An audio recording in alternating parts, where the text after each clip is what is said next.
disability and are able to heal from trauma. But I would say to the right honourable lady, we are having to address major challenges where it comes to violence against women and girls. Their record on this is shameful. We saw perpetrators let off, we saw crimes not go punished, and where it comes to rape in particular, it was all but decriminalised under her government.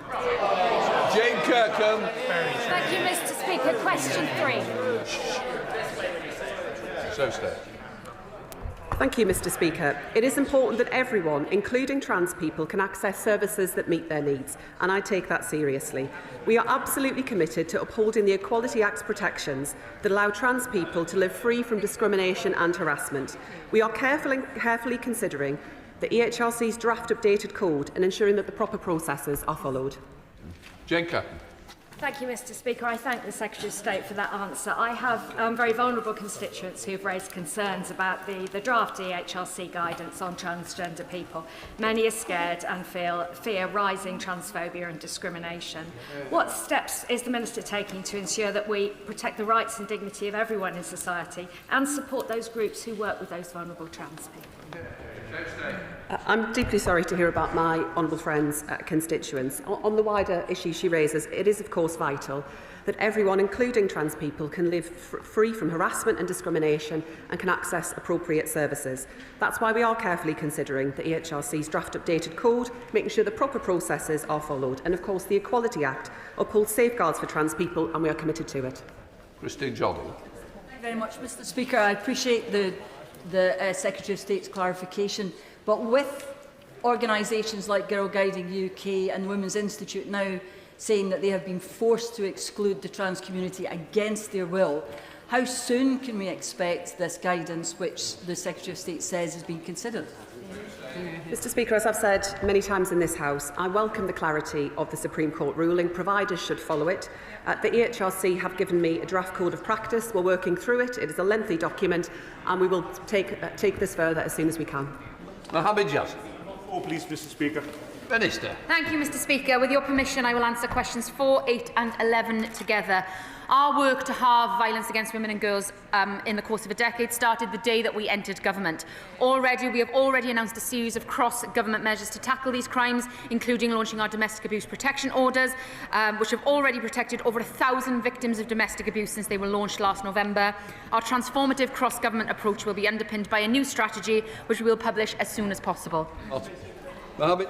Mr. Speaker, Bedfordshire's Police and Crime Commissioner is working hard to deliver government's mission to halve violence against women and girls, tackling complex domestic abuse cases and driving a 250% increase in case law disclosures. Yet women and girls face serious online harms, including violent pornography, highlighted by Vanessa Burton and Ofcom. Given the link between online misogyny and real-world violence, what action will the government take to ensure tech companies properly protect women and girls from serious online harms? Well, I thank my honourable friend for that really important question. Making the online environment a safer place for women and girls is a priority for this government, and it is this government that is outlawing depictions of strangulation and pornography. It is this government taking action to tackle violence against women and girls in all its places. The Online Safety Act has placed a requirement on tech platforms to proactively tackle the most harmful illegal content, much of which disproportionately affects women and girls, including from harassment and intimate image abuse. Ofcom have recently published guidance outlining further steps that services can take to make platforms safer for women and girls, but we are also developing a wider strategy in order to tackle this further. Jessica Tull. Thank you, Mr. Speaker. Shut It Down is an organisation set up by 2 teachers at Winton and Glenmore Academies in my Bournemouth West constituency. It aims to prepare teachers for the tough conversation and work with male pupils to tackle misogyny and promote positive masculinity and healthy relationships.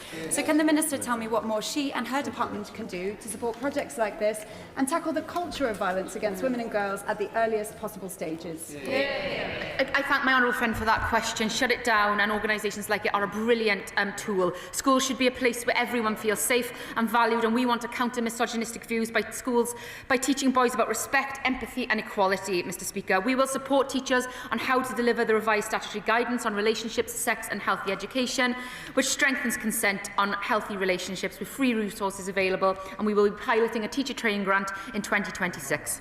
Sir Oldham. Thank you very much, Mr. Speaker. Today marks the final day of the United Nations 16 Days of Activism Against Gender-Based Violence, which focused primarily on ending digital violence against women and girls. The domestic abuse charity Refuge has experienced a 62% increase in referrals of technologically facilitated abuse from last year. This abuse can take the form of stalking via tracking devices, non-consensual sharing of intimate images, and recording devices being used by abusers to monitor victims. So will the Minister confirm what steps she's taken with the Home Secretary to help tackle violence against women and girls with specific reference to technologically facilitated abuse? The Honourable Lady is right, and Refuge do brilliant work in supporting victims of tech-based abuse. I've been there to their offices, I've seen their team working really hard on this. This government is determined to have a cross-government approach to this. I'm working really closely with the Home Office, DCIT, looking at how we can really get to the grips with this. We'll be publishing our cross-government Vogue strategy imminently, and there will be a specific reference on tech abuse in that strategy. Rebecca Smith. Thank you, Mr. Speaker. The government's dithering on grooming gangs has gone on for so long that it's now unlikely that any report into what's happened will be published before the next general election. So does the Minister think that this is acceptable, and will she commit to publishing interim findings before the next general election? Thank you, Mr. Speaker. Look, the grooming gang scandal was one of the darkest moments in this country's history, with vulnerable young people being failed time and time again. The Prime Minister, the Home Secretary and I are determined to finally get victims and survivors the answers that they need. And it was he, the Prime Minister, who brought the first ever major prosecution on the Asian grooming gangs. It was this government that implemented the statutory inquiry recommendations, and it is this government that has issued a national inquiry, and we will get on with supporting victims and girls. Nick Goldman, Liberal Democrat spokesperson. Thank you, Mr. Speaker. Mr. Speaker, I'm sure the whole House agrees that women's safety is of paramount importance. In my constituency of Chelmsford, the City Council has helped to develop a women's safety charter, with local premises pledging their commitment to a range of training of staff to consider and prioritise women's safety as standard. The evidence shows that overwhelming perpetrators of violence against women and girls are not strangers, as some may have us believe, but they are men already known to their victims. So would the Minister agree with me that women's safety will be addressed best not through stoking division and fear, but instead supporting and funding initiatives like Chelmsford City Councils, where the real work to protect women and girls is done? Thank you. I totally agree with the Honourable Lady, and can I commend Chelmsford Council's work in this regard. If we're really going to halve the levels of violence against women and girls over the course of a decade, this isn't just going to be for government departments in Whitehall to tackle. This needs everyone across the country taking action. Local initiatives like the one in Chelmsford doing great work, and I encourage all local councils and local businesses to get involved to change that culture, to really drive forward what we need in order to tackle this abuse. Rachel Bassett. Question 5, Mr. Speaker.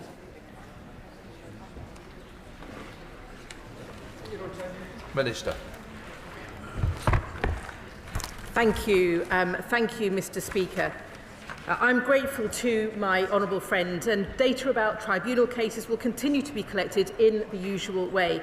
We know that disabled people are more likely to be impacted by unfair dismissals. Employees already have day one protections against discrimination, and recent developments in the Employment Rights Bill do not change that protection.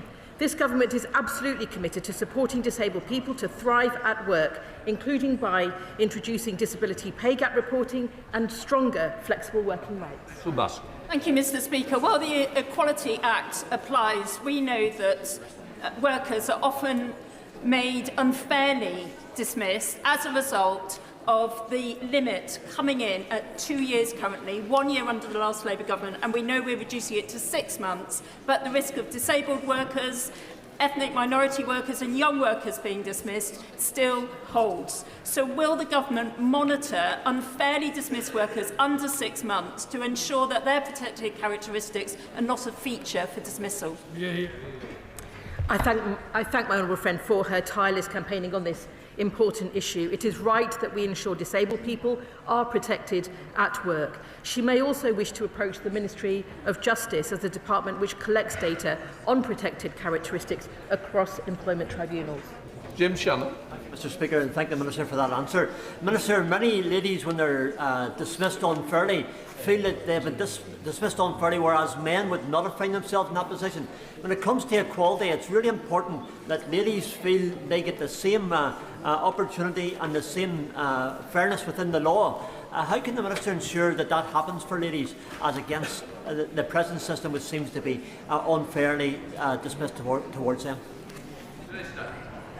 I thank the honourable gentleman for his question, and he is absolutely right. Everybody should be able to feel able to work without fear of discrimination, and he is right that we must make sure, and we do make sure, that the law protects all. Dr. Lauren Sullivan. Number 6, please, Mr. Speaker. Minister. Mr. Speaker, with your permission, I will answer questions 6 and 13 together. Gender equality isn't just the right thing to do, it is imperative to unlock growth. A 5% increase in female employment could boost the economy by up to £125 billion every year. That's why we're backing women in work and those starting businesses by supporting the Invest in Women Code, expanding access to flexible working, funding childcare for working families, and ensuring employers have a plan to reduce their gender pay gap. Dr. Lauren Sullivan. Thank you. In Gratian, we have some fantastic small businesses led by women across a diverse sector of businesses, such as House of Layla, Nels Caff, More Care Services, Enbridge Consulting, Mercedes, and Fergurley's, alongside many more in Gratian. Will the Minister recognise the importance of women-led businesses to the local economy and economic empowerment, and set out how this government is going to support women leaders thrive? Mr. Speaker, I'm very happy to join my honourable friend in recognising the fantastic women-led businesses in Gravesham and the impact that women-led businesses have on our communities and our economy. DBT's Venture Capital Unit has recently launched its second female founder cohort, and government-backed initiatives such as the Women's Business Council, FTSE Women Leaders, and the Invest in Women's Task Force, whose first anniversary I was proud to join the Chancellor in marking yesterday, are making a difference to make sure that Britain is the best place for women to start or grow their businesses. Reader. Thank you, Mr. Speaker. Danielle Stone, Northamptonshire brilliant Police Fire Crime Commissioner, has just launched the Women's Charter, which brings together employers, community groups and the public sector to create safer workspaces for women across my constituency. Will the Minister join me in commending Danielle's work and set out what the government can do to encourage more partnerships like this across the UK?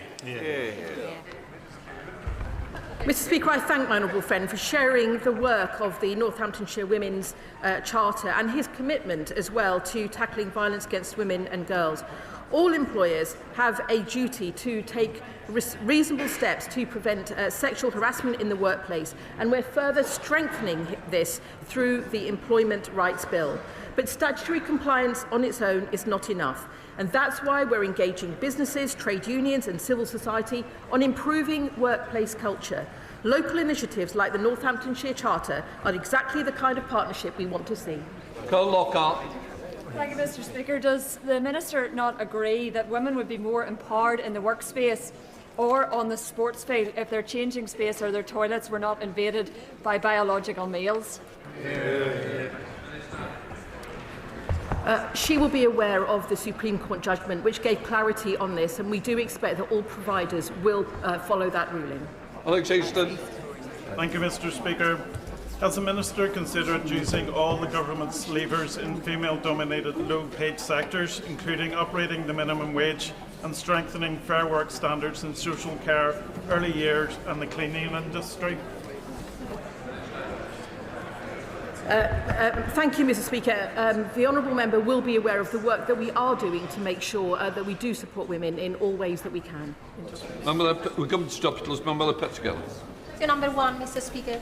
Thank you, Mr. Speaker. This government is reinforcing our commitment to championing the rights of disabled people. This month we celebrate Disability History Month, and we marked the International Day of Persons with Disabilities last week. And this year also marks the 30th anniversary of the Disability Discrimination Act.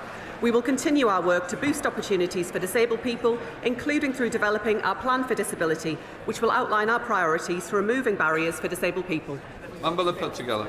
Mr. Speaker, women in rural areas often have to travel long distances to reach a refuge, a police station or basic support services. What assessment has the Minister made of the impact these distances have on safety of victims of domestic abuse, and what action is being taken to close the rural support gap? I do recognise the challenge that the Honourable Lady presents. That's why, through the development of our Violence Against Women and Girls strategy, we've heard from victims in rural areas to understand what more is needed to make sure that they can access the services and the support that they need. Total Triton. Thank you, Mr. Speaker. Western Isles Women's Aid in my constituency helped 180 women last year.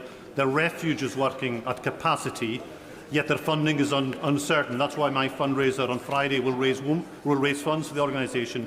Mr. Speaker, over 1,800 women reported domestic abuse in the Highlands 10 years ago. Last year, the figure was closer to 2,800. Does the Minister agree that in rural and island communities, it takes a lot of courage for women to report domestic abuse, even though, as we can see, the figures say there is no less incidents of domestic abuse? I do agree with my honourable friend. It does take enormous courage to come forward, and there are additional barriers that women in rural communities can often experience. I do commend him for his fundraising efforts. Alongside that, we're investing more in support services for victims, and I hope that he will see, when we publish our Violence Against Women and Girls strategy, that we've heard directly from those living in rural communities to understand what more is needed to put in place the support they require. Secretary of State Claire Coutinho. Thank you, Mr. Speaker. Jennifer Melee, a black nurse with a faultless record, was racially abused by a convicted paedophile for correctly referring to his biological sex in a medical context. She was called the N-word multiple times in her workplace, and yet she was the one who was punished by her NHS Trust and the Nursing and Midwifery Council, and she is still suspended from the job she loves 18 months later. Does the Secretary of State agree that the dedicated nurses who are being punished for asserting that biological sex is real are facing a gross injustice? And will she meet with Jennifer to hear her story? I'm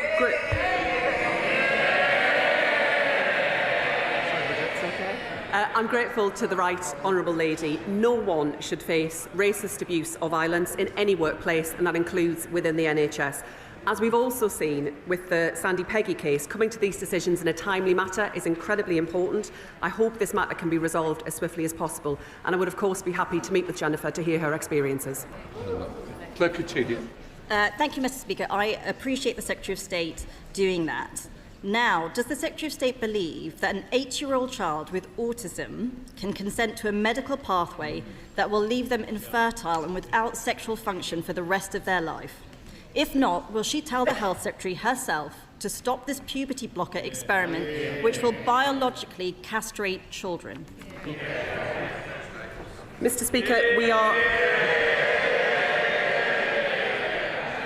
Speaker, we are implementing all of the recommendations of the CAS review. That also included establishing a clinical trial through the Pathways Trial Research Protocol, which has undergone a thorough independent review, has received all regulatory and ethical approvals. This was a recommendation that Baroness Cass brought forward, along with many others, and it's one that we are taking forward. Russell. Question number 5, Mr. Speaker. There is a massive problem with childcare for mothers doing PhDs. Even if you are fully funded for your university research, essentially by the government, you will not be eligible for free childcare hours. This affects both parents. The average PhD stipend is just £15,000 a year, but the average nursery place is £12,500 a year. Will the Minister look into this? Mr. Speaker, I'd be happy to discuss this further with my honourable friend. We are committed to reviewing childcare support and making sure it is accessible and simple for families. Of course, PhD students are not eligible for some elements of support, but depending on income, may be eligible for certain hours. But also, student parents are eligible for the universal 15 hours of early free education, and this is available also to all 3- and 4-year-olds, regardless of family circumstances. We now come to Prime Minister's questions. Sarah Alday. Question number 1, Mr. Speaker. Prime Minister. Mr. Speaker, the whole House will join me in sending our deepest sympathy and condolences to the family and loved ones of Lance Corporal George Hooley of the Parachute Regiment, who died yesterday in Ukraine. Lance Corporal Hooley was injured in a tragic accident away from the front lines while observing Ukrainian forces testing a new defensive capability. His life was full of courage and determination. He served our country with honour and distinction around the world in the cause of freedom and democracy, including as part of the small number of British personnel in Ukraine. Mr. Speaker, I place his name on record today to express our gratitude and respect and to affirm that his service will never be forgotten. Mr. Speaker, on Monday I hosted President Zelensky, President Macron and Chancellor Merz in Downing Street. We must redouble our efforts. The UK, Europe and our allies will stand shoulder to shoulder with Ukraine, stand up to Putin's aggression and work to deliver a just and lasting peace. Mr. Speaker, this morning I had meetings with ministerial colleagues and others. In addition to my duties in this House, I shall have further such meetings later today. Sir Alday. Mr. Speaker, a couple in my constituency fled persecution from the Egyptian authorities, who accused them of being traitors and terrorists due to their work as professional journalists. They gained refugee status here in 2021 and are now 3 months away from being eligible for indefinite leave to remain. The UK is their home, but their stability and family life are being threatened by changes in government policy. I'm concerned that the government has lost sight of the real-life impact that these changes will have on working families living here legally, and with details of transitional arrangements still under consultation, can the Prime Minister provide clarity regarding the transitional support available to families already on the pathway to indefinite leave to remain? Thank you. Well, can I say this country will always be compassionate in relation to refugees and comply with our full obligations under the various conventions. It is important that we address some of the challenges we face at the moment, but we mustn't lose sight that we've always been a compassionate country that welcomes refugees to our shores. Rachel Massey. Mr. Speaker, while the last government was indifferent to child poverty, this government's driving mission must be to eradicate child poverty, and the strategy is a first step on that path. Over the first 1,001 critical days in pregnancy and early years, poverty contributes to malnourished babies, developmental delay, hypothermia and poor life outcomes. This is unacceptable. So will the Prime Minister lift pregnant women and babies out of poverty in York and across the country in this Parliament and ensure that we relieve poverty over the first 1,001 critical days? Can I thank her for raising this? And I'm proud that babies born today will have a better start in life thanks to our decisions. Mr. Speaker, I am particularly concerned by maternity services, and that's why we've commissioned a review so every mother is heard, gets proper care at what should be a special time, and currently too many are failed. We're funding healthy babies services in 75 of the most deprived areas, and we've taken action to save parents up to £500 a year on infant formula. It is a moral mission of this government to lift children out of poverty, and we intend to do so. The Leader of the Opposition thinks that maternity pay is excessive and would go back to the failment that puts hundreds of thousands of children into poverty. Kemi Baden, not the Leader of the Opposition. Thank you, Mr. Speaker. And can I echo the sentiments of the Prime Minister? The thoughts of the whole House will rightly be with the family of Lance Corporal Hooley, who tragically died supporting Ukraine in her fight for freedom. Can the right honourable gentleman tell the House why are his own MPs describing him as a caretaker Prime Minister? Mr. Speaker, my own MPs are very proud. We've just passed a budget which protected our public services and our NHS. No austerity which brought our NHS to the ground. We've created the conditions for economic stability with the headroom we need. And, Mr. Speaker, we're concentrating on the single most important issue for families up and down the country, which is the cost of living, by taking £150 off their energy bills. That's in addition to the £150 for the 6 million of the poorest household. We're concentrating on what matters to the country. She's trying to save her job. Mr. Speaker, let me answer the question for the Prime Minister. He's being called a caretaker because everyone can see that he's lost control of his party. And this lot, they're all so busy trying to replace him. Order. Sorry? Can I just say the same people are making the same noises they made last week. I did say last week it wasn't the right time. I wouldn't do it this week. So please, let's not carry on with the way we left it last week. Kemi Baden. Mr. Speaker, they can make as much noise as they like. We all know that this lot are so busy trying to replace him that they've taken their eyes off the ball. Let's start, Mr. Speaker, Wait for it. Let's start with the Energy Secretary, who wants to recycle himself as leader. He said he'd cut families' energy bills by £300.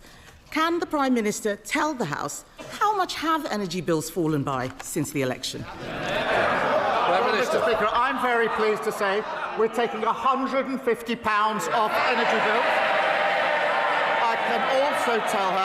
I can also tell her that that's on top of the £150 we've taken off last year for the 3 million poorest families, now for 6 million poorest families. Mr. Speaker, she talks about leaving. The problem for us, last week, Mr. May, I've told this side, I'll now tell this side. We don't need the pantomime auditions anymore, please. Mr. Speaker, last week I pointed out that 3 of her ex-MPs went to reform. That included the former Deputy Chairman, Jonathan Gullis. He liked to think of himself as a straight talker. He said they're finished and they've lost the trust of the British people. In total, Mr. Speaker, 21 ex-Tory MPs have now left for reform. The real question, Mr. Speaker, is who's next? We can all see the Shadow Justice Secretary twitching after his come and get me plea from the member of Clacton. Mr. Speaker, we need no lessons from them. Mr. Speaker, I asked him about energy bills. You could power the national grid on all of that hot air. He promised to cut energy bills by £300. Energy bills have risen by £187. But let's look at someone else who's making a mess. Let's look at the Education Secretary. Oh, there she is. Labour pledged to recruit 6,500 more teachers. So can the Prime Minister tell the House how many extra teachers are there since she became Education Secretary? More than when they left office. I'm very proud to say so. We're in an upward trajectory. Oh, Mr. Speaker, they left our health service on its knees. They left our schools in a mess. They left our economy absolutely broken. They should be utterly ashamed of their record in service. Wrong.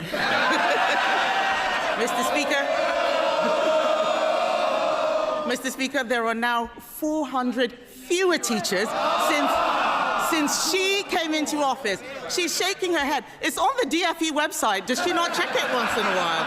I can understand that the Right Honourable Lady is angry. We're all angry at the mess she's making. The Prime Minister doesn't know what's going on in energy. He doesn't know what's going on in education.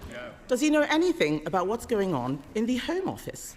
Last year, the Prime Minister promised to recruit 13,000 more police officers. How's that going? Prime Minister. 3,000 more by the end of March, and we're rising on police numbers. Mr. Speaker, they left the Home Office. The criminal justice system is utterly broken. Sir Brian Leveson has said on that. They lost control of our borders. They lost control of every single department. And she's obviously spent the morning rehearsing for the Liz Truss show. She's probably going to be the guest star next week. Both of them talking about how Liz Truss was 100% right. But what Liz Truss said was the Conservatives need to take... No, they don't want to hear it. The Conservatives need to take responsibility. The Conservatives need to take responsibility for their 14 years of failure. That was Liz Truss, their former leader. So perhaps she'll heed that, get up and say sorry. Wrong again. I asked him how many police officers. There are now 1,300 fewer officers than at the election. So, Mr. Speaker, I don't know if the Home Secretary wants his job, but I do read that she's having conversations with Tony Blair because he's already given up on the Prime Minister. Why don't we talk about the Health Secretary? Let's see how he's doing. We do know he definitely wants the job. He said he'd end the doctor strikes. So can the Prime Minister tell the House how many appointments have been lost to strike action since last July? Mr. Speaker, they left the NHS an absolute mess, with the highest waiting lists on record and the lowest confidence in the NHS ever. The Health Secretary said he would do 2 million extra appointments. He hasn't done 2 or 3 or 4. He's done 5 million extra appointments. That is because we invested in the NHS. What did they do? Having broken it, they voted against that investment. They should hang their heads in shame. Mr. Speaker, I asked him how many appointments have been lost to strike action. He doesn't know. Let me tell him. We have lost 93,000 appointments to strikes since the Health Secretary gave doctors a massive pay rise. It's the truth. I know they wouldn't know the truth if it punched them in the face, but I'm telling them the truth. It is no wonder that we read this morning that the former Deputy Prime Minister has said about the Health Secretary she'd rather stick pins in her eyes than be on his golden ticket. And Mr. Speaker, the Prime Minister congratulates himself on 5 million extra appointments.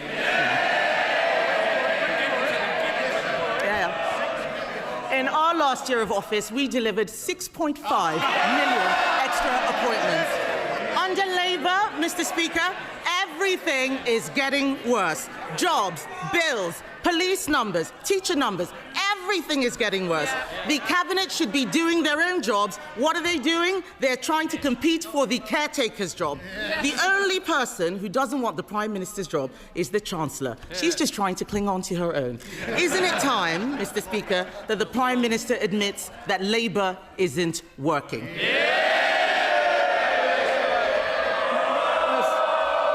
Mr. Speaker, she's living proof you can say whatever you like when nobody is listening to anything you have to say.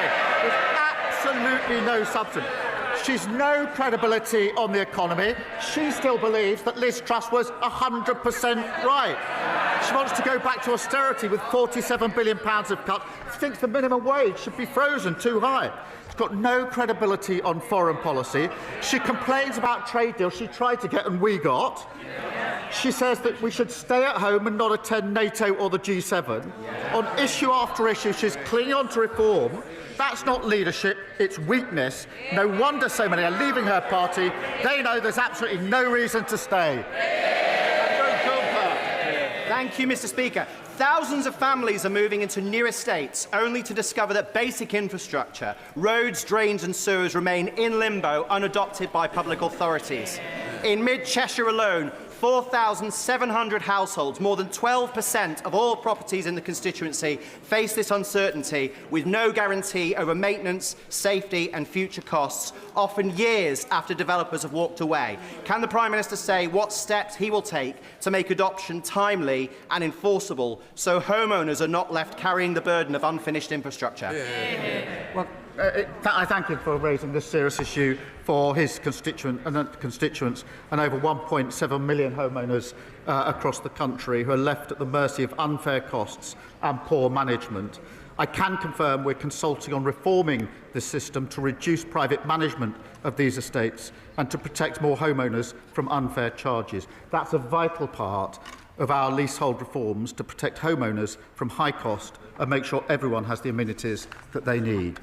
Sir Ed Davey, Leader of the Liberal Democrats. Thank you, Mr. Speaker. Can I join the Prime Minister in offering our condolences to the family and friends of Lance Corporal George Hooley, who died on duty in Ukraine? Our thoughts and prayers are with them. Can I congratulate Glastonbury's Lando Norris on becoming the 11th British driver to win the Formula One World Championship, and also everyone at McLaren's in Woking who powered him to the title. Mr. Speaker, President Trump's new national security strategy is a deeply alarming document. Quite apart from the irony of President Trump accusing others of trampling on basic principles of democracy, it repeats far-right tropes of civilizational erasure and threatens that the US government will cultivate resistance in Europe. No wonder Vladimir Putin has welcomed that strategy. So will the Prime Minister pick up the phone and make it clear to President Trump that any attempts to interfere with our democracy are totally unacceptable? Can I join him in congratulating Lando for the incredible win. I went down to Woking on Monday to see some of the team at McLaren, and they're all wearing the pride that brought with them.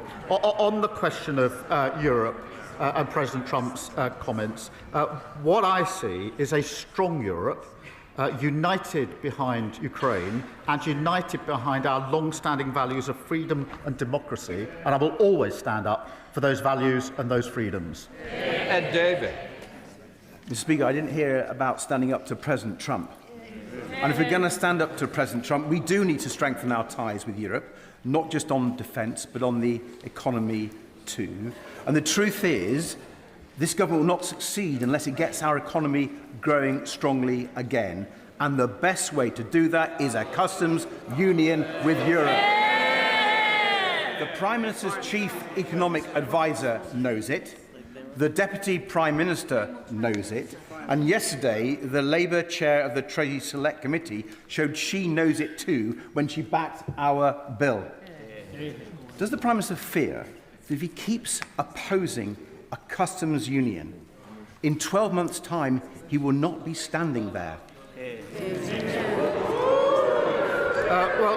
Mr. Speaker, we have got a close relationship with the EU through our reset earlier this year. And yes, I do want a closer relationship than the one we've got at the moment. We are moving towards that. We do have manifesto commitments on issues such as single market, customs union and freedom of movement. But I would gently point this out, that having now done significant trade deals with other countries, including the US and India, which are hugely important to the JLR workforce and on pharma, it is not now sensible to unravel what is effectively the best deal with the US that any country has got. Susan Joseph. Thank you, Mr. Speaker. Working in NHS, I saw the consequences of Tory underinvestment in our health service. I welcome the progress under this Labour government, falling waiting lists, higher patient satisfaction with the general practice, and the rollout of neighbourhood health centres announced in the budget. I thank the frontline staff, including in mental health and community services, for all their hard work, and I am especially grateful to all the staff at the William Harvey Hospital in Ashford who turned up to work during the last BMA-led resident doctor strike and ensured that so many planned appointments went ahead. With rising hospital admissions because of flu and increased demand on A&E services, does the Prime Minister agree that the BMA should call off their next planned strike and instead work with the government to find a solution?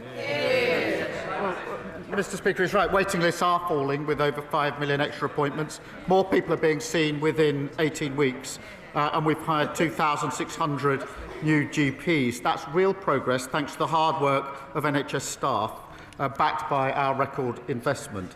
I do think the strikes are unjustified, and they threaten that hard-won progress, and the focus should always be on patients.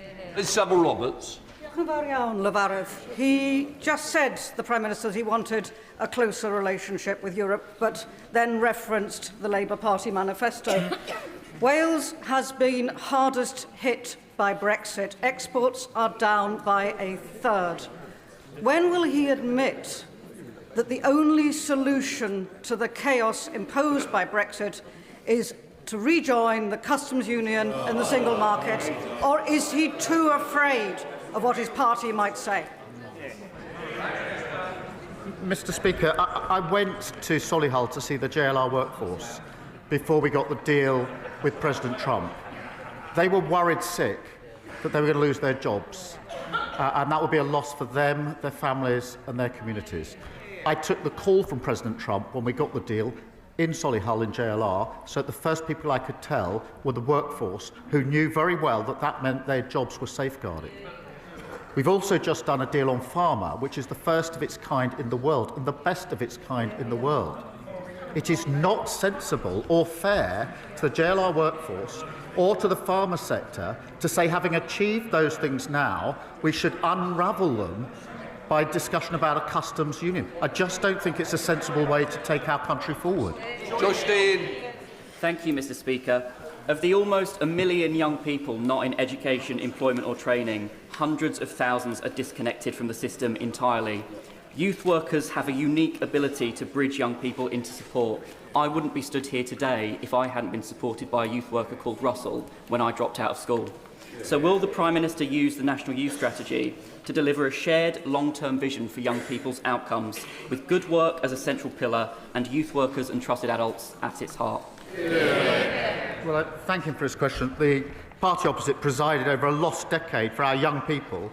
I'm determined to support every young person to reach their potential. That's why we're delivering the first National Youth Strategy for 15 years to transform youth services, backed by over £500 million. Mr. Speaker, that means more youth workers, more youth centres and a network of 50 young future hubs. That's on top of our youth job guarantee and our plan to create 50,000 more apprenticeships. We're building a Britain for the next generation. Saki Bhatt. Mr. Speaker, over the coming weeks, millions of people from across the country will be visiting their local church. Churches are the custodians of our history and do enormous good. But in January, the government announced a £19 million cut to the listed places of worship grant, as well as putting a cap on the repair cost. This cut puts thousands of local churches at risk. And I say to the Prime Minister, if we lose our churches, we lose the very soul and essence of our communities. So as we go into Christmas, will the Prime Minister do the right thing? He has 10 at risk in his own constituency. Will he reconsider this policy so that we can save our churches? Well, Mr. Speaker, we do support our churches and the work that those within our churches do, particularly in the lead up to Christmas, and I've got a reception for them in Downing Street this very afternoon. Jim Dixon. Thank you, Mr. Speaker. Before May's election, Reform in Kent promised that they would improve services and cut taxes. Instead, vital services to older people and those with a mental health condition provided by great organisations like Imago and Involve is to be cut and taxes are going up. Would the Prime Minister agree with me on two things? That given the additional money for the county through the Fair Funding Review, it's beyond belief that Kent are cutting services that vulnerable people rely on, and that their so-called Doge unit, that we were told would eliminate waste, actually stands for deluded, overconfident, gormless and embarrassing. Well, it sums up very well how his community have been utterly let down by Reform. Whilst the member for Clacton is making excuses about his behaviour at school, look at what his party are doing across the country. Chaos in Kent. In Hampshire, their mayoral candidate says the Deputy Prime Minister, a black British man born in this country, should go back to the Caribbean. In Staffordshire, Reform's leader has been exposed as a white supremacist. It's not a coincidence, Mr. Speaker, because chaos and division is a member of Clacton's life work. We're a Hobhouse. Thank you, Mr. Speaker. In Bath, parents of children with special educational needs, often very complex needs, are crying out for special school places. Funding to build a brand new special school at that Culver Hay site in Bath was secured, but the government has frozen the funding for almost 18 months without any explanation, leaving many families in the lurch. How much longer do families and children with special educational needs have to wait for this vital new school? Well, I thank you for raising this, and we are working closely with local authorities on plans for special and alternative provision-free schools. We are keen to progress this, and I'll make sure that ministers update her in her particular case. But we are determined to fix the SEND system that fails parents and fails children, and that's why we've launched a national conversation to put families at the heart of the lasting reform. We've already put money into extra new places, a language support and Best Start family hubs being rolled out across every area from April. Christine Sullivan. Thank you, Mr. Speaker. In Blackburn, West Lothian, St Kentigern's Academy was part demolished due to wrack and is being rebuilt, costing £35 million. West Lothian Council found £20 million from its own stretched budget, but despite repeated pleas to the Scottish Cabinet Secretary for Education, who called it the most deserving case, funding has not been delivered.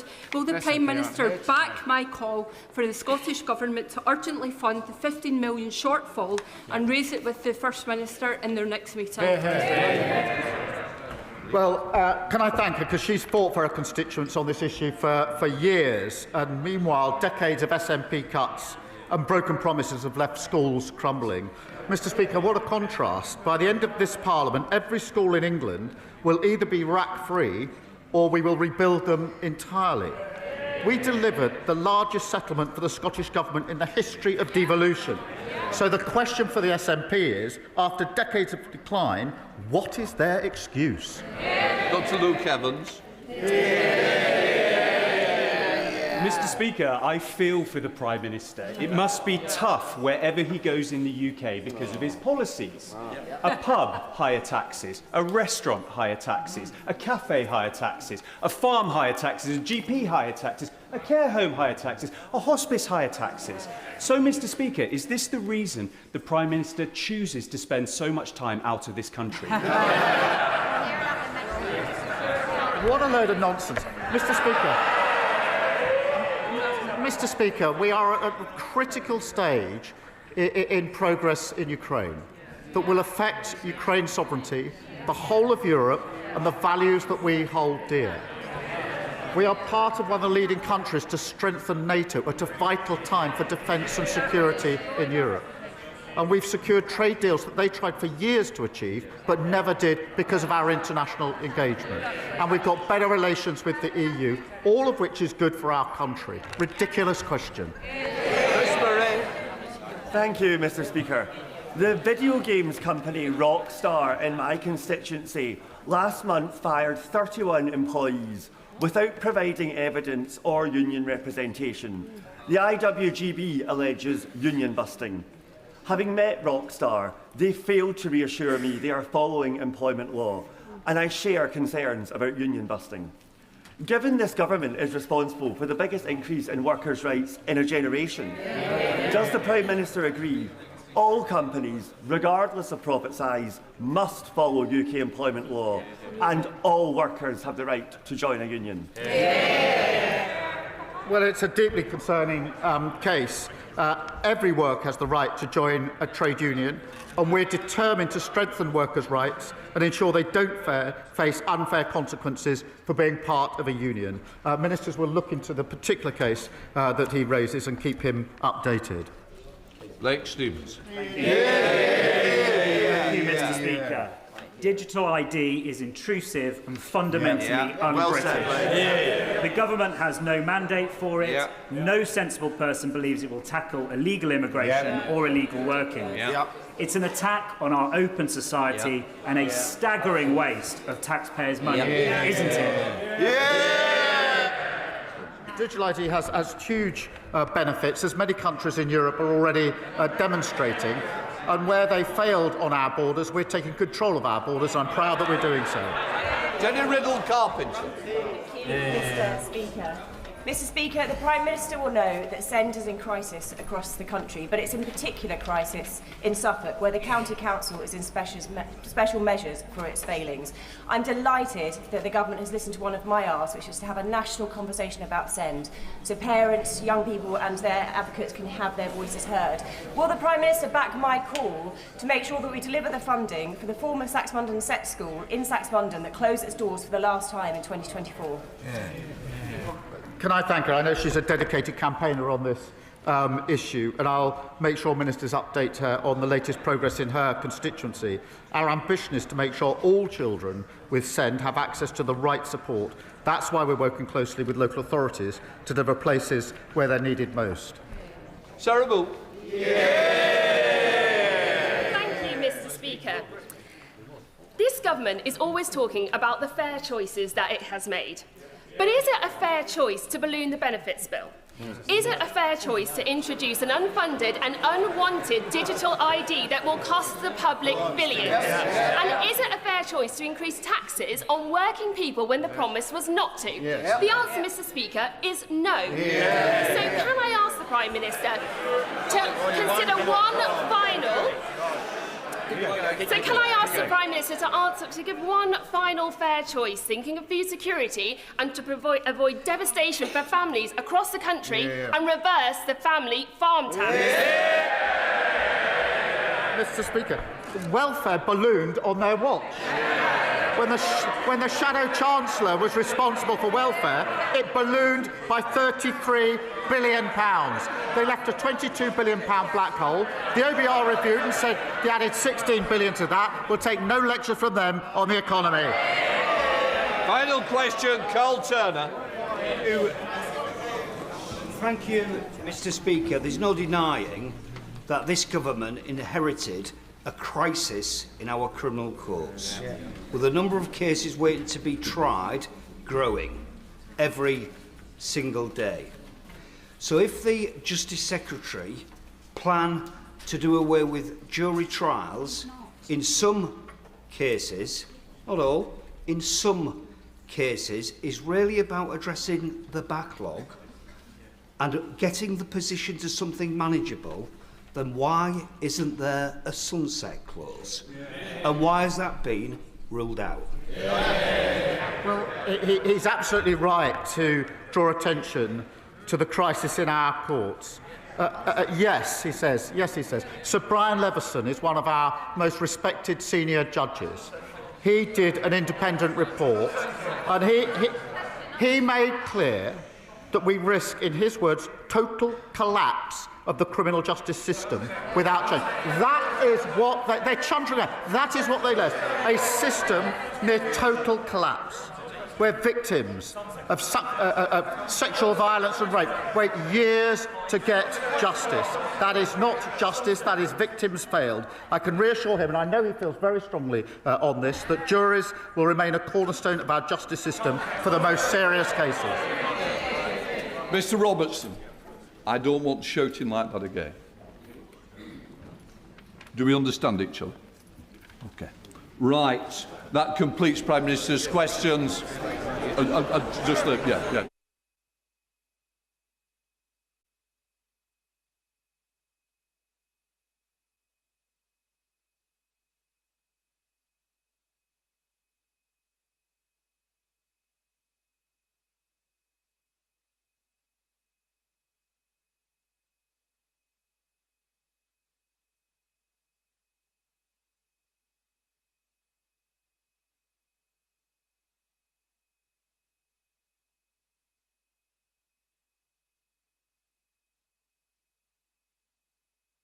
Point of order, Rachel Blake. Point of order, Mr. Speaker. The Shadow Home Secretary has visited my constituency to make a political video for social media. He's undertaken videoed interviews with apparently no reference to the services available to tackle the issues that he's seeking to highlight. Mr. Speaker, I cannot accept his attempt to use the communities in Westminster and the City as a political football, and since before I was elected, I've campaigned for more local police officers and specialist outreach workers to tackle the very specific issues we're facing locally. And following my campaigning, the government has invested an additional £12 million into Westminster. And I think we got the message. You're absolutely right with the first part. No, you don't go into full detail. You've made the point of order. The point of order is about somebody coming into another person's constituency. The answer is clear. Whichever side of the House you're on, whichever party you might represent, you have to allow the Member of Parliament notice that you are coming in. We've had it before, we don't need it, we're quite a long way for general election, so I am disappointed. You should always be informed of somebody coming in. Please, respect each other. Point of order, John MacDonald. I don't like doing this, Mr. Speaker, but I have to. I wrote on behalf of several members to the Secretary of State for Justice last Wednesday. It is in relation to the hunger strike that's taking place within our prisons at the moment by Palestine Action prisoners, some of whom now have been hospitalised. We wrote simply asking for a meeting with the Secretary of State. We've not received any response. I informed his office yesterday I'd be raising a point of order. We gave it another day. We still haven't had a response to that letter. This is a matter of urgency, and I would have expected at least the courtesy of some response, even if he's not willing to meet us. Can I first of all say I thank the honourable member for raising his point. I always expect ministers to take seriously correspondence from members whichever side of the House. It is totally unacceptable. Not if I can't make a meeting happen, but I do expect people's correspondence to be dealt with quickly and effectively. What I would say is the Treasury bench, I hope, will be listening very carefully, and I hope that we'll make contact with the honourable member. It is, as I said, not acceptable. I'm getting more and more people complaining about ministerial correspondence. We even heard of one that took 12 months. It's not good enough. It's not acceptable. The ministerial teams need to get their act together and make sure members of Parliament, quite rightly, get a reply timely. Jeremy Corbyn. Thank you, Mr. Speaker, and I thank you for what you just said in response to the point of order from the member for Hayes and Harlington. Is there any way that you could ensure that a minister comes to this House to give a statement about the hunger strikers in the prison? I visited one of them yesterday, and I am deeply concerned about what is going on in our prisons, where people are being held for an inordinate length of time on remand when they are being delayed their access to justice. I cannot guarantee I'm not responsible for what goes on within this chamber.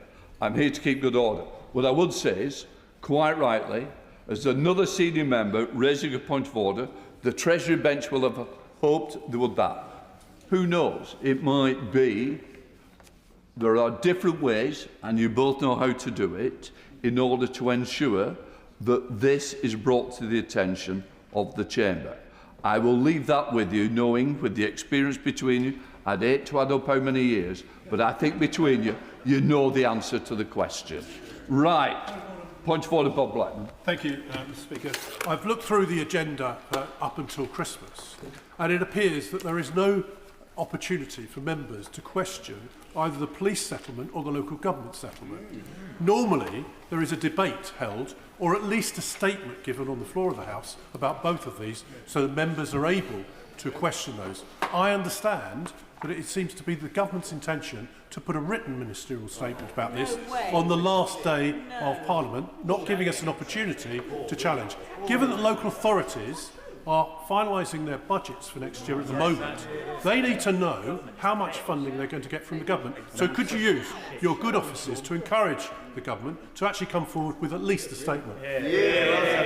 Can I just say, quite rightly, the point has been raised. Once again, I expect the Treasury bench to have taken it over. What I would say, as I said previously, there are other mechanisms that you may wish to consider using.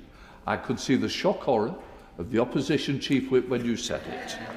You know, I was absolutely overwhelmed by the shock that came out. But allowing that to rest, I do take seriously. This House should hear it. A WMS is not the answer on something so serious. So let me say, Treasury bench should have heard it. We shouldn't shy away from this House. In fact, we should always come to the House first. I can't say it more than what I do. At some point, I would suggest once again that the ministerial code needs to be changed if people aren't going to take it seriously. Right, on that, we will now lead it. We've now got presentation of bill. Sarah Dyke. Reindeer licensing for exhibition bill. Second reading what day? Friday the 16th of January 2026. Friday the 16th of January 2026. Thank you. Right, we now come to the 10-minute rule motion. Katie Lamb. Thank you, Mr. Speaker. Mr. Speaker, I beg to move that leave be given to bring in a bill to make provision about the collection and publication of data on immigration status, nationality and country of birth of certain persons relating to users of certain public services, claimants of certain benefits, the prison population and arrests, to require that such data is published at least once per calendar year, to require the Secretary of State to review the quality and consistency of any such data collected and published, and for connected purposes. I firmly believe that for nearly 3 decades, migration to this country has been too high and remains so. Every election-winning manifesto since 1974 has promised to reduce migration. And yet, since 1997, with the unsurprising exception of 2020, net migration has run at more than 100,000 people per year. Like governments before it, the last government promised to reduce migration. As my right honourable friend, the member for North West Essex, has said, it failed to do so. To paraphrase my honourable friend, the member for West Suffolk, mass migration is the single biggest broken promise in British politics and the single biggest reason that trust in our politics is in such short supply. But whatever we believe, it is an objective fact that our national conversation around immigration is often hampered by shockingly poor data, when that data even exists at all. My honourable friend, the member for Harborough, Oadby and Wigston, has worked for years to highlight this problem. As the Migration Observatory, a group of academics at the University of Oxford, noted just last week, migration data is plagued by gaps and quality issues which reflect structural and long-term problems with data silos, disorganised databases and failures to keep complete records. All in all, the Migration Observatory identified 10 areas of public policy which a lack of high-quality migration data is currently undermining. All of this starts with the fundamental question: how many people are in this country and who are they?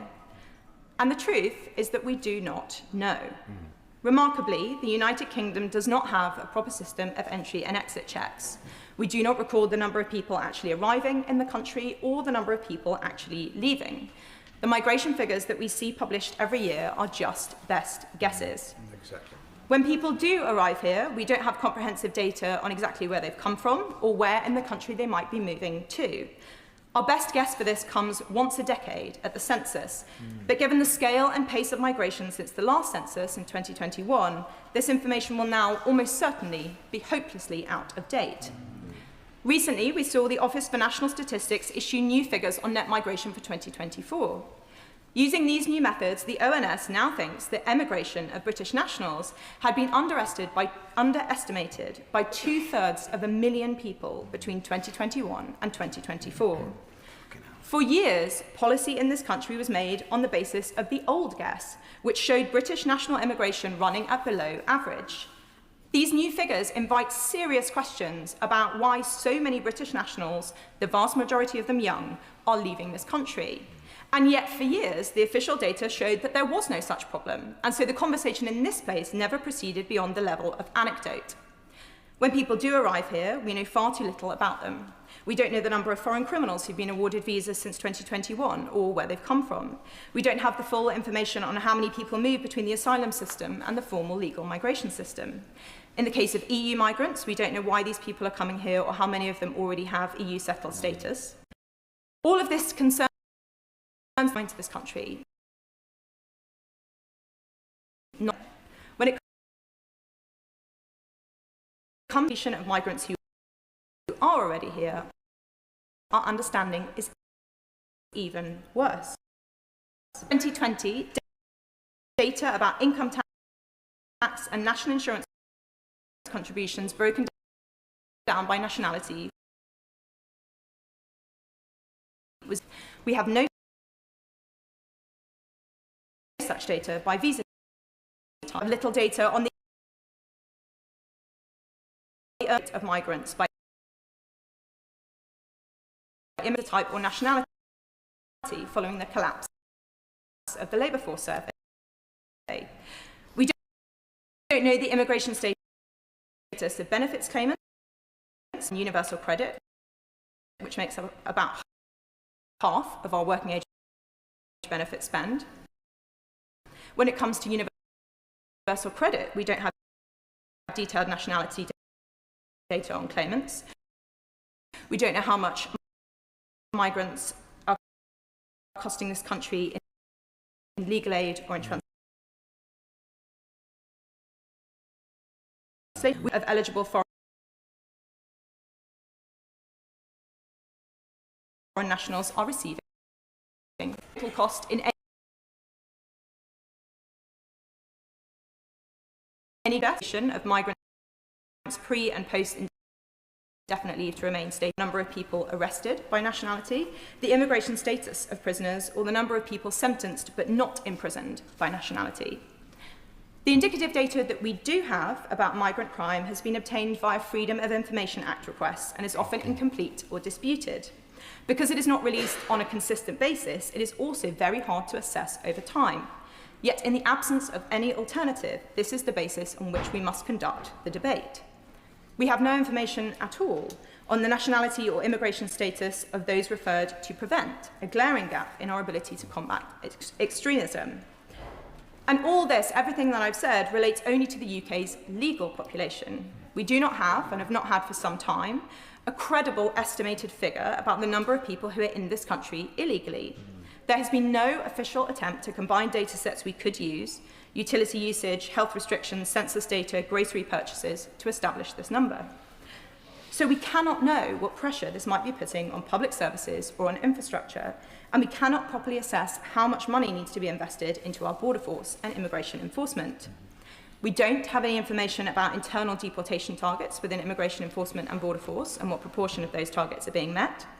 We don't know what happens to asylum seekers who've been refused asylum but have not been returned to their home countries. We don't know how often and in what context human rights-based claims are made to thwart removal and how often those claims are successful, particularly as we don't yet have access to the judgments of the first-tier immigration tribunal. How can we possibly have a well-informed conversation about illegal migration without a full understanding of the facts? Those of us who wish to end the era of mass migration are often the loudest voices in calling for more data. Yet those who believe that this period of mass migration has been a good thing for our country should be the biggest supporters of more comprehensive and accurate data on the impact of migration. We are often told, including in this House, that the British people have been misled or misinformed about the true impact of immigration on our country, that mass migration has in fact been better for this country than many believe. If that is the case, then let us see it in the data. If, as many members on the benches opposite and to my left may claim, the majority of migrants are a net fiscal positive, then let us see it in the data. If, in fact, migrants are no more likely to commit crime than British nationals, then let us see it in the data. Based on the indicative data that we do have, I believe this is exceedingly unlikely. But until we have access to the full facts, the conversation about migration in this place and across our country will necessarily fall short. There is no good reason to oppose a better informed national conversation around immigration. More data and evidence would allow us to make better decisions about who should be allowed to come to and stay in our country and in what numbers. It would allow us to truthfully assess the impact of different migrant groups, moving us on from generalisations about the whole of migration and towards a more productive conversation about the relative contributions of specific migrant groups by nationality and visa type. And most importantly of all, it would provide transparency for the British people and enable more detailed scrutiny of any government's policy on migration. In countries like Denmark, where migrant contribution data is published regularly, the government trusts its citizens to consider the data, consider their policies, and, in turn, to make up their own minds about whether or not they support the action being taken. After decades of broken promises, this is the very least the British people deserve: the right and ability to scrutinise in full the migration policy of their elected government. I sincerely hope that ministers in the Home Office and across government will recognise this and will work with the ONS to produce a more comprehensive and accurate data set in the years ahead. Immigration policy cannot be set in isolation. The people living in this country are this country, and so the flow of people coming here necessarily has an impact on every area of our lives. Governments do not exist independently of the nations that they govern, and nations do not exist independently of the people who constitute them. They are, wholly and entirely, a result of those people, their collective contributions and their collective failings. Immigration policy, therefore, is upstream of our public finances, the health of our public services, the cost of housing, the quality of our schools, the population of our prisons, the cohesion of our communities, and the strength of our democracy. The very least that we can do when discussing an issue of such enormous importance is to ensure that public policy is properly informed by the full facts. The honourable member have leave to bring in the bill. The question is that the honourable member have leave to bring in the bill. As many of that opinion say aye. Aye. The contrary, no. I think the ayes have it. The ayes have it. Who will prepare to bring in the bill? Ian O'Brien, Chris Philp, Claire Coutinho, Matt Vickers, Sarah Ball, Lewis Cocking, Jack Rankin, Harriet Cross, Peter Bedford, Andrew Snowden, Bradley Thomas, and myself, Mr. Speaker.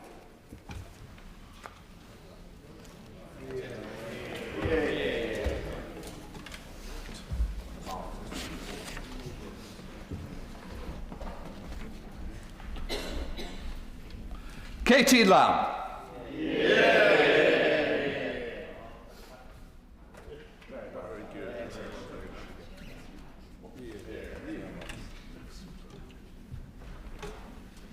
Data Publication and Quality, Immigration, Nationality and Country of Birth Bill. Second reading what day? Friday the 16th of January. Friday the 16th of January.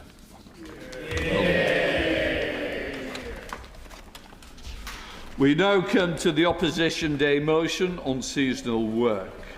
I inform the House that I have selected the amendment tabled in the name of the Prime Minister. I now call the Opposition spokesperson to move the motion. Nigel Huddleston. Thank you, and I beg to move the motion as stated on the order paper in my name and others, Mr. Speaker. Last year's budget, with its increases in national insurance, increases in business rates and inflation-busting pay rises, led to more than 180,000 job losses because it increased the cost of labour. Most economists, and indeed most sensible people, understand that when you increase the price of something, there is less demand for it. By increasing the cost of jobs, Labour caused unemployment. And yet this year, fully aware of rising unemployment, the Chancellor remarkably came back for more. And with her colleagues in the Cabinet, she is imposing even more costs on business through the unemployment bill, with more regulations and a whole new set of taxes, like the tourism tax.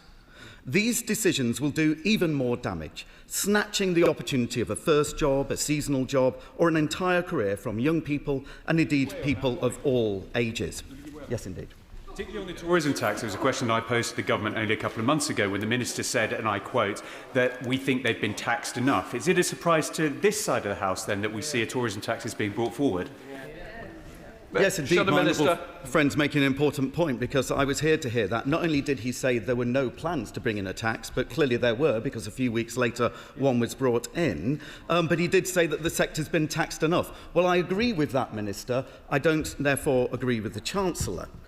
Now, of course, not content with the damage to businesses and jobs done in last year's budget, the Chancellor this year decided to go even further in her latest budget and went for the pockets of working people directly by making them pay more tax, a clear manifesto breach.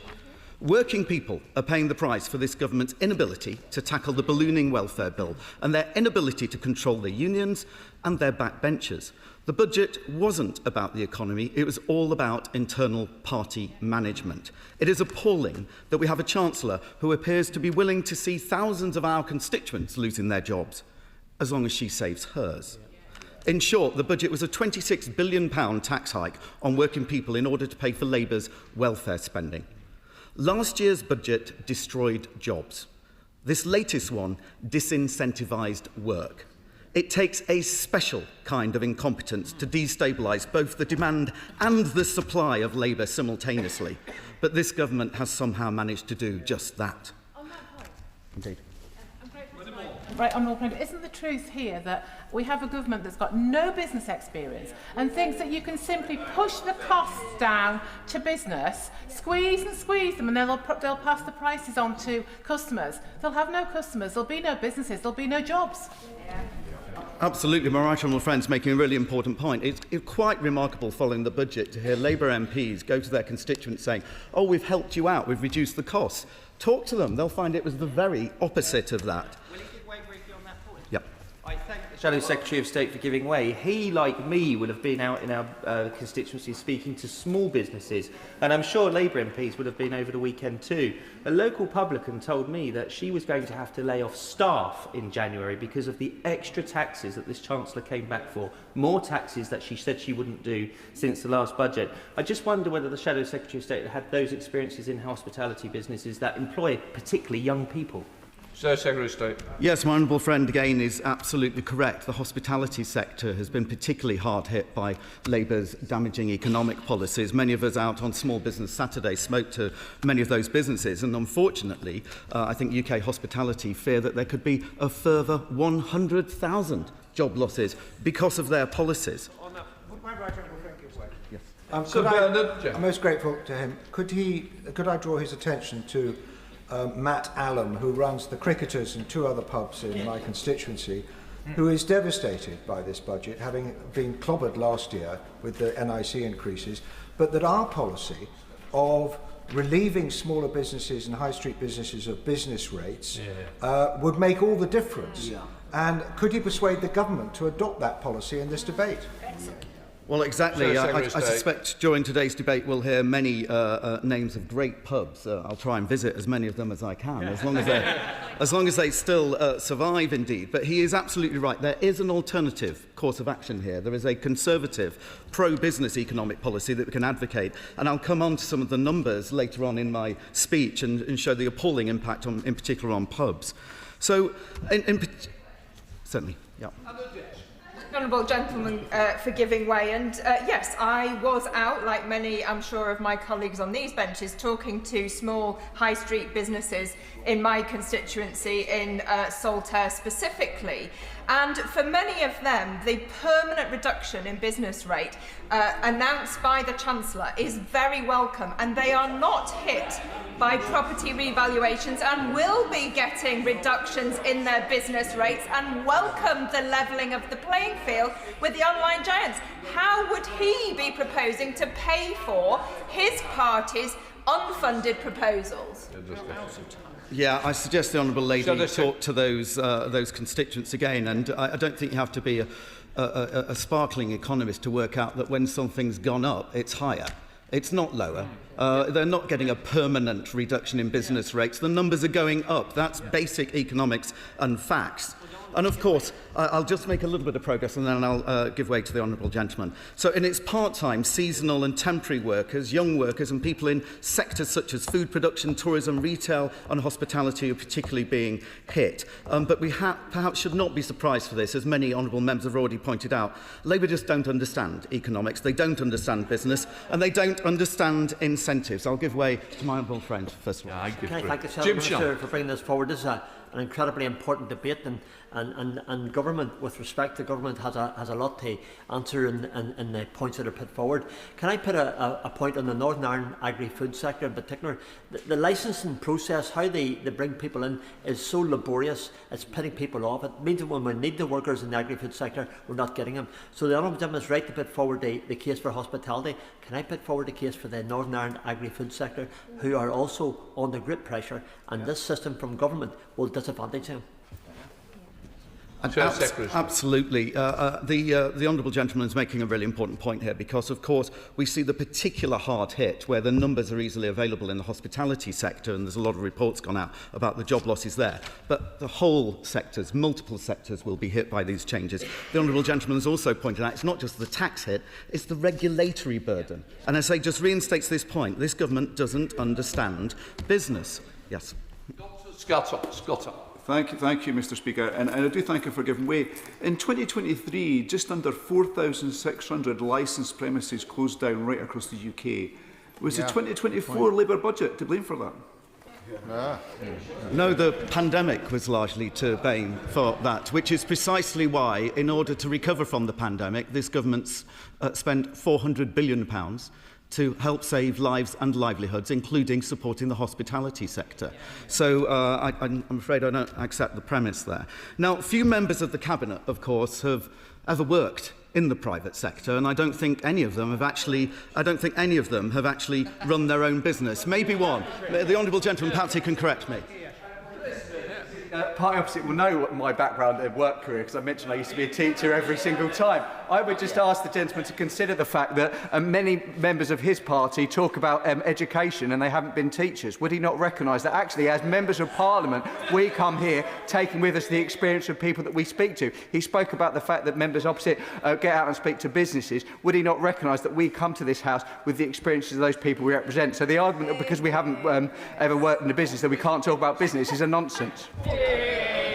Chris, you may not have to work in business, but I do expect every member of Parliament to come to this House and advocate for business. Yes, good one. It was a wonderful scene, as my honourable friend will remember, to see the King and the President of the United States sit down at the Windsor only recently. And what was particularly striking was on the British side, only the King had run a business. He ran the Duchy of Cornwall. Nobody else had run a business. On the American side, everybody had run a business. Isn't that quite a stark identification? Absolutely, and I think the right honourable gentleman again is correct. You know, having people who run a business is good for government. I'm sorry to hear the honourable members opposite don't believe that their cabinet would be better if there were a few more pro-business people in them. I can assure him most of his constituents agree so. I'll give way. Yeah. I do thank the honourable gentleman. I do have some affection for him. And he has a lovely smile. But on that same point, can you tell me how many members of the shadow cabinet, or indeed any one of the opposition MPs who serve on their front bench, have ever had to sustain a long-term position on a low-paid, insecure work, raising a family? Because those voices are equally important in this debate. Yeah. I have a great deal of affection for the honourable gentleman as well. We go back quite a long way from when we were elected. I will tell him, and it's one thing that actually I think on both sides of this House we do need to recognise. There are people on both sides of this House who come from quite poor backgrounds, from modest backgrounds, and actually trying to play that as if this benches are all full of posh people and the opposition benches are not is simply not true. And I think the honourable gentleman is doing disservice to the House to try and give an alternative impression. Yes. One state school boy to another state school boy, and the first of our families to go to university. Would you agree with me that we all have gaps in our knowledge, understanding and experience? But the way that you fill them is that you ask the people who practice in that sector. Exactly. Listen to what they have to say. Don't just tell them they're wrong, that you're right because you're the government, and change when the facts urge a change upon you. Again, the honourable gentleman put it incredibly well, and as I say, it's an onus of all of us in this place to make sure we do listen, we do learn, and we advocate on behalf of those who are making. I'll give way one more time, and then I'll make a little bit of progress. Yeah. Antonia Banks. Thank the honourable member for giving way, and I think with affection the times that we've sat together on the Politics Midlands sofa while we're being nice to the honourable member. I wonder if he would tell us, for the benefit of the House, how many 0 hours workers he's spoken to in the preparation of his speech today. Come on, sir. Yeah, I've spoken to a few 0 hour workers, and I can tell you many of them are not happy with the policy because you're going to make some of them unemployed. Right. So, as I said, Mr. Speaker, the one thing that we do know about Labour, of course, is that they do know how to spend other people's money. They just have no idea how it's created, how wealth is created, how the money that pays for our public services is generated in the first place. But they certainly know how to tax and spend. We've seen tax increases of £66 billion in just 2 budgets and tens of billions of pounds in additional debt. As Margaret Thatcher said, the problem with socialism is eventually you run out of other people's money. I'll give way to them. I thank the honourable gentleman for giving way. Honourable members on the opposition... Sorry. Mr Hall, your voice is carrying, and I don't need to hear it. Johnson. It didn't carry all the way to me. It carried to me, that's why I'm defending your Exactly, Mr. Speaker. Exactly, Mr. Speaker. The honourable gentleman and honourable and right honourable members on the opposition benches often talk about wealth creators. Now, of course, business people are wealth creators. Entrepreneurs are wealth creators. But would you agree with me that wealth is also created by the public services that we need, by the infrastructure that we need, and that has to be paid for? Sir Secretary of State. I think the honourable gentleman's final words are quite, how are they paid for? The top 1% of income taxpayers in this country pay 29% of all income tax. There are estimates that Labour government policies have led to 16,000 of the wealthiest people in this country leaving. That's the equivalent of 1/3 to 500,000 of average taxpayers. The burden, therefore, is spread on the others. So instead of demonising some of the wealthiest people who pay incredibly and make an incredible contribution towards our public services, maybe they should thank them instead. It's not just the wealthy people who have left as well. We know from the ONS data that 257,000 Brits have gone when it was supposed to be estimated at 70,000, of which about 2/3 to 3/4 were under the age of 35. So we are losing young people to the rest of the world because of the implications of not being able to get a job in this country. The Secretary of State. Yes, yet more common sense coming from this side of the chamber. I agree with the honourable gentleman. And of course, it's young people in particular who do not have confidence in this government and are fleeing.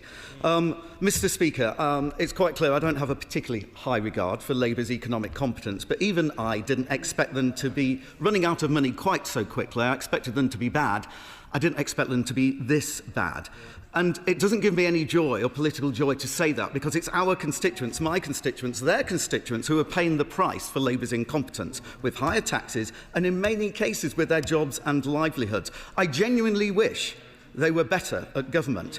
But that is wishful thinking, because here's another hard truth about Labour. Despite the party's name, despite the false advocacy for working people, every Labour government since the Second World War has left office with unemployment higher than when they started. Every one, always leaving the Conservatives to clear up their mess. While we Conservatives know the best thing you can do for working people, the best thing you can do to lift people out of poverty is help them get a job, and the Conservatives have a far, far better record than Labour in doing that. Between 2010 and 2024, the Conservative-led governments oversaw the creation of 4 million jobs. That's an average of 800 a day, Mr. Speaker. This government is destroying them by the tune of hundreds of jobs per day. I thank the Shadow Secretary of State for giving way. Well, we know what the government wants to do to support tourism and hospitality. It wants to get those on welfare to work in that sector, despite the fact some of those on welfare are there because the government has taxed tourism and welfare. Does he think that's socialism or incompetence? I think the honourable gentleman knows what my answer to that is. The irony, it would be laughable if it wasn't so sad, of the policy that they announced over the weekend to put government subsidies into creating jobs when actually they could do a better job at running the economy and they would be created themselves. It's something I will come on to again in a moment. Mr. Speaker, in terms of the record of the last government, of course, we also took millions of people out of paying income tax. We increased the tax-free allowance from £6,475 that we inherited under Labour to £12,570. And as soon as we were in a position, following the pandemic, to start reducing taxes, that's exactly what we did. Reduce the national insurance on workers from 12% to 10%, and then again from 10% to 8%, with a plan to eliminate employee national insurance altogether and, of course, align the thresholds. Labour talked about backing business when in opposition, but they're doing no such thing in government. In the budget, the Chancellor had the brass neck to say she was helping the hospitality industry with business rates. In reality, hotels, pubs, theme parks, restaurants, cafes, all seeing an increase in their business rates, as are the wider retail and leisure sectors. Investment in hospitality and tourism is already being paused or diverted overseas due to the UK's rising costs and regulatory environment. I'll give way. I thank my honourable friend, Shadow Secretary of State, for giving way. Is he as concerned as I am that a typical pub in my constituency is paying around £2,500 per month more in cost compared to 12 months ago? And just to put this briefly into context, to cover those costs, assuming a couple go in and spend £100, that's 25 additional sittings that they've got to clear, that they've got a seat just to clear their costs. How are these going to survive? Yeah.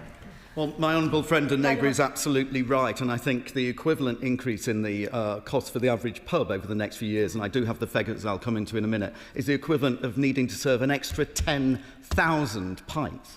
How many pubs are going to be able to do that? Yes. I'm very grateful to the Shadow Secretary of State for giving way. Epping Forest is home to some wonderful pubs and hospitality businesses like the Bull and the Queen Vic in Thaden Boys, the Thaden Oak and Mila in Loughton. I hope he'll join me in congratulating them in reaching the finalists of the British Kebab Awards next year. But does he agree with me that it's only with the Conservatives' approach of scrapping business rates and supporting our high streets and these fantastic businesses that these businesses will be able to survive and then thrive in the future? Yeah, absolutely. The honourable gentleman, again, a great advocate for the hospitality and leisure sector, and indeed there is an alternative. There are alternative approaches to back business and enable them to succeed and generate taxes and employment. He's absolutely right, and congratulate them on the Kebab Awards as well. As a big fan of kebabs, I'll have to make a visit at some point. Now, yes. I'm very grateful to the Shadow Secretary of State for giving way. Does he agree that this budget, the last one, has been a hammer blow to our already flagging high streets? And does he also recognise that the only retail premises that can be exempted from business rates currently are those that are listed if they're unoccupied, and that introduces perverse consequences for the tone and texture of our high streets. And by abolishing business rates, we will remove that perversity, and the look and feel of our high streets and the vibrancy of our high streets should be improved.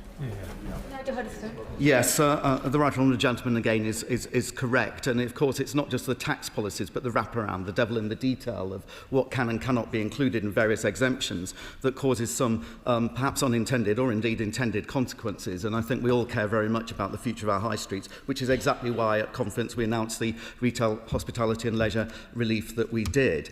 Now, as I said, Madam Deputy Speaker, in the budget, as I said, the Honourable Lady, the Right Honourable Lady, the Chancellor, had the brass neck to say she was helping the hospitality industry with business rates. They were doing no such thing. As I said, they're increasing the business rates considerably. And while hospitality is the UK's largest employer of 16 to 24-year-olds, these cost pressures directly threaten, in particular, youth employment. New analysis from the UK Hospitality reveals that small hospitality venues alone will see business rates rises by £318 million over 3 years, and subsectors like the often mentioned in this debate pubs will see a whopping increase. The average pub's business rates, even with the reduced multiplier and transitional relief, will increase 15% next year. That's an extra £1,400. In 27-28, an average pub's rates will be £4,500 higher. In 28-29, £7,000 higher. In total, over 3 years, the average pub will pay an extra £12,900. And an average hotel will be paying an extra £28,900 in rates next year. In 27-28, it will be £65,000 higher, and in 28-29, £111,000 higher. In total, over 3 years, an average hotel's rates bill will increase by over £200,000, just in time, no doubt, for them to also face the dreaded new tourism tax. And Labour's unemployment bill will do nothing but impose thousands of pounds in extra costs on businesses across the country, not to mention, of course, the ricochet impact on temporary and seasonal jobs. I'll give way to the Honourable Lady. I thank the Shadow Secretary of State for giving way. On the point of the tourism tax, which potentially will come on top of the increase in business rates, I spoke to Catherine from the Navigator Hotel last week, who is in despair at these additional costs and fearing for the future of her hotel and indeed for the 10 employees who work in that hotel. What reassurance can you give her? Absolutely. Yeah, the tourism tax is an appalling tax. We've said it will do immense damage to an already overtaxed industry. And the Honourable Lady, I think, will be aware that there is a consultation going on. I think we all need to encourage our constituents, particularly those working in these sectors, to participate in the consultation to make sure that Labour don't do the damage that we fear that they may do to an already hit sector. And of course, many sectors of the economy rely on seasonal employment during peak times, whether that's food production sectors during peak picking and growing seasons, retailers in the run-up to Christmas, or the hospitality and tourism industry over peak summer season and, of course, during school holidays. But if the Minister and MPs on the Labour benches had actually been engaging with and listening to businesses in their constituencies or across the country since they came to power, they would know the frustration that so many of those businesses feel. They want to employ more people, especially young people. They want to give learning and skills development opportunities, perhaps to people with their first job. But they have been unable to do so because Labour's policies are making it unaffordable for them to do so.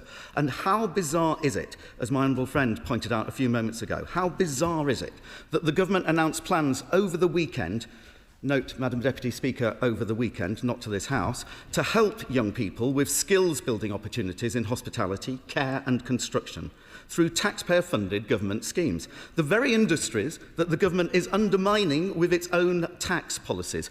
If the government didn't attack these industries, businesses would be generating these opportunities and these jobs of their own volition, not needing government handouts. So rather than spend £820 million using public money to help create jobs that may not be sustainable, surely it would have made more sense not to have taxed the hospitality, construction or care sectors in the first place. Even hospices weren't exempt from the national insurance increases. Yeah, good work. I'm very grateful to my honourable friend. I mean, there's a very fundamental misunderstanding, I think, between this side and that side of the House. That side seems to believe that the government creates jobs, the government creates wealth, the government creates everything. On this side of the House, we recognise that actually it's individuals who get up in the morning, who group together, and we call those groups companies. They try and come up with ideas, they try and stretch themselves, and they try different ideas. Some of them succeed, some of them fail, and actually relieving the pressure on them is not somehow letting them get away with something. It's enabling them to express the freedom of ideas that they have. Now, I think the second fundamental misunderstanding, it's not about who's had an experience of a job and who hasn't. It's who's had an HR department and who hasn't. Now, the problem that we've got on the other side is not that they're bad people or good people. As we all know, there's different people on all sides of the House. It's that the reality is that if you have an experience of a business that's only ever had an HR department, that's only ever been large enough to look at different ways of in-year cost savings in that sense, it's not the same as if you're the one who's trying to pay for one person, two people or three people. Now, actually, 80% of businesses in this country have fewer than 10 employees. That's who we're talking about. Nigel Huddleston. Yeah, my right honourable friend's making some really important points again. Not only the specific examples, but the fundamental difference in political and economic philosophy between our side and their side of the chamber. We believe in personal responsibility, low tax, small government, living within your means, and being unapologetically pro-business because we recognise that it's the private sector that generates the jobs and the economic activity that pays for our vital public services. The Labour side agree the complete opposite. And of course, I think we've recognised, as the leader has said many times, we get into difficulty when we stray too far away from these things. We let down the country, we let down the economy when we stray away from our principles. Labour let the country down and destroy the economy when they stick to their principles. I'll give away to the Honourable Lady. I thank the Honourable Member for giving way. I think to his point about the employment of young people, in somewhere like Northern Ireland, we have one of the highest levels, if not the highest level, of youth unemployment and young people not in education, training or employment. Would you agree with me that the budget absolutely hammers any prospect of those young people being employed in hospitality or tourism, for example? Nigel Huddleston. Yeah, the Honourable Lady is obviously speaking to her constituents and businesses in her constituency, and of course young people who are extremely disappointed and feel let down by this government and their economic philosophy, which is why the budget announcement and then followed by this announcement recently, we're now going to kind of help them a little bit with some public money, is just bizarre. It shows that they do not get basic economics, and it's particularly hitting young people. Now, I'll give away briefly to the Honourable Gentleman again. I do thank you for giving way. Under a Conservative council and Conservative government, Stoke-on-Trent had one of, if not the highest NEAT levels anywhere in the country. Those numbers are now coming down. What does he think was the reason why my city had to endure that under his government and his council? And would he accept that part of that was because economic growth in this country was not equitably felt across this country, and that economic growth that only takes place in one part of the country is equally damaging as much as some of the things he is professing to be damaging today? Yeah, I do agree with some of the principles that the Honourable Gentleman articulates there in terms of the need for economic growth to happen outside of the M25 as well. London is a great dynamo. It needs to be London plus, but we do need to make sure that we grow across the country. But that, of course, was exactly the point of the levelling up agenda. But I'm afraid we can't have this kind of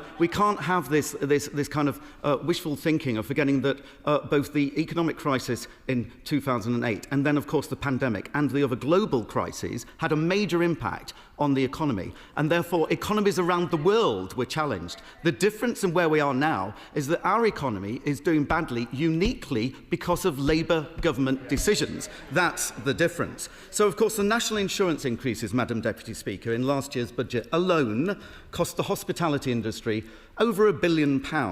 The business rate increases that they're facing now make matters even worse. This isn't so much giving with one hand and taking with the other, Madam Deputy Speaker. It's giving with one hand, then punching them in the face, and then giving them a good kicking when they're down on the ground as well. That is an appalling attitude to take towards business, but that is this government's attitude. I'll give way. I thank the Honourable Member for giving way.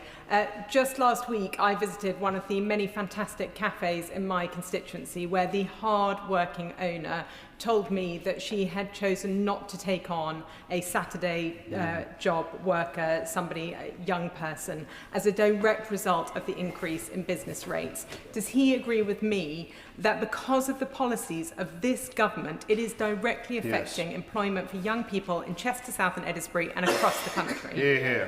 Nigel Huddiston. Yes, and I had the pleasure of visiting a cafe in the Honourable Lady's constituency. I sincerely hope it wasn't the one that we visited, but this is a common theme across the country, and we're hearing it on way too many occasions. And what's interesting as well, these businesses, these business owners, often very small businesses, feel really guilty that they cannot employ people in a way that they would want to, that they can't give the Christmas jobs and so on. They should not feel guilty about this. The government should feel guilty about that. I thank my honourable friend for giving way. Does he agree that it's not just the tax rises, the additional cost burden that's causing a lack of confidence, but that lack of confidence in itself is probably the most corrosive aspect of all, because once that's entrenched, it's very hard to unpick, particularly when business is repeatedly facing a government that is doing the exact opposite of what they pledged in their manifesto. Nigel Huddiston. Yes, and the honourable gentleman knows confidence is a major driver of economic activity, and when the public, when consumers and when businesses don't have confidence, all things fall apart. And we've had a significant change of direction. I'm afraid I can't see this confidence returning. As I said, I don't get any joy saying that. I want the government to get their act together. I want them to be economically competent for the sake of our constituents. Very briefly, and I'll try and conclude. Thank you. I'd like to thank the honourable gentleman for giving way. I just would interested in him suggesting that our principles were the thing that causes the problem. Which bit of our plan for small and medium-sized businesses, action to tackle late payments, reducing regulatory burdens and expanding access to finance does he disagree with? Yeah, I mean, this is just noise. The honourable lady needs to speak to businesses in her constituency, and I think she'll... Well, the facts are the national insurance increases, the business rates increases, the additional burdens on businesses. If anybody in the opposition benches can name any major business organisation that's welcoming the employment bill, the unemployment bill as we call it, then I would welcome them to do so now. But I don't think they can, because it's anti-business. That's the point. We're pro-business, they're anti-business. The principle is really key here. To be pro-business means being pro-workers and being pro-public sector, because that's how the taxes are generated. And the government have the exact different... I won't give way. I'll give way in a moment to somebody behind me, but I do need to... I'm aware, Madam Deputy Speaker, I'm on the final stretch. Yes. Now, I can only assume... I can only assume, Madam Deputy Speaker, that the Labour government just doesn't understand the negative impact that its tax policies are having on the tourism, hospitality and leisure space, because to do such harm willingly is pure economic vandalism. This government's lack of understanding of the private sector and how jobs are created beggars belief. But none of this would be necessary with a competent pro-business government. There is an alternative. A pro-business, conservative alternative that backs business, that wants the private sector to succeed, that backs entrepreneurs and wealth creators, and has policies that enable job creation and economic growth through policies such as the 100% business rates relief for retail, hospitality and leisure. But instead, this government has decided on an economic strategy that punishes enterprise, burdens the taxpayer, disincentivises work, increases dependency on welfare and grows the size of the public sector. That is the wrong strategy. The Labour government is destroying the economy. They promised change at the last election, Madam Deputy Speaker. Well, we certainly got it. Slower growth, higher taxes, higher spending, more debt, more welfare and higher unemployment. Time and time again, Labour have betrayed the trust of the British public. And we on these benches will not tire of holding this disastrous Labour government to account for their utter incompetence. The country cannot afford 3 more years of this, Madam Deputy Speaker. Britain deserves better. Thank you. The question is, as on the order paper, I call the Minister to move the amendment. Minister Blair McDougall. Thank you, Madam Deputy Speaker. I beg to move the amendment in the name of the Prime Minister.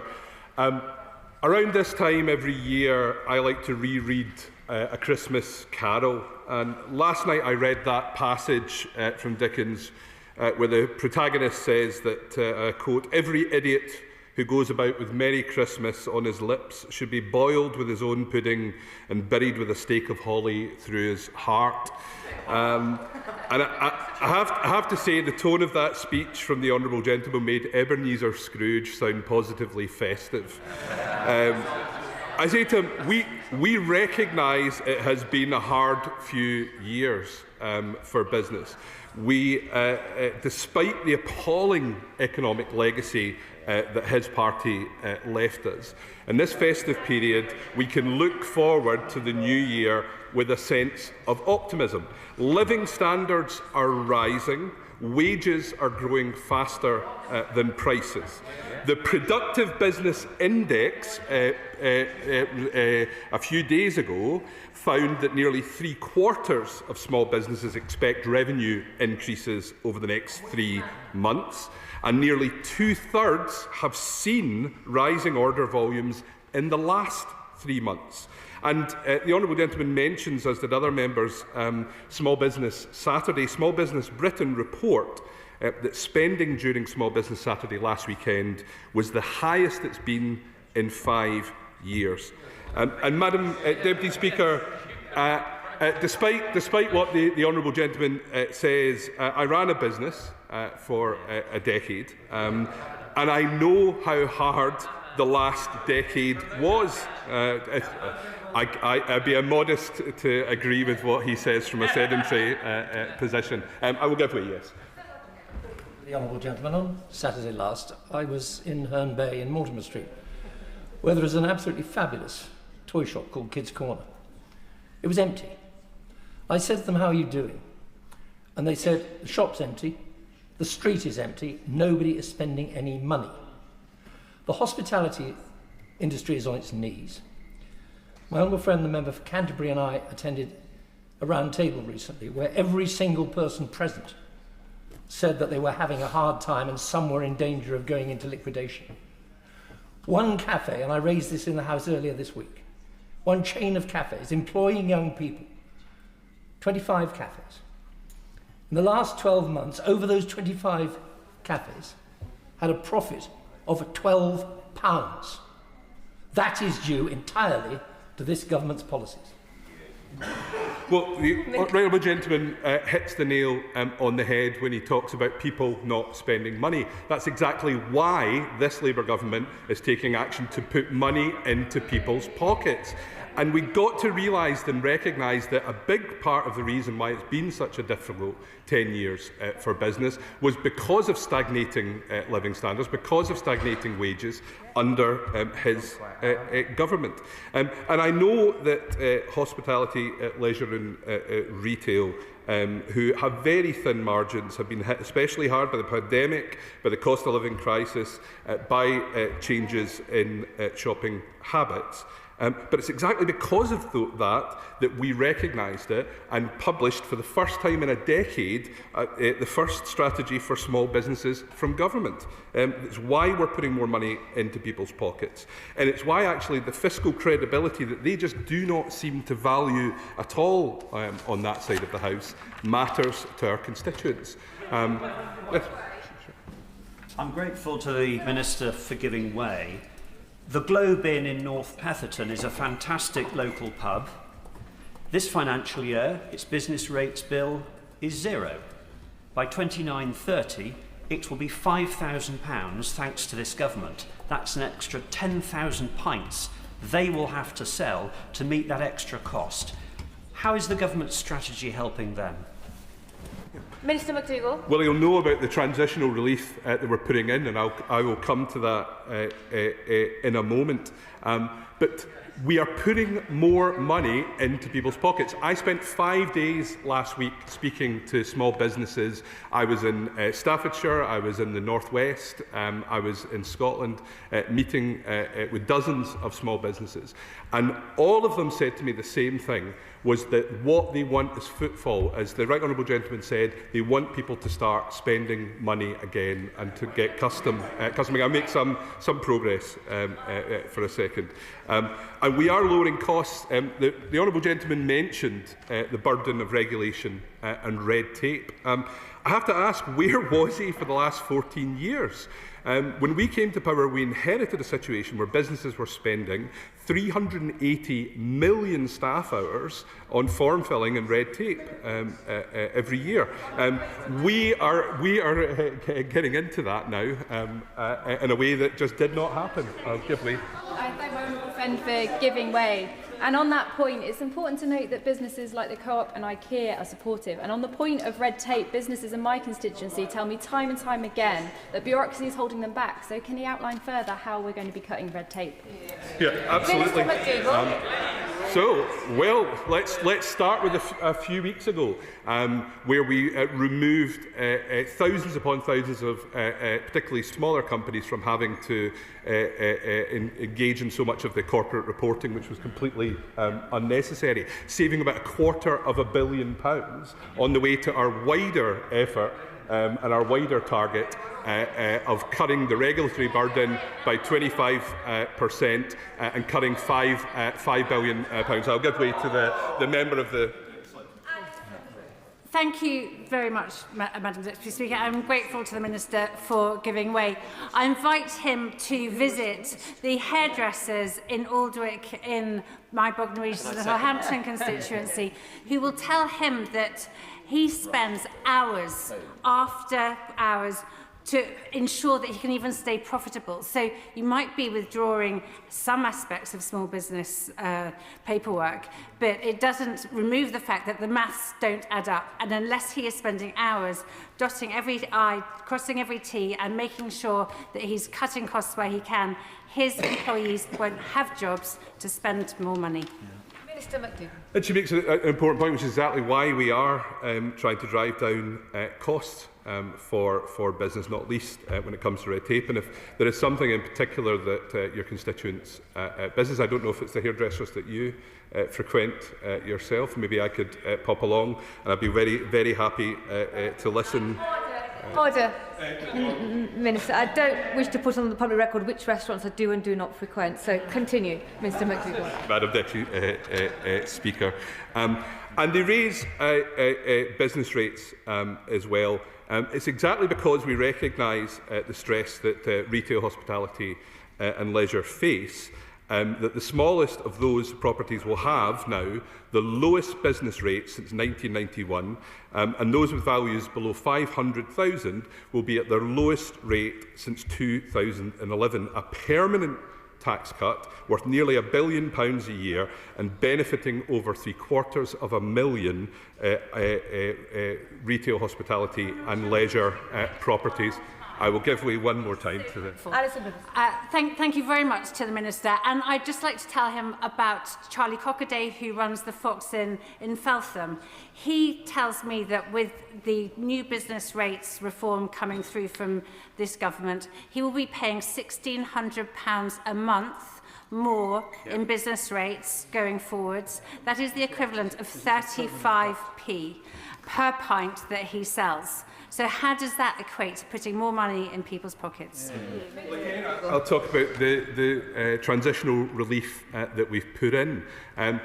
Under the plans we inherited with this valuation, pubs were looking at rate bills increasing by about 45%. Because of the relief that we've put in, that's about a tenth of that in terms of percentage. So we are acting.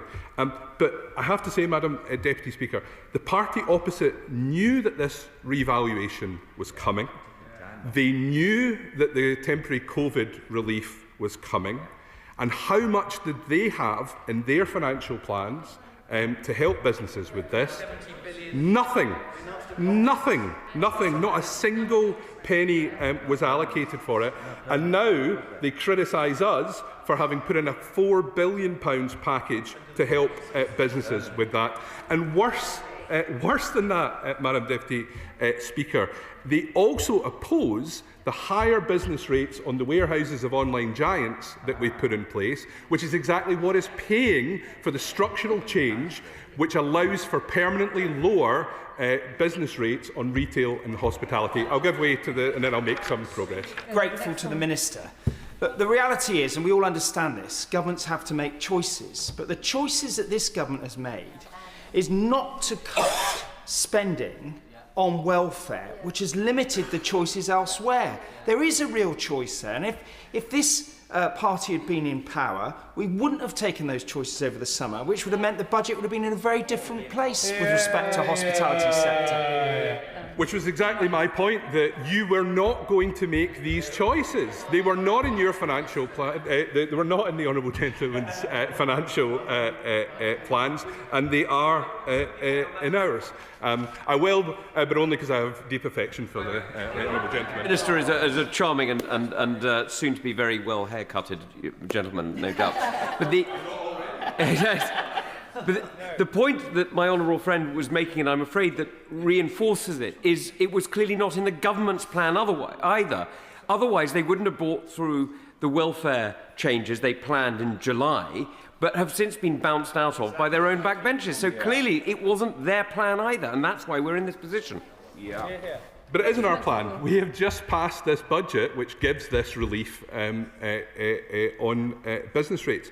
And let me continue perhaps with and return to the theme of A Christmas Carol and visit with the ghost of Christmas past. Perhaps we could travel back to when the Honourable Gentleman gushed about Liz Truss's mini budget with her unfunded tax giveaway as representing, quote, a new era which he said would help everyone with cost of living pressures. Well, unlike Ebenezer Scrooge, the Honourable Gentleman has not repented.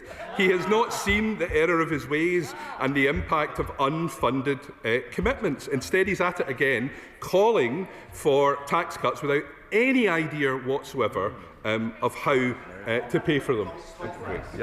I thank the Minister for his way. The members opposite talk about political choices. They made a political choice to bring in austerity, which meant that actually there was lack of funding to the NHS. My constituency of Harlow is full of sole traders who say to me what really affects their ability to earn money, to actually have money in their pocket to spend in the pub or other establishments, is the fact they have to wait for years on end to get a doctor's appointment or to actually get an operation. So would he agree with me that the right choice that the Chancellor has made is to invest in NHS to ensure we get the waiting time down so that my workers can get back to work? Minister McDougall. He's absolutely right, and of course that's one of the more important ways we get the welfare bill down as well and get more money into people's pockets and ultimately more money into tills. But instead of these fantastical unfunded tax cuts, we're giving real help to high streets across the country. Millions of British people will benefit from the £5 billion Pride in Place programme, which puts local people in 339 neighbourhoods in the driving seat of renewing their own areas. I will. I thank my honourable friend for giving way, and I'm also grateful to the government for the fact that Ramsgate in particular is benefiting from the Pride in Place Fund. But more widely, on the issue of seasonal work, which is vital for coastal communities like mine, can you confirm that seasonal workers and people who work in hospitality will benefit from many of the measures in the budget, that tackle the cost of living and raise their wages, for example, the minimum wage, cuts to energy bills, and indeed freezing of bus and train fares? Minister McDougall. Absolutely, and on this side of the House we recognise that link between standard of living and how business sustainability is working. She mentioned her own area benefiting from Pride in Place, and the Honourable Gentleman's part of the world. You've got Smethick, Darlaston, Bilston, Dudley and Bedworth all receiving funding through Pride in Place.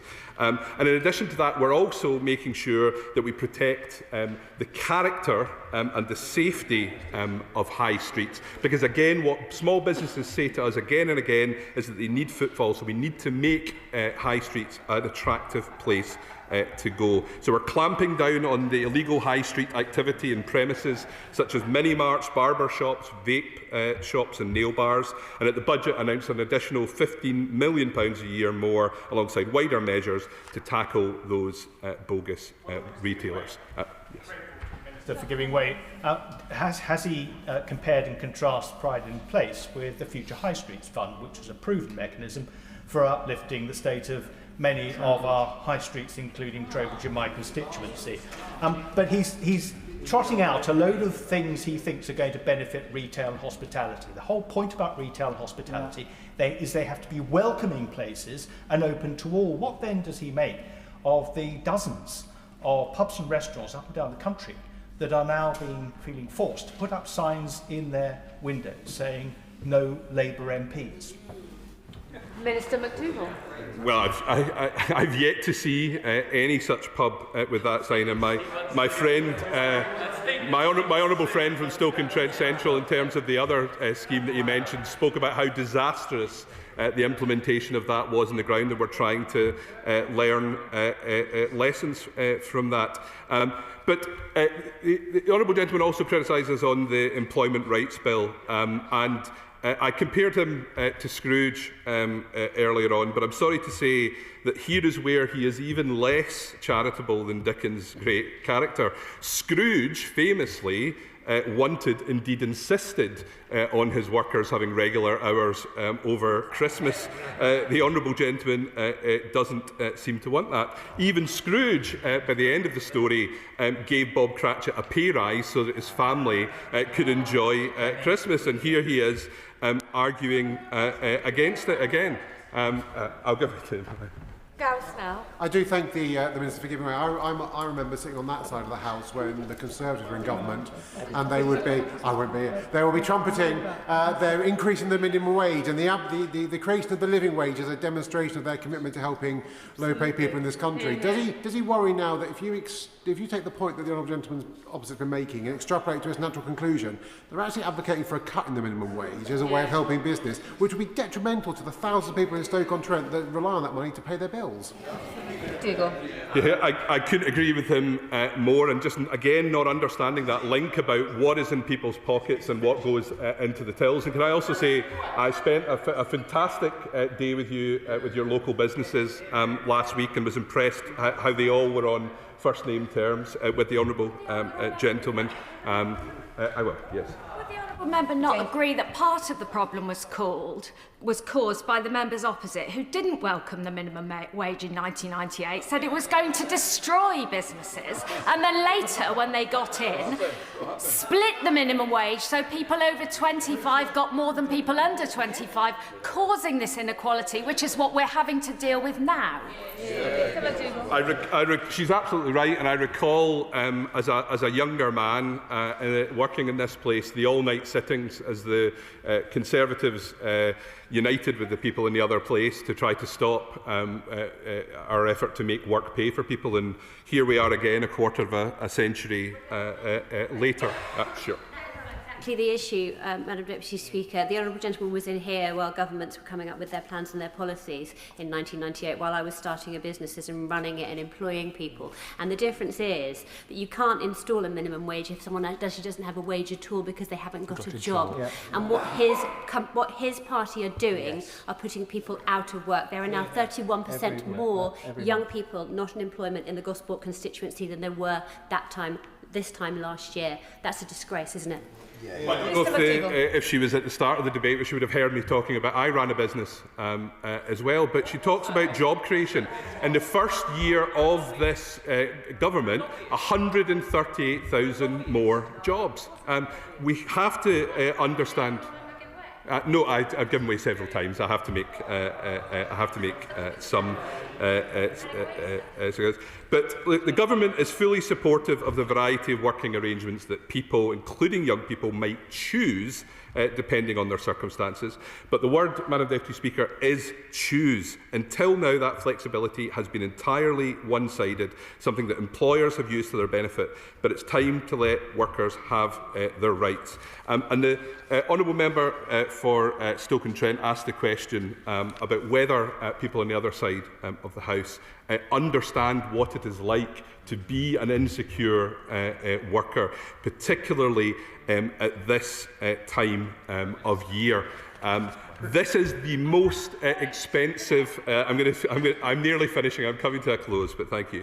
At this time of year, this is the most expensive time of the year. It's the most expensive month. On this side of the House, we are proud to be acting to ensure that families can plan for the expense of Christmas, that families can look forward to Christmas without worrying about the anxiety of whether they can make it to the end of the month. And the criticisms of that and the lack of understanding from the other side about how important the cost of living and the money in people's pockets is to the success of business is, quite frankly, humbug. I call the spokesperson Liberal Democrats. Give me. The original question was as on the order paper. Since when an Amendment A has been proposed as on the order paper, the question is that the original words stand part of the question. I now call the spokesperson for the Liberal Democrats, Sarah Olney. Thank you very much, Madam Deputy Speaker. It's a pleasure to speak in this debate. Training, hiring and retaining a skilled workforce are issues affecting businesses across the country. Many businesses, such as in the farming and agricultural sectors, depend upon recruiting the right people at the right time. Obstacles to hiring seasonal workers could have a significant impact on businesses which are already struggling with sky-high energy bills, trouble recruiting the workforce they need, and are facing high costs in trading with Europe. We're seeing a practically stagnant economy with business confidence down and unemployment up, and this is particularly prevalent amongst young people, many of whom traditionally found their first jobs in the hospitality sector, the largest employer of young people. However, this sector is struggling to employ new workers, and the damage that's being done to the prospects of our youth struggling with unemployment levels will be detrimental to the broader economy in the years to come. Many of these challenges began under the administration of the last Conservative government. It was the previous government who undermined farming, agricultural, hospitality, so many other sectors dependent on seasonal work, by negotiating failed trade deals with the EU, with Australia, with New Zealand, and breaking their promise to reform business rates. Their record is a dispiriting picture of low growth, high interest rates and falling living standards. People endured years of Conservative mismanagement, which is why it's so disappointing that this government has wasted the last 18 months by failing to pursue policies that promote growth and by imposing an unfair national insurance jobs tax that has stifled business investment. Will my right honourable friend give way? Happy to. I'd like to thank my right honourable friend for giving way. In the West Country, we've seen an icy chill effect of the Nix hike on our hospitality and tourism industry, particularly in Torbay. The Torbay Coast and Countryside Trust that has looked after some of our beautiful natural spaces has had a £100,000 cost of the Nix hike on them, which has forced them to close their doors and take a step into the dark. Does my right honourable friend agree with me that the government needs to explore the impact of the Nix hike on some of these fragile sectors of our economy and see how they can step in to support them? Thank you. I thank my honourable friend for his intervention, and it's tragic to hear about the closure of his local organisation there, not just depriving local people of the opportunity to enjoy the services that they were providing, but also, as I was saying, depriving young people in particular of the opportunity to take their first job. On the Employment Rights Bill, Liberal Democrats have been clear. We welcome many of the principles underpinning the legislation, but we've been pushing the government to make crucial improvements to ensure that it properly delivers for workers and small businesses. We strongly believe in giving all workers security over their working patterns, and we're deeply concerned that too many struggle with unstable incomes, job insecurity and difficulties in planning for the future. On flexible work, we'll continue to advocate for what we think would have been a fairer and less onerous system, based on giving workers a new right to request fixed hours that businesses would not be able to unreasonably refuse. And when it comes to seasonal work, we are glad, thanks to the work of the Liberal Democrats in the House of Lords, the government has made significant concessions for the benefit of businesses and workers, placing a statutory duty on the Secretary of State to consult with key stakeholders before exercising powers to specify what a temporary need is in relation to the right to 0 hours contracts provisions. And we're also pleased the government has listened to Liberal Democrat calls for clarity by providing examples of how an employer could approach seasonal demand while complying with the new right to guaranteed hours. These provisions, secured by Liberal Democrat peers, will support workers by giving them more control over their working hours while ensuring that businesses are properly consulted and given the resources to navigate this new legislation. This weekend, towns across the country mark Small Business Saturday, but many small businesses will have struggled to celebrate given the challenges that they're facing. Recent government decisions, including the devastating business rates hike in last month's budget, are causing huge damage to small hospitality firms, with many now considering whether their business remains viable. Happy to give way. I thank my honourable friend for giving way. Tourism is vital to the economy of West Dorset. Hospitality in West Dorset is one of the largest employers. Our population soars by 40% during the summer months. These businesses require seasonal workers. Given all the headwinds that she's outlining facing the high street, facing UK hospitality, does she agree that the government should reward the sector or look after the sector with a 5% drop in VAT? I thank my honourable friend for his intervention. He's absolutely right. The hospitality sector has been disproportionately impacted by the hike in national insurance contributions because it employs generally people on lower wages for a shorter period of time, and with the decrease in the threshold in particular, that has been very damaging to many businesses that have that kind of employment pattern. But my honourable friend is absolutely right. What we really need to be doing is boosting growth, boosting demand, and we think that that can happen by introducing a 5% decrease in VAT for hospitality businesses. Because we need the government to give hospitality the tools it needs to grow and help boost the wider economy. Thousands of venues are facing steep and unprecedented cost rises, making this a critical moment for the hospitality sector. And I urge the government to tackle this cost of doing business crisis by adopting our proposal on VAT. Pubs, bars... Yes. How much would the 5% VAT cost? Policy cost? Grateful to the honourable member for his point. The cost of the VAT cut could be met by How much is it? I believe off the top of my head it's about 9 billion. But what we think is that that could be met by the money we've lost from leaving the European Union, from Brexit. £25 billion a year has been lost to the Treasury as a result of leaving the European Union, thanks to the Conservatives' botched Brexit deal. And there are so many better ways that we could have been spending that money that the Conservatives' botched Brexit deal has cost us. Pubs, bars, cafes and restaurants across the UK who rely on seasonal workers need all the support they can get, so I sincerely hope that ministers will listen. Today's motion calls for the abolition of business rates, and the Liberal Democrats agree that we need to see a complete overhaul of this unfair and damaging system.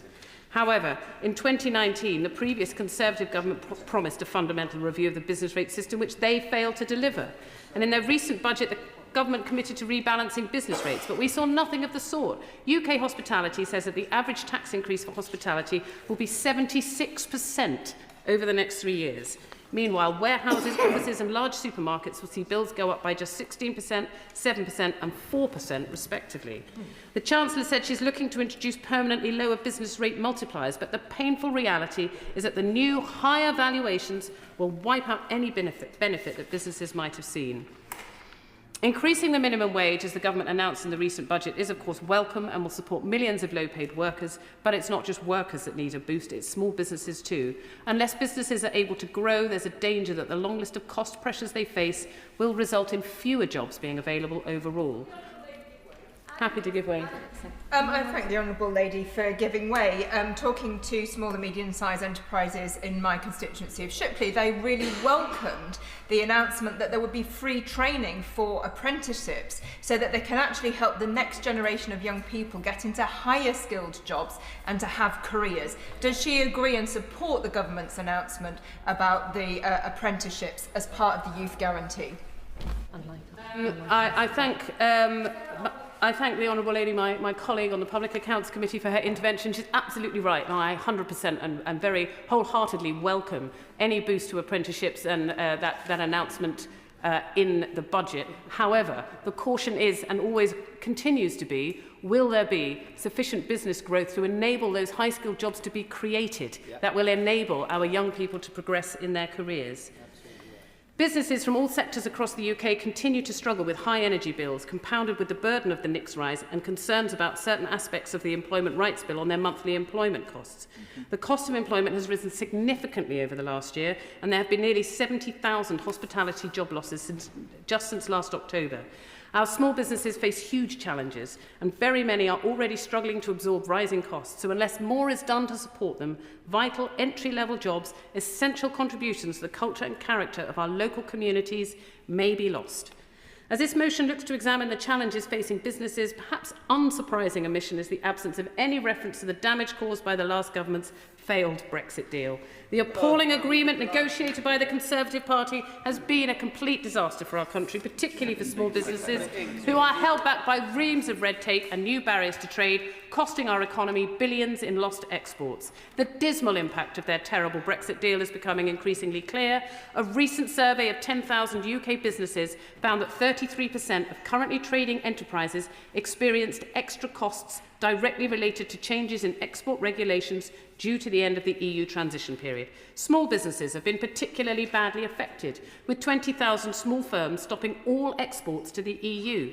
And a recent study has found that goods exports have fallen by 6.4% since that trade deal came into force in 2021. And while the Liberal Democrats welcome the steps, even if hesitant, that this government is taking to rebuild our relationship with the EU, I urge the government to recognise that this should only be the start towards a new, bespoke UK-EU customs union, which this House voted for just yesterday. Independent analysis has shown that a closer trading relationship with the EU would boost GDP by 2.2% and would bring in roughly £25 billion of extra tax revenue every year, which would be crucial for fixing the public services which the Conservative Party left broken. Yes, I'll give way. I'm very grateful to the Honourable Lady, and I'm not suggesting she should have been hanging on my every word yesterday, but she was in the chamber during that debate. I wouldn't call 100 votes in favour and 100 votes against a win. A 10-minute rule bill is going to go nowhere, so why her leader is jumping up and down on social media as if he's just introduced the Magna Carta, I fail to understand. But did she not hear me when I said that in conversations with the European Union, the EU itself will not entertain a new customs union with the United Kingdom? They want to evolve the agreement that we have as per the agreement, but not have Groundhog Day. Which bit of that is her party not understanding? Or are they just ignoring it because it's convenient? Sarah Olney. I thank the honourable gentleman for his intervention, and I did listen very carefully to his speech yesterday, which I thought he delivered very well, and I am grateful to him for putting the points against our bill. He is absolutely right. It was 100 on each side. However, it did pass. With the help of Madam Deputy Speaker, who was in the chair yesterday, and it has progressed to its second reading. But I take his point. What I would say to the honourable gentleman is, how does he know? If there is a political movement for change in this country, a political will towards further integration with the European Union, if there is a political will in favour of a customs union, I'll just finish this point if I may, then I think that the EU would welcome that and would be very keen to have a conversation on that part. I'm going to give way to the honourable lady there, and then I will come back to you. I thank the honourable member for giving way. Would the honourable member not agree that the trade agreement that was signed earlier this year and the SPS agreement, which is actually the EU now have a mandate to discuss and which will hopefully be through by 2027, will make a massive difference to a lot of the export done. So we are getting there. It takes time, but we are getting there. To the honourable lady for her intervention, what I would say, this is very piecemeal. It's taking time. I think if we had a more wholehearted approach to a customs union, we would be able to unlock all sorts of benefits that are not possible with the piecemeal approach. I'm going to give way to the honourable gentleman, and then I will come back to you. I suggest a new customs union might take a little bit of time. Maybe just a day or two. She asked a perfectly legitimate question, how do I know? In direct response to her party's motion, it's an issue I raised directly with representatives of the European Union. And the answer was, no thank you. That's how I know. I wasn't speculating, it was knowledge. Sarah Olney. I'm grateful to the honourable gentleman for sharing that knowledge with us all, and obviously that's something to reflect upon. However, I would say that if it was this is why we're pressing the government, and I think it is the government who hold the purse strings, who hold the pen here, and that is, I think, up to them to be making those advances on behalf of the country. Yes. I thank the honourable member for giving way, and I will ask this question in the spirit of genuine curiosity, if I may. the trade deal done by the Prime Minister, by the Chancellor, by the Business Secretary earlier in the year with the United States guaranteed more than 200,000 jobs in the West Midlands, in Jaguar Land Rover and in its supply chain. What future does the Honourable Member envisage for those jobs in her ideal scenario where we go back into a customs union tomorrow? And what would she say to my constituents and the people in our West Midlands region about the prospects for those jobs? Has she thought about it, and does she have a plan? I thank the Honourable Lady for her intervention. What I would say about that is our allies in America are becoming increasingly unreliable, and it is absolutely right that we should look elsewhere for our alliances, not just on trade, but on defence, and recent moves just this week show us on what shaky ground our agreements with the US are built upon, and for the long-term future of the car industry in West Midlands, and of course the future of our whole economy, we need to be looking to Europe to build up those relationships with our European neighbours, because our partnerships with the US are becoming, our allies in the US are becoming increasingly unreliable. I would find, if I was one of her constituents, I would be looking for the government to be fully investigating other opportunities for trade as well as with the US. More broadly, as we look at issues affecting the workforce, Liberal Democrats welcome the industrial strategy that this government put in place alongside a funding boost for skills and training. However, this progress stops well short of the fundamental reform we need to see if we're going to address the workforce shortages which many industries are facing. British businesses must be able to hire the people they need with the skills they need. A key cause of workforce shortages is ill health. To tackle this deeply entrenched problem, the government must do more to invest not only in our NHS but also in social care, so people can get the health care they need and rejoin the workforce more quickly. Any business will tell you that the apprenticeship levy doesn't work, despite the government's attempts at reform. Firms can't get the funding they need to train staff, and hundreds of millions of pounds of funding is going unspent. The Liberal Democrats have long called for proper reform of the levy, replacing it with a wider skills and training levy that will give businesses real flexibility over how they spend money to train their staff. We were pleased to hear in the budget that more details on the wider youth guarantee and growth and skills levy package would be announced shortly, but can the Minister provide a timeline for when we can expect to see this detail? And again, I wish to ask the Minister if they'll set out a timeline for the introduction of a youth mobility scheme which would be beneficial to our economy, easing some of the burdens which the hospitality sector is facing. Businesses across the country, especially our small businesses, are struggling with unprecedentedly high costs, such as the government's unfair national insurance rise, sky-high commercial energy bills and a broken business rate system. And struggling businesses means fewer jobs and lower pay, so it's absolutely clear that we must look for ways to support local businesses and all those that rely on them. Thank you, Madam Deputy Speaker. Ewan Steinbank.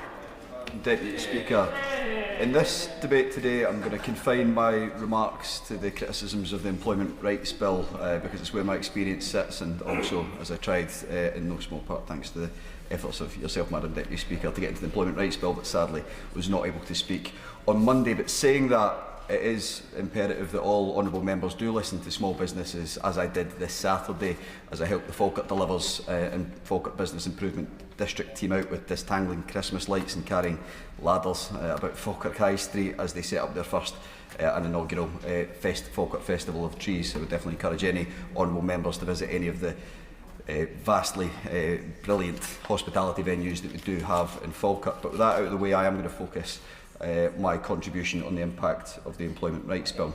Because what we've heard from the opposition benches, and I would say small businesses are looking for more and solutions. Very few of them said we should either cut welfare substantially in a way that would push children into poverty or rejoin the European Union as the immediate solution.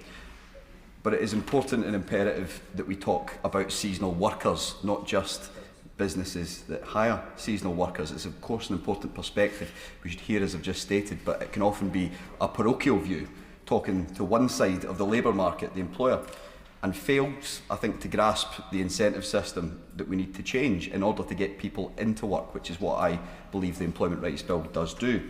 After years of hearing the stick from government of tough language about benefit sanctions and I think often kicking down at a workless generation, which they directly caused and they directly failed to also address when in government, they now repetitively slam the carrot, which is now the Employment Rights Bill, and this government's broader agenda to make work pay again.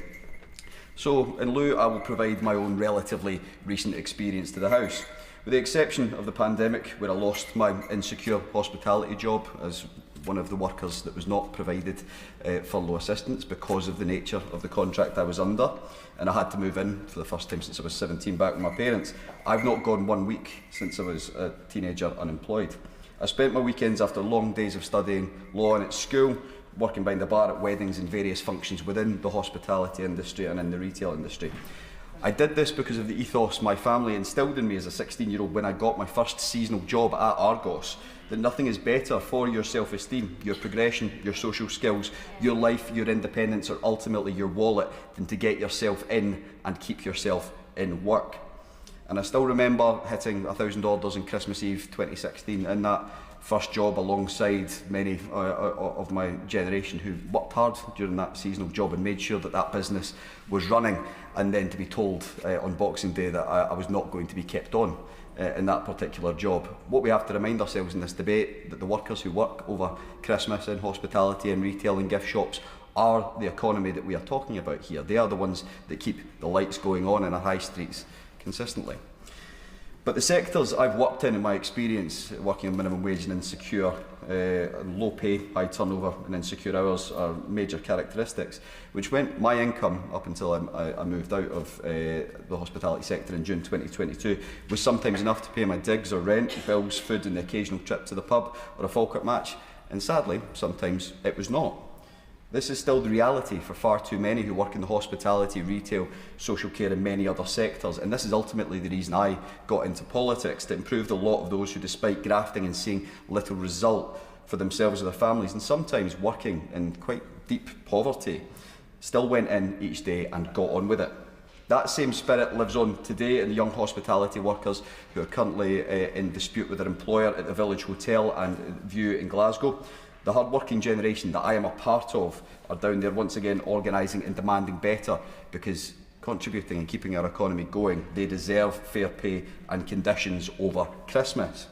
More than anything, it was the reason I ran for election, because I saw in my generation the corrosive social sickness that the previous government neglectfully allowed this country, and especially my generation, to be infected with. After 14 long years, many in my generation looked at the workplace with no prospect of being able to build a better life than the one their parents had.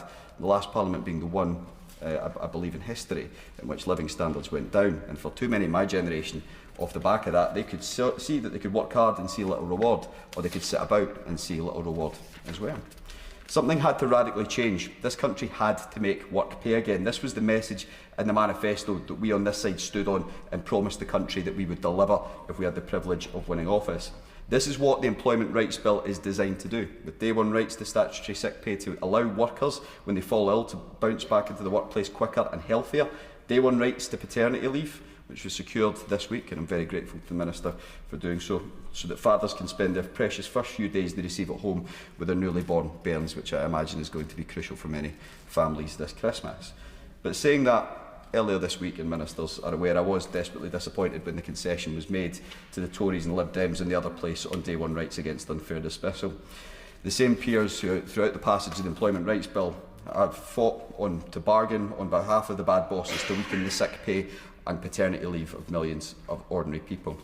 The obstructions of the other place in delivering the core manifesto commitment, which will benefit so many in my generation and seasonal workers, especially to boot, must be addressed by the government at another time with, in my perspective, far more radical intent in regards to the other place. I cannot and I will not forget the workers I pulled pints alongside. It's only going to be my third Christmas. I will give way. I thank my honourable friend for giving way. He's making an excellent speech. An 18 to 20-year-old this Christmas who's serving a pint will be earning £1.40 an hour more. Does my honourable friend agree with me this demonstrates Labour's commitment to young people? Yes, absolutely. And I also find it disgraceful that the Leader of the Opposition this week has suggested that we should freeze the minimum wage. That means in later years, the workers who are going to keep the lights on this Christmas, in the gift shops, in the pubs, in the restaurants, should be entitled to less. As inflation goes up, well, they're part of the economy.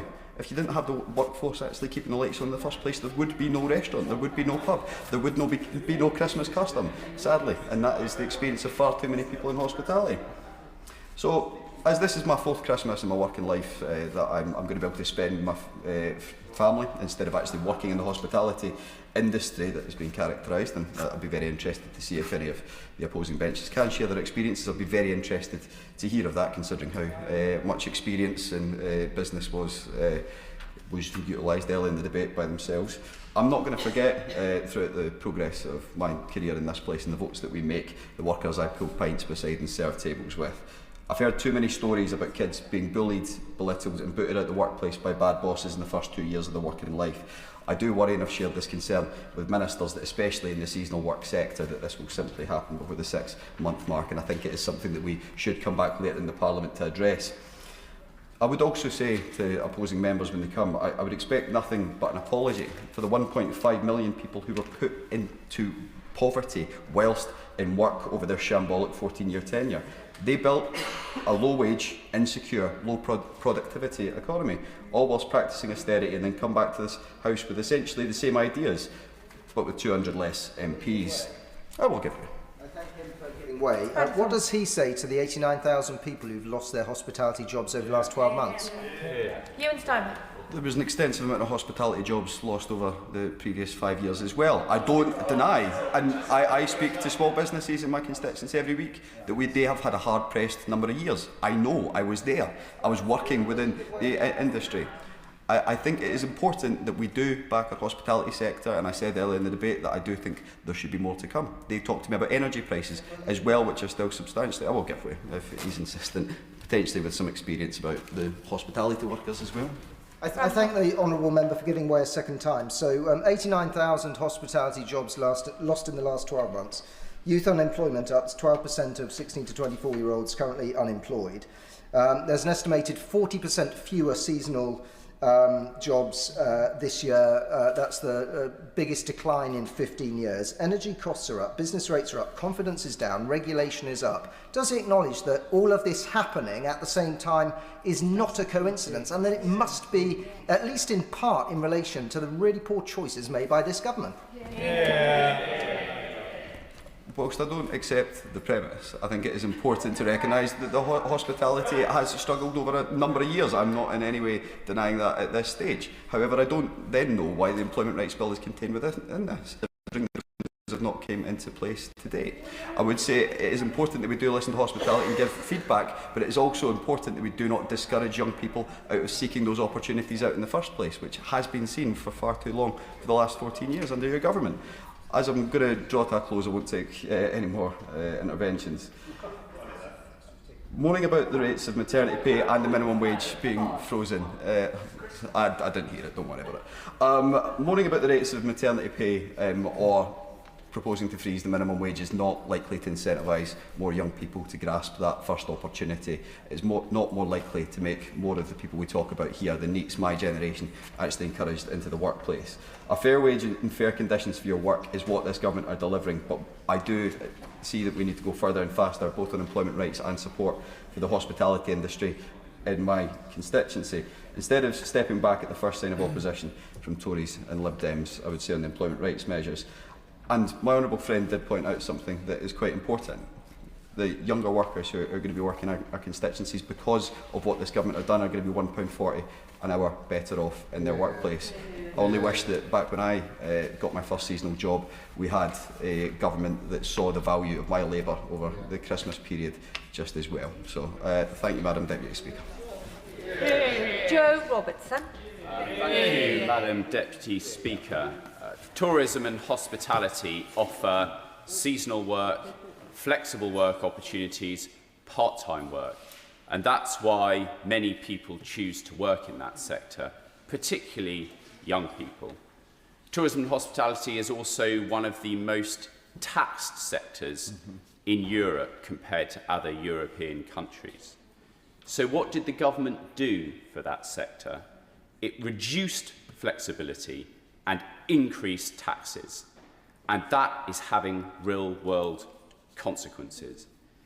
It is little wonder that of the job losses lost under this government, 55% are in retail, hospitality and leisure. Youth unemployment is up too. And it's having real-world consequences in coastal communities, like on the Isle of Wight, towns that are reliant on the visitor economy, towns that are seriously concerned that this is just the start, that the government is making plans for a tourism tax which will hit small businesses even further. Towns like Ryde, like Sandown, like Shanklin, like Ventnor. 38% of our local economy on the Isle of Wight is based on tourism and visitors. When you tax something, you can expect less of it, and we expect fewer visitors, which will hit our economy. And it is local businesses, not just in my constituency, who provide the first opportunity of a job for so many of our young people who may want part-time, flexible work because they are also in education. Yet this government says that state knows best, and through its unemployment rights bill has reduced flexibility, which benefits those looking for work as well. And it's done already some U-turns, some important U-turns, such as getting rid of the ridiculous idea of day one rights. By the way, something the previous Labour government never did. But it needs to go further. So what do I say to small business owners, to hard-working families on the Isle of Wight when they see job opportunities disappear, their taxes go up? The only answer I have for them is, your taxes are going up, more tax for more welfare, because the government today wants to grow an already substantial welfare bill. It didn't last summer. Last summer, the government tried to reduce welfare, not by much, but it did try a reduction. But it had to abandon its plans while the minister was delivering a speech in this place because its backbenchers said no. This is not a government being led from the front, it's being led from its backbenchers, and we have a caretaker Prime Minister in office. So having abandoned his welfare plans, the Chancellor has done the opposite and increased welfare spending. And the government has a solution for the challenges affecting tourism and hospitality, for the fact that they are finding it hard to find people to do jobs. The government's solution, we hear just a few days ago, is to encourage people on welfare, while they are on welfare, to do some of those jobs. But there are vacancies, those job losses exist because of this government's taxation policy. In fact, there are more people on welfare because of tax on small businesses, tourism and hospitality. And now the government's asking those people who once had a job in the private sector and are now reliant on the state to help them out by doing some of that work. I mean, this is both socialism and incompetence. And ultimately, the whole country loses out because the economy is grinding to a halt, inflation is up, unemployment is up. Now, the best way of funding public services is to grow the economy. And by growing the economy, you increase the tax take without any taxes going up. In fact, you can reduce taxes and increase the tax take if your economy is growing. And that is the money that pays for public services. Now, the Minister said when he spoke from the dispatch box a short while ago that the Shadow Secretary of State was like Scrooge for setting out the severe challenges that this government's economic policy is presenting hard-working families and businesses. Madam Deputy Speaker, it is not Scrooge to hold up a mirror to decision makers to show them the outcome of their decisions. It doesn't matter whether it's Christmas time or at any other time. The Minister and the government need to hear the hard truth, and that is our role on these benches, and we're not going to be put off from talking about it. Thank you, Madam Deputy Speaker. I draw members' attention to my register of interests. I'm chair of the All-Party Parliamentary Group on Carers and also a member of the Public Accounts Committee. I'd like to first just commend my honourable friend from Falkirk for speaking so much about his personal experience of working in the hospitality industry. I, like him, started out working as a waitress in a local hotel in Ilkley, just £1.70. So I was very pleased that the Labour government are doing all it can to raise that minimum wage for our youngest workers. The opposition appear, under the guise of wanting to support seasonal workers, to actually be looking to scrap the biggest uplift in workers' rights in a generation that this House has recently voted on. A landmark bill, the Employment Rights Bill, that delivers on this Labour government's promise to put an end to insecurity, poor productivity and low pay for working people. The Conservatives, along with Reform, the Liberal Democrats, opposed ending exploitative zero-hours contracts, opposed ending fire and rehire, opposed day one rights for paternity, parental and bereavement leave, and opposed giving statutory sick pay to some of the 1.3 million of our lowest paid workers. I would like, therefore, Madam Deputy Speaker, to focus my remarks on the benefits of the Employment Rights Bill, what it means particularly for adult social care and for unpaid carers. Whilst care workers are not necessarily seasonal, they have a lot in common. Low pay, often in insecure and variable hours each week. It was, in my view, a tragedy that during COVID so many of our hard-working and dedicated care workers feared staying at home when they were ill because they weren't entitled to statutory sick pay. And I am therefore very proud that this Labour government is strengthening those care workers' rights. I don't see it as a choice. What's good for workers is good for business. Take, for example, unpaid and family carers. Flexibility is hugely important to the many of those that juggle care and work. It ensures that unpaid family carers, many of whom are women, can feel confident to apply for a job knowing that those rights are there from day one. Workers with guaranteed hours aren't going to be worrying about whether they can feed their kids or pay the bills. Keeping people in work, reducing recruitment costs and reducing absenteeism and boosting productivity, that's the result of providing for and giving security to workers. Healthy workers, a healthy workplace is better for workers, for business and for our economy. The other thing that the Employment Rights Bill does for care workers is to make good on the promise of a fair pay agreement for care workers. The Health Foundation's analysis has found that 1 in 5 of residential care workers live in poverty. I find that an absolute travesty given the vital work that care workers do looking after older adults and disabled adults day in, day out. And it's not surprising perhaps then, given that the public recognise what great work these care workers do, that 77% of the public believe that care workers are paid too little. So not only is the government through this delivering on the fair pay agreement for social care workers, but has already ensured a fairer funding formula for local authorities. And I do hope that as this gets negotiated, it will result in a fairer package of terms and conditions. Many of the providers, not-for-profit providers, already do pay the national living wage, but it's really important that care workers feel that they have a career, that it is a good job, and hopefully we can attract more young people into these sorts of jobs, giving them a more secure career to go into care work.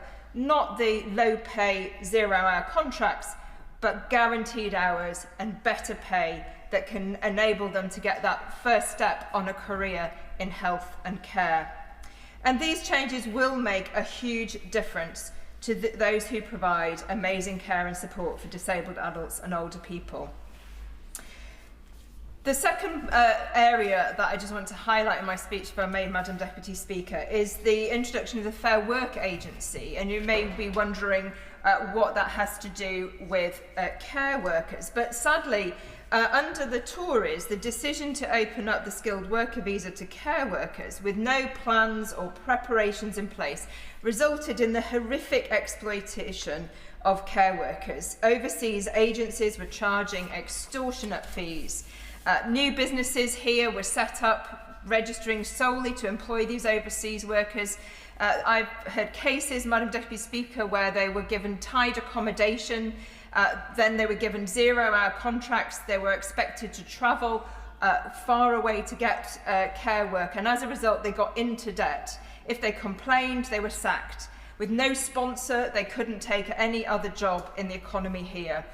Madam Deputy Speaker, this is verging on modern slavery, and that's why I am very glad that the new Fair Work Agency will have powers to crack down on both these unscrupulous employers that leave workers so susceptible to abuse. I will give way to the honourable gentleman. Grateful to the honourable member for giving way. There's a bit of a debate going on at the moment. Unemployment has gone up every month since the government has been in power. The government benches say that's the fault of the last government. We on this side say it's the fault of two budgets which have been anti-business. And so would the honourable member like to sort of put her money where her mouth is and say that if unemployment in... When would she say, if she has faith in the Chancellor's policies, that unemployment in Shipley and across the country is going to come down for the first time? If you could put a month and a year on it, that would be great testament to her faith in the Chancellor. For his intervention. Clearly, the package of changes that the Chancellor brought in are doing a huge boost to the economy and jobs. The investment going into businesses through the support for scaling up businesses. I've got very brilliant businesses like Pennington's who are investing in a whole new warehouse, confident to base their business in Shipley and to expand. And I believe that some of the capital funds will go a long way towards that. And the apprenticeships and the youth guarantee are also, we're already seeing youth unemployment coming down. And I'm very confident that that will continue. We do have too many vacancies still, unfilled posts within care work. And I think a lot of that is because it is a very hard job, both physically and emotionally. And yet many people who were working in care found that they could get a better paid job down at Aldi. So we have to lift up the value of care work. We need to value it more as a society to attract people. There are jobs there. We need to encourage young people into these vital jobs like care work. Going back, Madam Deputy Speaker, to the Public Accounts Committee briefly before I come to sum up. The Public Accounts Committee was very highly critical of the lack of assessment of these exploitation risks. It did lead to vulnerable migrant workers facing debt bondage and unfair conditions. And so, as I say, I'm really pleased with the creation of the Fair Work Agency. I hope, and perhaps the Minister can address this, whether it will also be able to help tackle the problem of overseas recruitment fraud as well. But care workers are exploited in other ways too, like other part-time workers, often not paid for travel or the night sitting, although there have been legal cases to say that they should. So again, the Fair Work Agency, as I understand it, will also be making sure that these underpaid workers who are effectively not even receiving the minimum wage, that will be tackled. So, Madam Deputy Speaker, in conclusion, I support the government amendment to the opposition motion. I believe that Labour is pro-business, pro-worker. The care sector is a major part of our economy. It employs some 1.6 million people, as well as providing vital care and support to millions of people. And I hope that these reforms will be the beginning of us creating the foundations for a national care service. Thank you very much. Simon Hall. Thank you very much indeed, Madam Deputy Speaker. Let's just take a look, if we may, at the amendment which Mr. Speaker has selected in the name of the Prime Minister. the Prime Minister's amendment tells us that he welcomes the policy paper. He welcomes the plan for small and medium-sized business, which sets out, wait for it, Madam Deputy Speaker, which sets out a comprehensive vision for productivity and success. My honourable friend for South Northamptonshire is less well trained in keeping her excitement levels under control as you are, Madam Speaker, because she says from a secondary position, wow. And wow indeed. 14 years of opposition, 18 months in government, and a policy paper, a plan, and a comprehensive vision. That is the sum of the contribution of the Treasury bench towards these important and vital parts of our sector. This government needs to learn, I suggest, a key and important lesson. The policy papers, plans and comprehensive visions deliver of themselves nothing. They create no jobs. They give no certainty. They provide no confidence to either employees, employers, to investors, to entrepreneurs, to innovators or consumers. Strategy and policy are not the same things. Vision and delivery are not two sides of the same coin. They tell us in the amendment that the government's employment rights bill will help seasonal workers by bringing the UK's outdated employment laws into the 21st century. Well, I would dispute, first and foremost, that our employment laws are outdated. I think they have been organic and iterative over the decades, as one would expect. But they're not going to help seasonal workers who can't become seasonal workers because putative employers haven't either the confidence to employ or the headroom to create those jobs and pay those salaries. So we're in this fantasy land, this fantasy idea of how you run an economy. You legislate and, hey presto, pantomime-like, it happens. A strategy is published and bingo, it's all resolved. Not the case. So let us turn now. This first example will be, I'm sure, of enormous interest to the party opposite. I want to turn to Mark Fulton, the constituent, my constituent in Tolpuddle, who is the landlord of the Martyrs Inn. Now, anybody who knows their trade union history, and I know the Honourable Lady does well, it's a lovely pub. She's been there. She hasn't been barred yet, but she's been there. 1834, the Tolpuddle Martyrs. It's after them that this pub is named. It was bought by the village for £500,000. It's a community asset type pub. And one of the significant stakeholders is the TUC itself, who decided that thirsty trade unionists, after the Martyrs' Memorial, might enjoy a pint and indeed one of the excellent sandwiches which the Honourable Lady has referenced.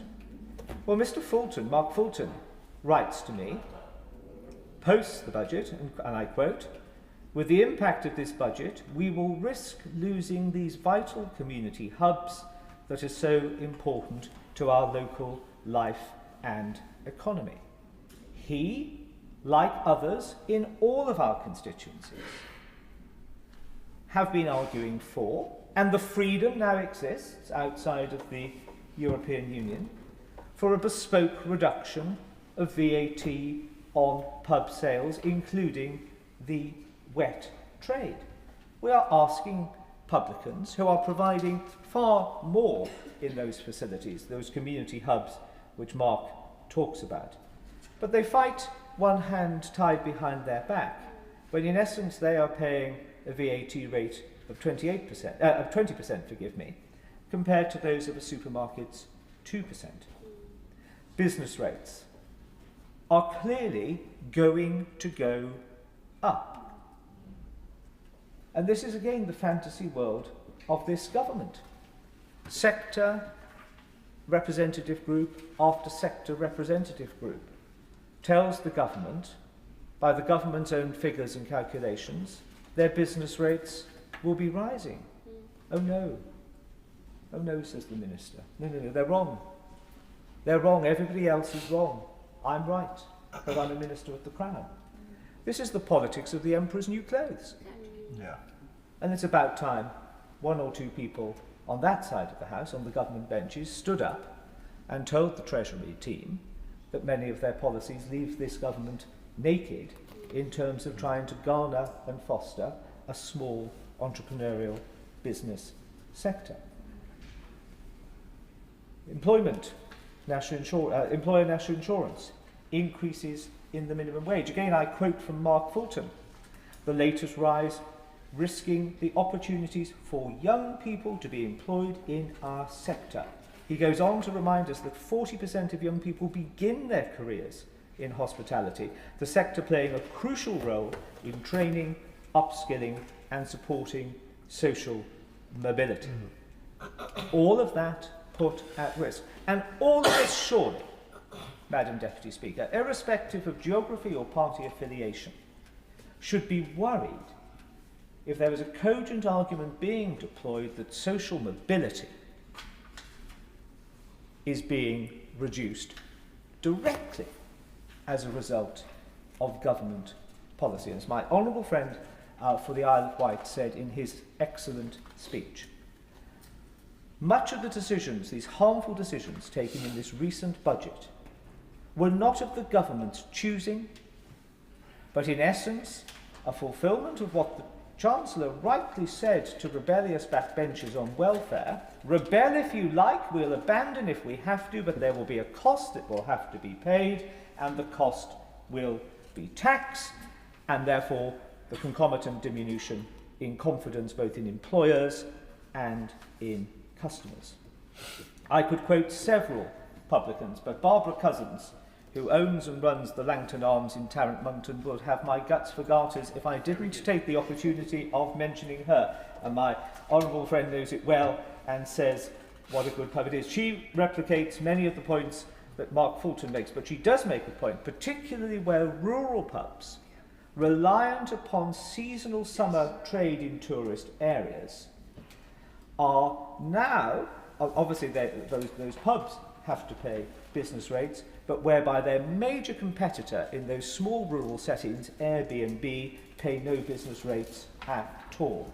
It is an unlevel playing field, and the government had an opportunity, and possibly still does as the finance bill progresses, to try to level that playing field. But we are asking these important sectors of our economy to go into bat for UK PLC, to create the jobs that creates the tax that funds the public services. And at every step and turn, this government seems hell-bent on hobbling them, on hamstringing them, and tying their hands behind their back. The government has a laudable aim to see house building increase. Who doesn't? Again, an important part of social mobility. And we know that a lot of seasonal jobs are created in the construction sector. But in a customer email sent out just this very day by Travis Perkins, saying from the 1st of January, supplier increases in price will come in across the industry. Roofing, let me just finish this point. Roofing up 7%, bricks up 8%, blocks up 9%, landscaping up 8%, drainage up 8%, plasterboard and cladding up 7%. Now you can increase costs and you can absorb as much as you can, but at some point, as Travis Perkins is pointing out, those increased costs can no longer be self-absorbed and have to be passported off to the consumer. And when the consumer's costs go up, their margins of profit decrease, their likelihood and potential and appetite for creating additional jobs disappears. like a late or an early spring frost. It goes like that, arguably, Madam Deputy Speaker, never to return. And I will give way to the Honourable Lady. I thank the Honourable Member for giving way. I'm so glad someone raised the construction industry in this debate, although of course the jobs that the Honourable Member is talking about aren't seasonal, they're contract. And the key to maintaining sustained employment in the construction sector is having a strong pipeline of repeated projects so that people can build their skills and move on to the next contract and the next contract and build a career in that way. And would he agree with me that this government's announcement of construction technical excellence colleges across the country, including close to me at the end of the new tram line in Dudley, the announcement of £39 billion over the next 10 years for sustainable house building, including social and affordable house building, and the announcement of the largest sustained infrastructure funding in 4 decades mean that there is going to be a sustainable pipeline and there will not be seasonal work in the sector? Simon Hall. Yeah. Over the next 10 years. Again, it's another wow moment. Jam tomorrow. In fact, we don't even know if it's jam tomorrow. It's a promise of something which might materialise. These sectors need support now. And I want to, Madam Speaker, bring my remarks, if I may, to a close by just highlighting this, what I fear is going to be a terrible downward pulling spiral of confidence, both from investors, employers and consumers. I'm not an economist, but it does seem to me self-evident that if you increase the costs of employing people, you're likely to see fewer people employed. You might not expand your business, you may not create that new job. Now, general elections of themselves create a lack of confidence in the sector. This government was returned with a massive majority, which should be giving stability and confidence to the marketplace. And in actual fact, and it's the greatest perversity that we've seen since July 2024, the complete reverse is taking place. And why is that? Because the Chancellor last year created in her own mind a black hole. She decided to fill it by additional taxes, and she assured the House and the country that this was a one-off. This was a one-off. Growth was going to do everything else, spending was going to be looked at, everything would be hunky-dory. Well, that didn't come to pass.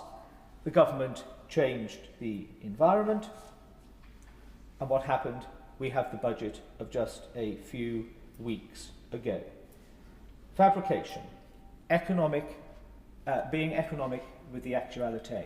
Now that is saying to potential investors and job creators, well, we thought we might have believed them on year 1. Year 2 transpired not to be the case. How many more acts that would make the Artful Dodger blush are they going to be dipping into our pockets next time, and next time? Because we're going to have a rebellion on this, or we're going to have a rebellion on that. And that rebellion is going to have to be funded, not by a recalibration of where government spending is allocated, but just increasing the pot that the government has to spend by increasing taxes. Madam Deputy Speaker, I took the advice of our clerks with regards to whether I should conclude with a word or not. And the advice was I'd be better to sort of slightly spell it out, and I'm going to take their advice. A small business owner in my constituency, and North Dorset is a constituency not of large firms. They're family businesses, most will be micro, some will be small, precious few will be medium-sized. There is a family business that he's grown and was seeking to employ. He wanted his kids to get involved with it as well. And he said to me, Simon, he said, you can tell that Rachel Reeves, because he said Rachel Reeves, not the Chancellor of the Exchequer or the Right Honourable Lady, you can tell that the script writers will probably be looking for a headline to describe this budget in a few easy words for the media. She should describe it thus: why the F should I bother budget? Why the F should I bother to invest, to create, to provide opportunity for our young, to then pay the taxes to deliver the public services that we require. If the government doesn't give an F, this side of the House certainly does. There is an alternative Conservative vision for this, and I look forward with colleagues to presenting that to the country over the coming months. Alison Hume. Thank you, Madam Deputy Speaker, and I wish to refer members to my membership of Unison and the Writers Guild of Great Britain. In my constituency of Scarborough and Whitby, there are thousands of seasonal job opportunities each year, and as well as an enlarged tourism sector during the summer months, there's regular seasonal employment for the rest of the year, such as the fabulous Scarborough Lights Festival, which is going on at the moment each and every winter. Overall, 11% of working people in Scarborough and Whitby are employed in retail, with another 20% working in hospitality. The Employment Rights Bill will boost and protect these workers. It will protect them against zero-hour contracts and last-minute shift cancellations. Madam Deputy Speaker, having worked as a freelancer for many years, I understand the pressures that workers in the so-called gig economy face. Too many women have to constantly juggle their work around caring responsibilities with no certainty as to whether they will work enough to pay the bills each month, and I was one of these women. This bill will establish day one parental rights and strengthen statutory sick pay, transforming the world of work for millions of women. In fact, 40% of unemployed women say that flexible working hours will likely get them into work. If the party opposite claims to be pro-growth, they cannot disregard the economic benefits of legal protections that will help women to enter and stay in the workforce. Hear, hear. The Employment Rights Bill protects both employers and workers by implementing common sense protections and real financial provisions that will drive growth in coastal communities like mine and across the country. And I fully support the government's amendment. Hear, hear. Dr. Luke Evans. Thank you, Madam Deputy Speaker. And as it comes to Christmas, I tend to think of shows that I like to watch, and one of them is Blackadder, and Blackadder Goes Forth. And near the end of it, there's a famous quote as Blackadder's finally trying to get away, and he can't. He knows he's going to go over the top, and he goes, well, it rhymes with plucking bell. And for me, that's what many in my constituents who run businesses now are feeling about the not one, but now two Labour budgets. And when I think about the high streets that I have in Elshilton and Barwell and Hinckley, and you think about the little cafes and the restaurants that we have and the shops and the pubs, they're really feeling the pressure now, because the government came in on a mandate of raising taxes. That's true, but at the tune of 7 or maybe 8 billion pounds, not 40 billion pounds in the first budget and 26 billion pounds in the second budget. And now every government, our side has done it when we were in government before, may need to raise taxes. But the problem with the government at the moment, and what the issue is hitting all my businesses are, and I've said it once and I'll say it again, it's this toxic concoction of everything changing at once. This constriction around the whole idea of growth. And we see it on the micro level on the high streets of Hinckley and Burbage, but also on the macro level as a country. Ever tightening red tape, ever tightening tax, all under the auspices that we're supposed to be growing as a country. And we've seen inflation go up, we've seen unemployment go up, and we've seen growth stagnate. And this is the reality that this country is facing, but so are my high streets. I will give way. The honourable gentleman for giving way. Under 14 years of the Conservatives, productivity growth stagnated, the worst in the G7. Would the honourable gentleman like to enlighten members as to whether he thinks that helped or hindered businesses and the employees that they employed? Yeah.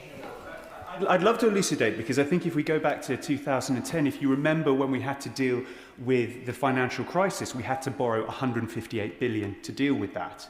Then we had to get the coffers back in the right position, and we were just about doing that before the pandemic hit, where we had to borrow another 400 billion pounds to deal with.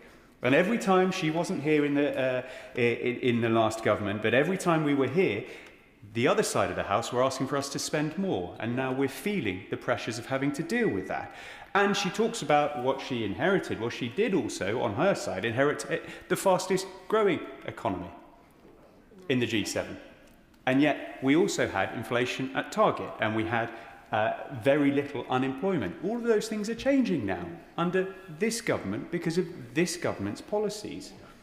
And it's easy to see why. If we look at the first budget, we had the increase in the national living wage, we had the increase in the national insurance contributions, and we also had for hospitality the relief cut. It was 75% for hospitality relief, and now it was cut to 40%. Fast forward to this budget, and we've had the national living wage raised again. We have also had that relief cut again.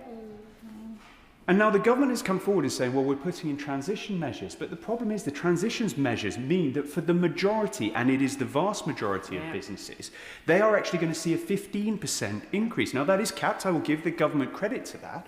But the problem is, for the vast majority of them, it's 15% this year, into 30, 40, and up to 70% in the 3 years. That is the prospect that these hospitality businesses that have already been struggling by the very nature of what the pandemic put in place in the first place, and the difficulty of the fact that we've had high inflation because of the war in Ukraine, means it's very, very difficult for these businesses. They are the most vulnerable ones, and yet the toxic concoction this government is putting in place is making it worse. And so I fear when I go down my high street for Christmas, speaking to those businesses, and I do, of what prospect does the government have for them?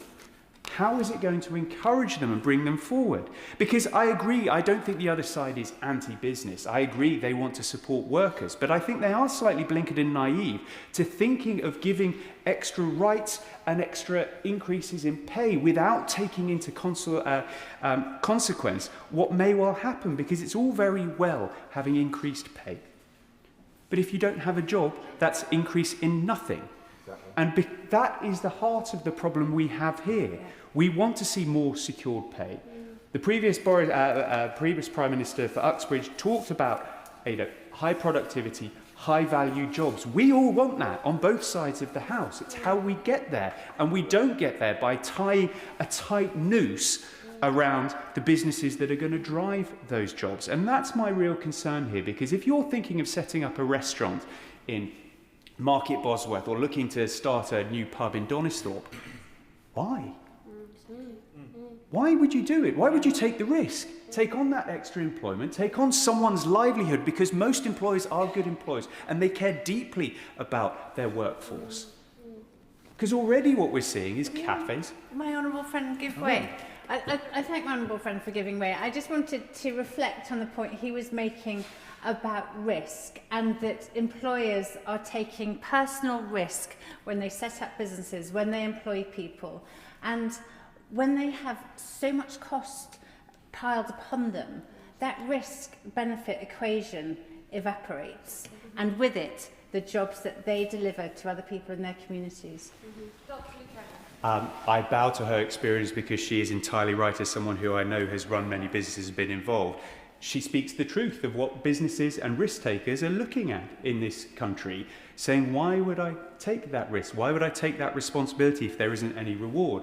I would have had more truck with the government if they sequentially set out that maybe over the next 3 or 4 budgets, this is the way they wanted to get there, so that you could increase, for example, the national insurance contribution as a one-off, and then build around it. But the problem is it's this toxic concoction of it all coming in one go. I will give way. Gentleman, he's making a very interesting speech, and on his point about risk, I think honourable members on that side always look at that through the lens of the employer. Now, there are of course risks. I spent most of my career in the private sector, so I do have some experience of this. However, would he also accept that employees take risks? When they take up a job, they need to be paid sufficiently so that they can live their lives with dignity, look after their children, etc. And would he accept that it is a balance? It's a balance that people must think about in both seeking jobs and employers giving jobs.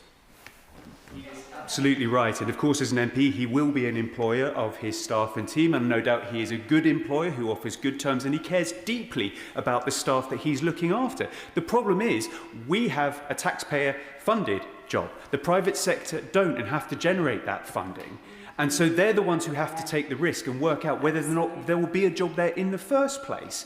And worse still, at the moment, because of the government's budget choices, many cafes, pubs are looking to reduce their hours of being open, reduce their staffing hours, or possibly even having to close because they can't make the numbers work up. And it's that cumulative effect that we've talked about, that we see at the micro level on the likes of Twycross, but at the macro level of the country, with every industry talking out and saying we are having problems here.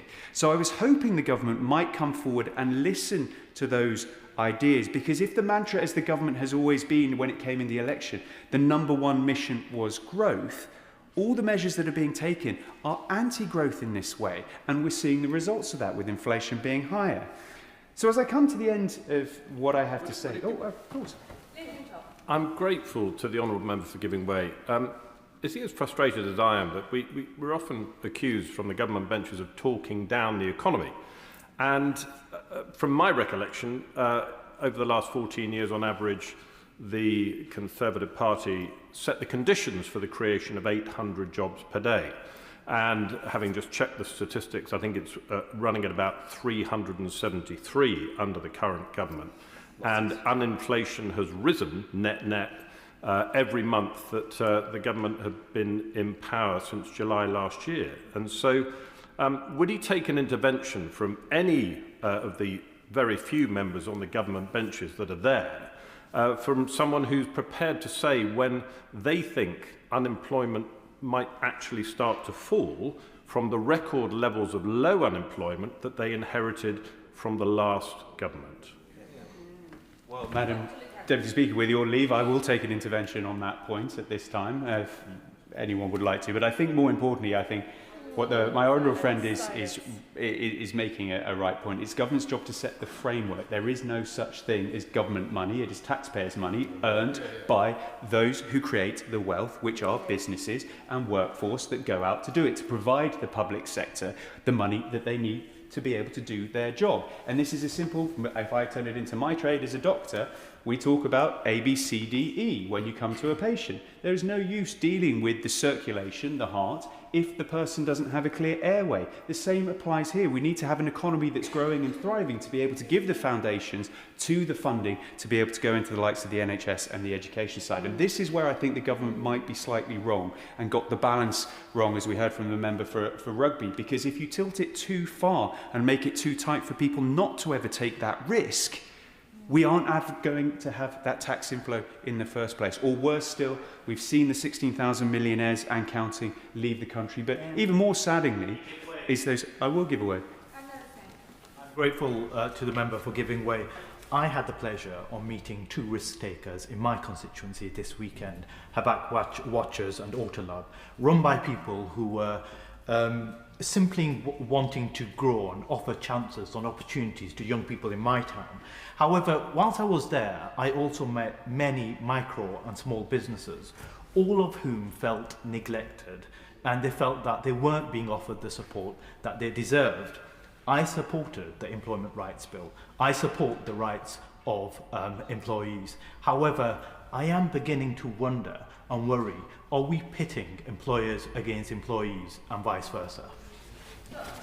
I very much welcome his intervention, and there is a risk of doing that, but we have to remember it doesn't need to be like this, because there are many, many good employees and many, many good employers, far more than we, this House, like to talk about. Our job is to protect those margins. The worry is if you make those margins too tight, you actually hinder the very people who are doing a good job, which I think is what the inference he is pointing towards, and I certainly hear in my constituency.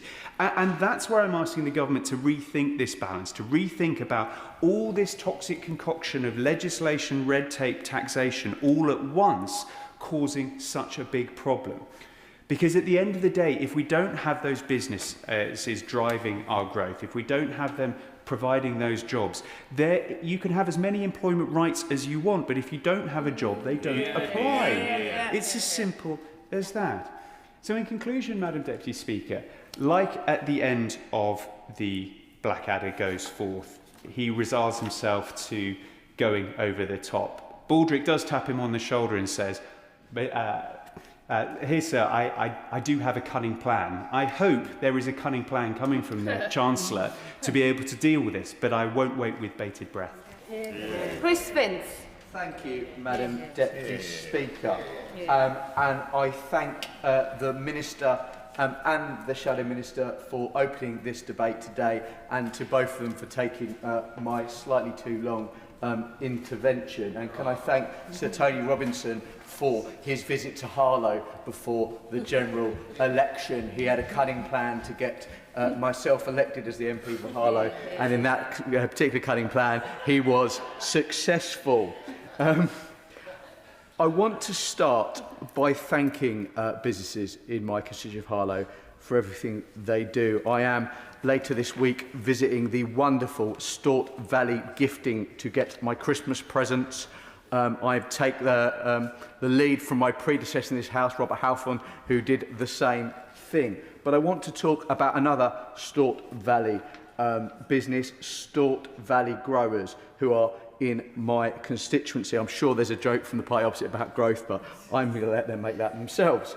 I met with them recently, and I will continue to meet with them, as I do with other businesses in my constituency. I mentioned specifically, Madam Deputy Speaker, the Stort Valley Growers, because they do use seasonal workers, particularly seasonal workers who've come from other EU countries. And what I found, I met with the Stort Valley Growers Association recently alongside Nazing Parish Council, and what I found particularly heartening about that meeting is how keen Nazing Parish Council were to work with the Stort Valley Growers to support seasonal workers, to make them feel part of the community during the time they spent in the UK. Now, they did raise concerns. Try not to look at the member for Richmond as I say this, but she did, Richmond Park, sorry, but they did mention concerns with regards the additional red tape following Britain leaving the EU, and I would ask the Minister in his winding up to consider that, and particularly how we can cut down red tape to ensure that the Stort Valley Growers, who do an important job growing food for people in my constituency but across the UK, get the seasonal workers they like. What was raised in that meeting was the fact that many of these seasonal workers come over to this country to work in Nazing on a regular basis, and they have said in recent years they've seen some of those families, because often they are families, not returning. I welcome the measures that government has taken in the budget to support businesses and workers they employ, tackling late payments, reducing regulation burdens, and also extending the grace period for extending business premises. I also welcome, Madam Deputy Speaker, that Harlow is one of the places that will benefit from the Pride of Place programme, looking at how we revive our public spaces. I think something that I always try and find cross-party agreement when I give my speech. I hope, Madam Deputy Speaker, we can all agree that our high streets face challenges, and I look forward to seeing how we can revitalise Harlow in that respect. What I would like to ask the Secretary of State to do is to consider, in his summing up, how we can cut the red tape and bureaucracy which is holding back businesses that I speak to. I welcome, Madam Deputy Speaker, the commitment of the Co-op. I have to declare an interest as a Labour and Co-op MP to bring down the cost for thousands of items as a direct result of the government's changes to business rates. I will very briefly talk about the ERB and my favourite Swedish furniture makers. People often criticise and say IKEA is not a British company, but it employs British workers, and they absolutely welcome the Employment Rights Bill. When I met with them early this year, the number one thing that their number one complaint about the ERB was it was taking too long to implement. And I think it's very interesting, Madam Deputy Speaker, that when I speak to staff at IKEA, they are very, very happy in their jobs and very, very loyal to a company that treats them incredibly well. And I think we should be thankful of that. We must, Madam Deputy Speaker, turn a page on insecure, poorly productive and low-paid jobs. And I want to add my welcome, she's not in her place, I welcome the comments that my honourable friend from Shipley made about the need to support unpaid carers. I take the opportunity to talk about unpaid carers and young carers at any opportunity in this. I'm slightly off topic, I appreciate it, Madam Deputy Speaker, because they are absolutely a hugely important part of this country and really make a huge difference. Ultimately, Madam Deputy Speaker, I said in one of my interventions, of course, being in government is about making choices, sometimes making difficult choices. We saw under the last government austerity that led to our schools and our hospitals an absolute breaking point. We do need to invest in those vital services. For people in Harlow, being able to go to the hospital to actually get those appointments is going to make a huge difference to them. It means they can get back to work and continue to contribute to the economy. Madam Deputy Speaker, thank you for your time today, and I look forward to hearing further contributions from the House. Dame Caroline Dinage. Thank you very much, Madam Deputy Speaker. As I mentioned to the Minister when he was in his place earlier, I started my first business at the age of 19, and it's what I did for 20 years before I became an MP. I ran businesses. It's why I'm so upset at some of the way that this government have behaved, because I understand viscerally how taking that leap takes everything. It takes everything you have. It takes your time, your money, your energy, your social life, and it's all a risk. You know, for so many months and years, in some cases, you work almost without pay, but the reward is just so fantastic because you can employ people, you can create jobs, you can offer opportunities, you can change lives, you can change futures, and you can generate your own supply chain for others, for other small businesses to do the same, and you can play a really valuable part in your local community. It's what small businesses across our communities are doing every single day, and they are brave, they are resilient, they are dedicated, and they need to be valued. But over recent years, so many of them are suffering. First of all, the pandemic took a huge toll on them, followed by the energy crisis. And now, I suppose worst of all, there was a government that pledged to see them, to see their contribution and to help them grow, to deliver growth. And this government is letting them down. I just feel so viscerally that enterprise and entrepreneurship should be rewarded. It's why I run local schemes in my constituency. I've got a Best Independent Shop competition running at the moment in line with Small Business Saturday last weekend. It's the 6th year I've run this competition. We get the results on Saturday. It's very hard fought on my Facebook site at the moment. Thousands of residents are voting, and they love doing it because residents like to show how much these independent traders, these little shops, mean to local jobs, to our communities, and to keeping vibrant and compelling high streets. Last year I held Best Pub competition, and after another very fierce public vote, the winner was the Windsor Castle in Hardway. And when I went to visit them to give them their certificate, I saw the time, the effort, the pride that their team put into everything they do, into the programme of events, into the decorations, into the hospitality they offer, just like all the other pubs that were on that long list, and how much local people value their local. But the message from these pubs, Madam Deputy Speaker, is stark. They are suffering. Despite the Chancellor's spin, the average hospitality business will see business rates rise by almost £20,000 over the next 3 years. The statistics have already been mentioned today very effectively by our front bench shadow minister.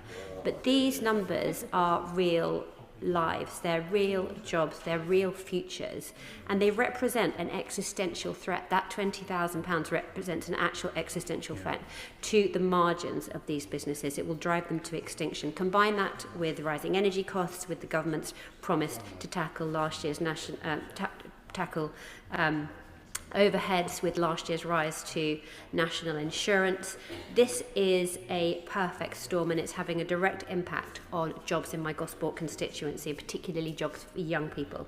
It's closing off traditional routes into work. As a parent, I know that a part-time Saturday job, seasonal job is so valuable. We probably all did it. My first job was Oliver's Shoe Shop in Waterlooville High Street, £10 a day. Madam Deputy Speaker, spent most of it on shoes.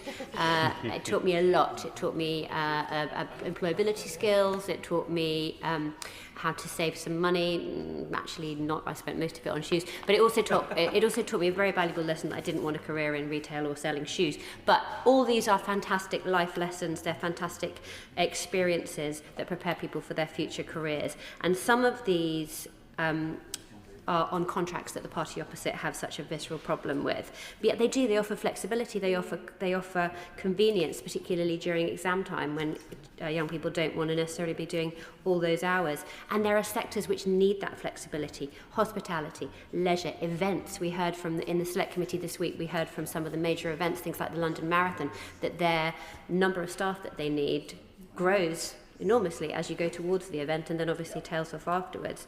And these are sectors that offer the most chances for young people, and they are right in the crosshairs of the government's punishment. The evidence is clear, Madam Deputy Speaker, in Gosport. It couldn't be more tangible. Young people on out-of-work benefits has gone up 31% in the last year alone. A recent Telegraph article painted a really bleak picture of prospects for young people in my Gosport constituency. It makes for very tough reading. Yes, of course, I'll give her. Thank the Right Honourable Lady for giving way. Does she accept that more 18 to 24-year-olds are in employment than a year ago? 210,000 more, according to the November Labour Force survey. So the story of doom and gloom that she is explaining is not entirely the case. Be the case, but he needs to read his data with just a little bit more accuracy, because the number in unemployment has also gone up. And as I just said, I'll repeat it again, it's gone up 31% in the last year in the Gosport constituency alone. And it's all very well swapping numbers across the chamber, but these are lives, these are futures, these are opportunities to get on a career ladder, and he should be ashamed of his party for what they're doing for young people in my constituency. It's the law of unintended consequences. If local businesses are not giving opportunities to young people, it impacts the fabric of a town. It impacts the social fabric of a town. I recently received an email from one of the pubs in Gosport who said, and I'm going to quote, "I can guarantee we will not be open this time next year if things continue. The Labour government is doing nothing to help this industry. The knock-on effect is to customers, to staff, to us, to jobless, to homeless. Sadly, there will be no British culture left, and that is the very sad truth of it. It's only the government at the moment who are gaining and laughing all the way to the bank. The place and the building and the whole customers, the whole aspect of the local pub will be no more," Madam Deputy Speaker, is what he said. And then there's the hair and beauty salon.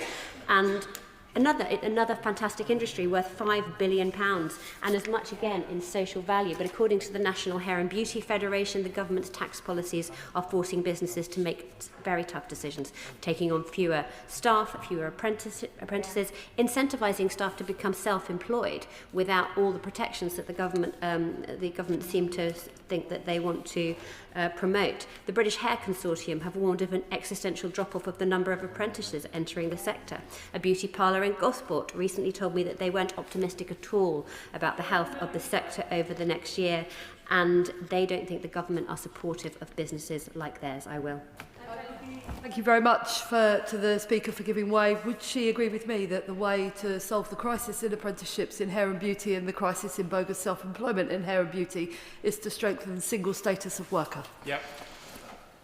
Well, it's all very well supporting the status of work if there are jobs to offer people. But if you haven't got a job, it's all very well having status, but if you haven't got a job to attach that status to, you feel like a bit of a lemon.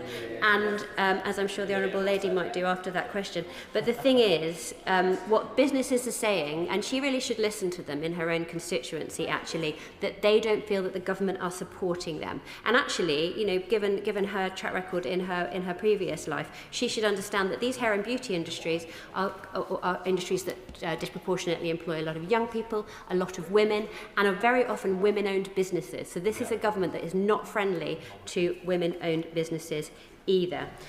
Retail, hospitality, hair and beauty, taken together, these are all sectors that will prove the death knell of our high street. And the honourable gentleman from Harlow over there spoke about how important it is to see his high street regenerated. If we are going to regenerate our high streets and see them as living, breathing, vibrant things, we need to make sure that they are filled, that we reimagine them as places not just where we shop, but where we live, where we work, where we socialise, where we use our leisure activity. And that the only way that that's going to be delivered is if they are filled with small independent traders. But since the budget, over 1,000 pubs and restaurants have closed, the equivalent to 2 every day. Similar trend we're seeing in the culture, media and sport committee through our work on grassroots music venues, which are still closing at the rate of 2 a week. And similar to what my honourable friend for Hinckley and Bosworth said, they say the small business rate review outcome is nothing short of a disaster for them. A cap of 15% this year goes up to a 40% cap in 28-29, give way on that and point. that after transitional relief,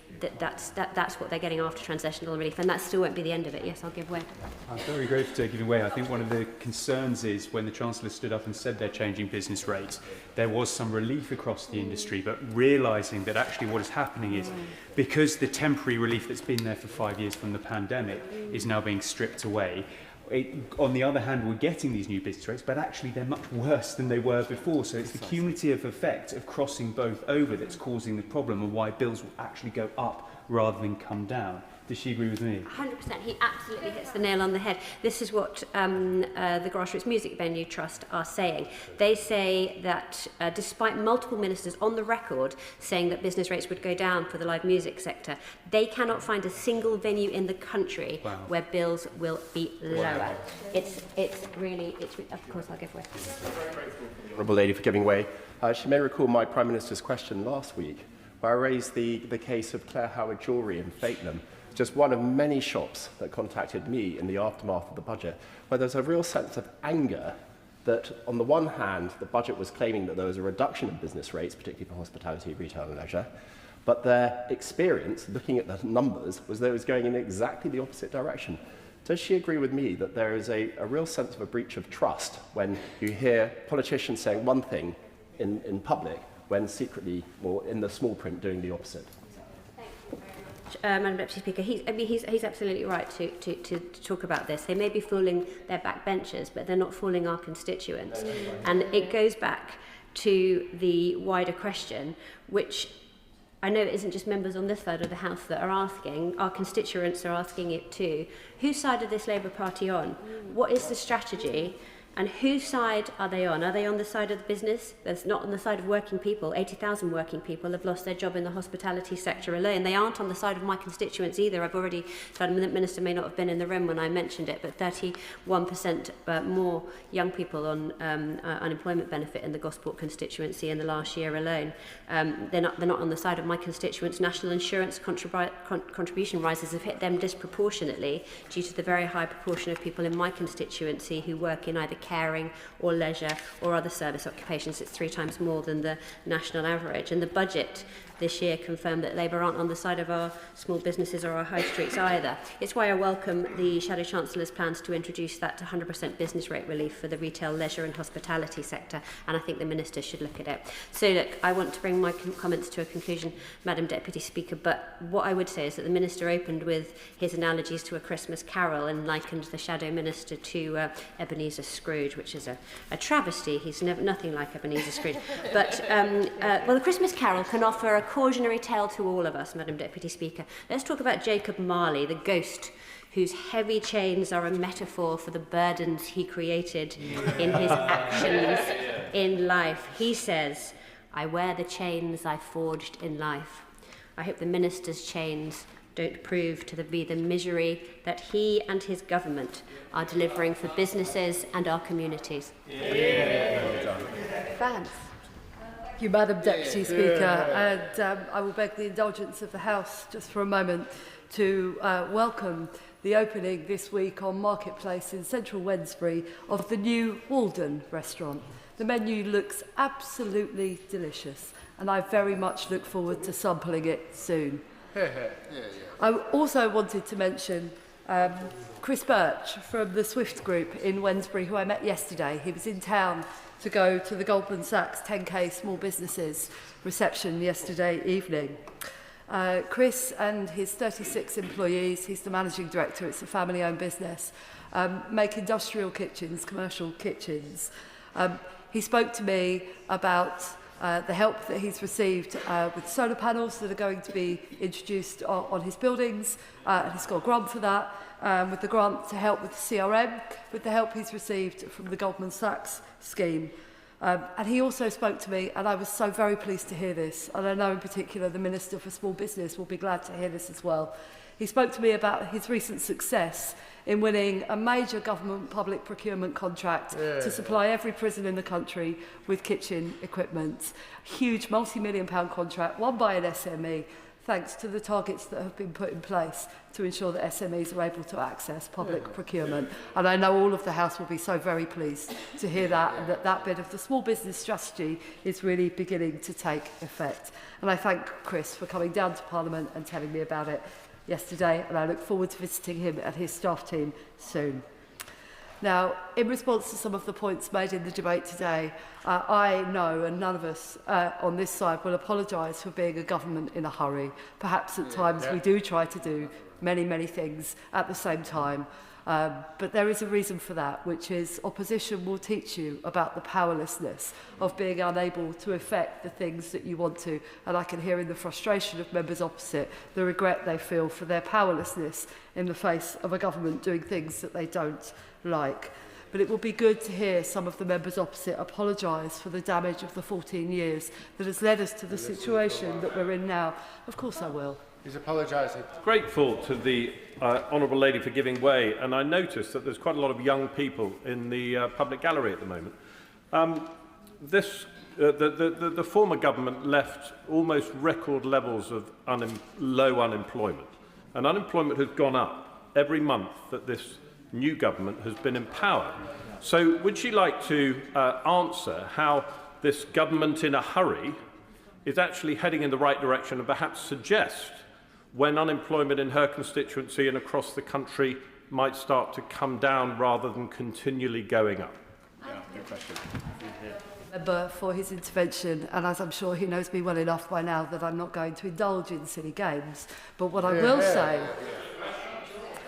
say by now, what I will say is that the priority for this government is to get the economy growing, which is why we're investing in infrastructure.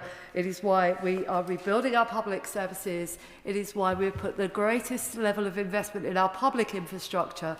It is why we are investing £39 billion in house building, as I said to the member no longer in his place for North Dorset earlier today. It is why we are rebuilding our public finances. And yes, at times that does involve some difficult choices, and some that not everyone may always agree with. But we are making the fair and the right choices, asking people with the broadest shoulders to bear the heavier load, rebuilding public services, helping with the cost of living, and yes, clearing up the Tory mess.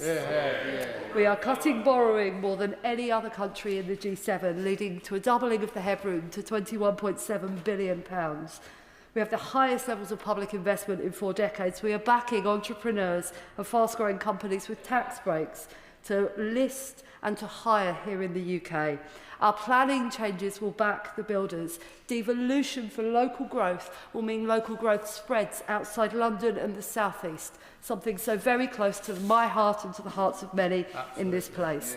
And yes, we are proud to be putting up the national minimum wage so that people have more money in their pockets, because the core problem affecting the retail and hospitality industries is that people don't have money in their pockets to spend on our high streets, and they are getting wages going up, and they are going up faster than prices.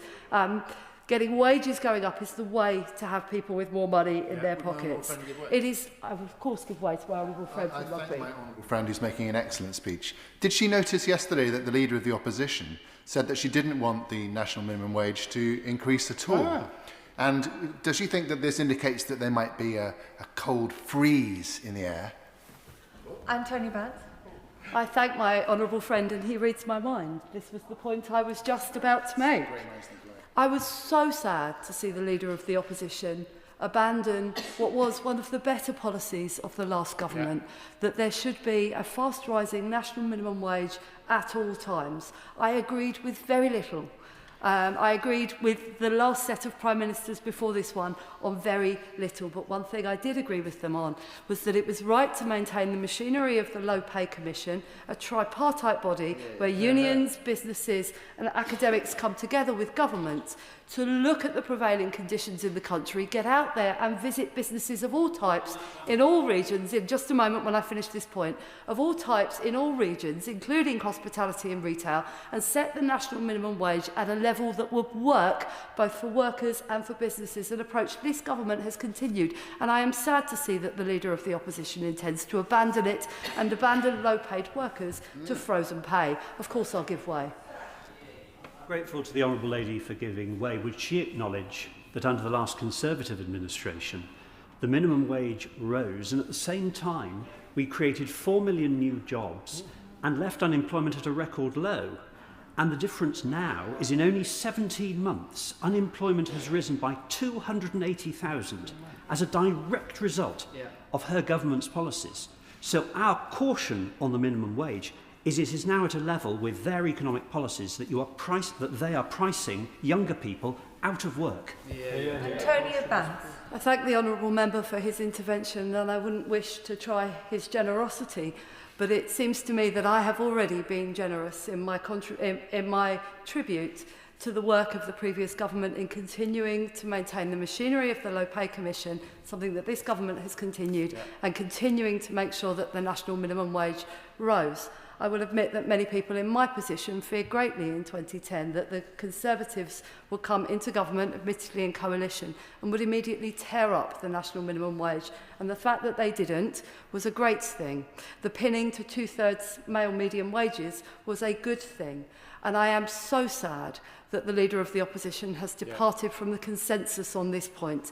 The national minimum wage is set by a tripartite body. It is not too high because business were in the room arguing their case. The commissioners went out on visits around the country to look at the prevailing economic conditions. It is set by consensus using tripartite machinery, and it is important that all of us understand that that has served this country well, has made extreme low pay a thing of the past in this country, and I am sad that the Conservatives have departed from this consensus. On that point I will. I thank her for giving way. I think she makes an excellent point about the need to see the minimum wage increase. People who live in my constituency of Harrogate and Knaresborough simply can't afford to live or work in the area, and it's a real problem. But does she accept that it's not just minimum wage that's the issue for employers, but it's the combination of increasing employer NICs, business rates, and that's what people really, when you go out and speak to them, that's what they're worried about. Not necessarily the minimum wage, but the cocktail of this package that the government have introduced. Honourable member for his intervention, and he need have no fear about the extent to which I talk to businesses in my constituency and more widely. I see at least one employer every single week, often not in retail and hospitality, representing a manufacturing constituency like mine. I recognise the concerns, but I would say in this country we need to have a functioning set of public services. We need to have an NHS that wasn't asking people to wait as long as it was when we took up office. In my constituency, waiting lists have fallen by 45% for people waiting over a year for an operation. That is absolutely incredible, and it is achieved because of the difficult decisions our Chancellor of the Exchequer took to put money into the NHS. I know that many people regret that decision. They wish the ends, the reduced waiting list, but they do not will the means. On this side, we will not dodge hard choices. We will the ends and we will the means. And the budget, of course I will. She's incredibly generous. I just wondered how she then feels given the focus on cutting waiting lists and tackling NHS challenges, how she feels about the National Insurance employer contributions, which also fell onto places like GP surgeries, care homes, children's hospices, in actual fact, that are also proving an enormous burden on the NHS and are sucking up quite a lot of the extra money that the government purports to be putting into it. The honourable lady makes her point well, and she's made it. There's no need for me to respond on that point. I would also say that after 14 years of flatlining wages are now growing faster than prices. That is incredibly important, and I was so proud to see wages go up by more in the first 10 months of this government than they went up in the first 10 years of the last. And the budget did more on the cost of living, whether it be frozen fares, frozen prescriptions, frozen fuel duty, £150 off energy bills, and my favourite policy, thousands of pounds in the pockets of the poorest families in the UK, which they will spend on high streets like those in my constituency, Crancourt Lane, on Union Street in Wednesbury, in central Tipton at our shopping centre, because that is where low-income families spend any extra pound on food and on stuff for their kids. Of course I will. Thank the Honourable Lady for giving way. She's been characteristically courteous, and she is around this House. However, she's absolutely correct in outlining the choices and some of the policies that her government has made. But does she not agree with me that in order to have delivered those things, that is off the back of higher taxation, which means that the employers in this country have less money to employ people, which means that the proceeds of growth do not mean that there will be better public services. She's right that her government are spending more money, but that's on taxation, that's not on growth or entrepreneurship in this country because of the policies that her government's putting forward. I thank the honourable member for his kind words and for his intervention.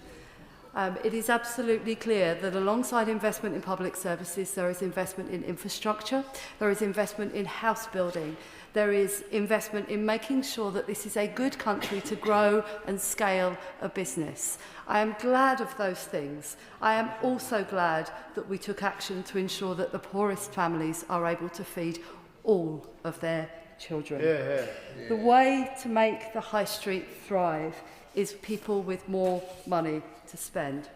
And I will also say, I will repeat the statistic that my friend, the member for Rugby, used. There are more 18 to 24s in work this year than there were a year ago, but neat numbers are still too high. People who are familiar with the constituency I represent will not be surprised to hear that they are particularly high in my corner of the Black Country.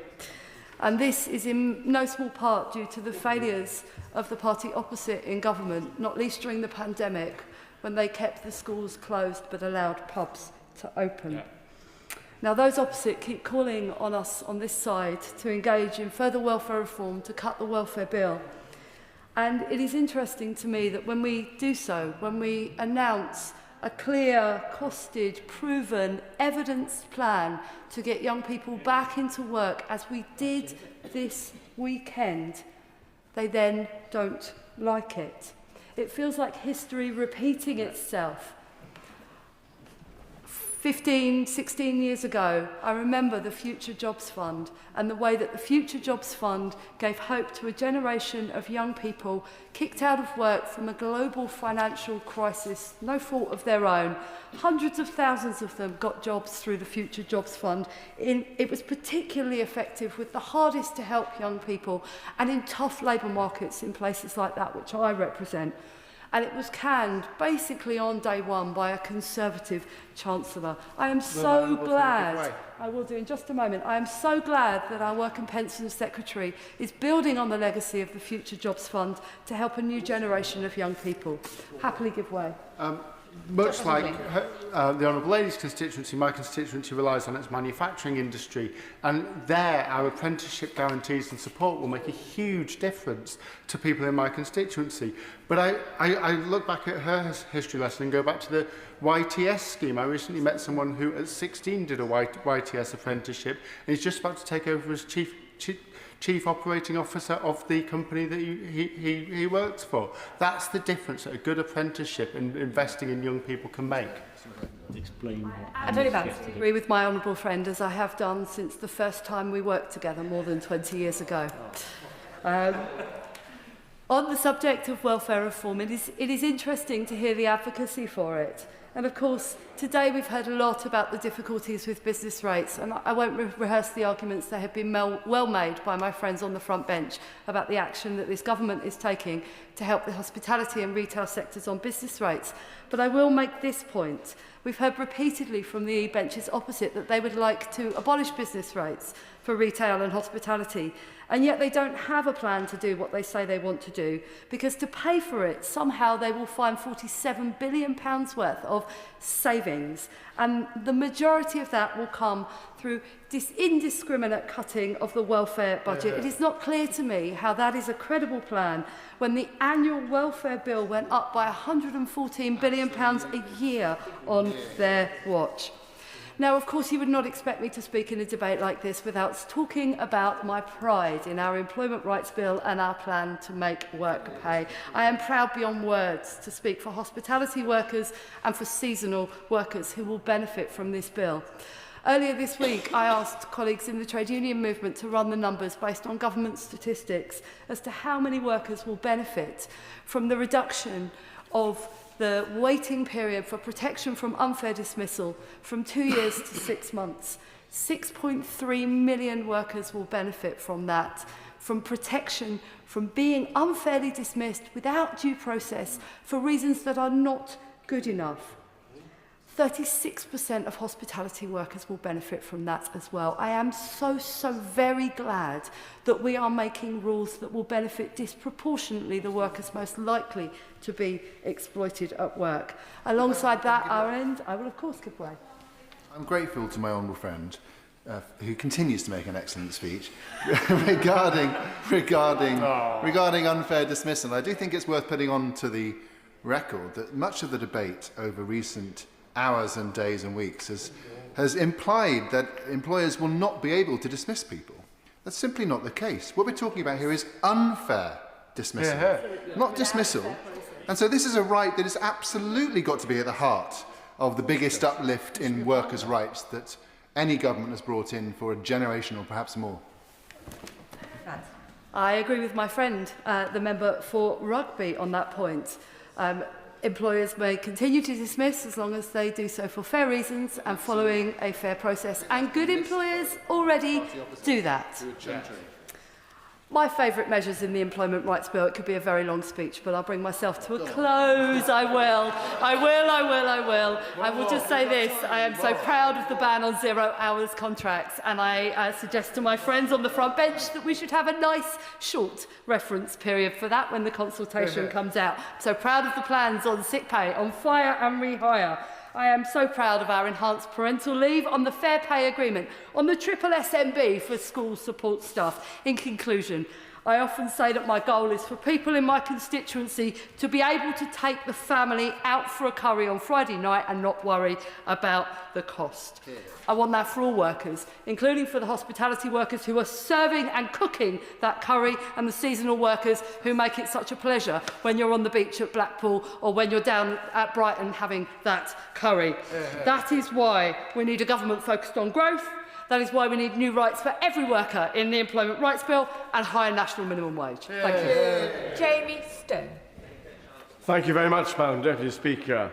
I shall, of course, as you would expect, Madam Deputy Speaker, talk about my far-away and far-flung constituency. But first of all, I just want to say that the Honourable Member for Shipley, who's not with us now, what she said about carers rang a bell with me, absolutely, because I am a carer for my wife. And the member for Falkirk, when he talked about the jobs he'd had as a young man. Now, I try and affect in this place an urbane and smooth image, not very successfully, I might say. But what I can tell you is that owing to my father's, I love my father dearly, but owing to his rackety finances when I was a student, I had to work all the time that I was a student. And I had to do lots and lots and lots of jobs, that, the sort of thing that that member for Falkirk was talking about. And I remember being a kitchen porter. That is the lowest form of life in a big canteen. You get your backside kicked by every sous chef there is. And for the record, I was very glad that I was a member of the Transport and General Workers Union at the time. Yes, because I went to my shop steward because a particularly obnoxious sous chef was really a bully. And so I'm grateful to that then august institution. So there we are. That's something you didn't know about me. I am surprised, I'm bound to say, that the Honourable Member for Great Yarmouth was here, but the absence of the Scottish National Party and reform is surprising, because whichever side in the argument you take, this is a colossally important issue. Now, to turn to my own constituency. Now, much has been made of the hospitality the importance of seasonal workers to hospitality, and it is absolutely true.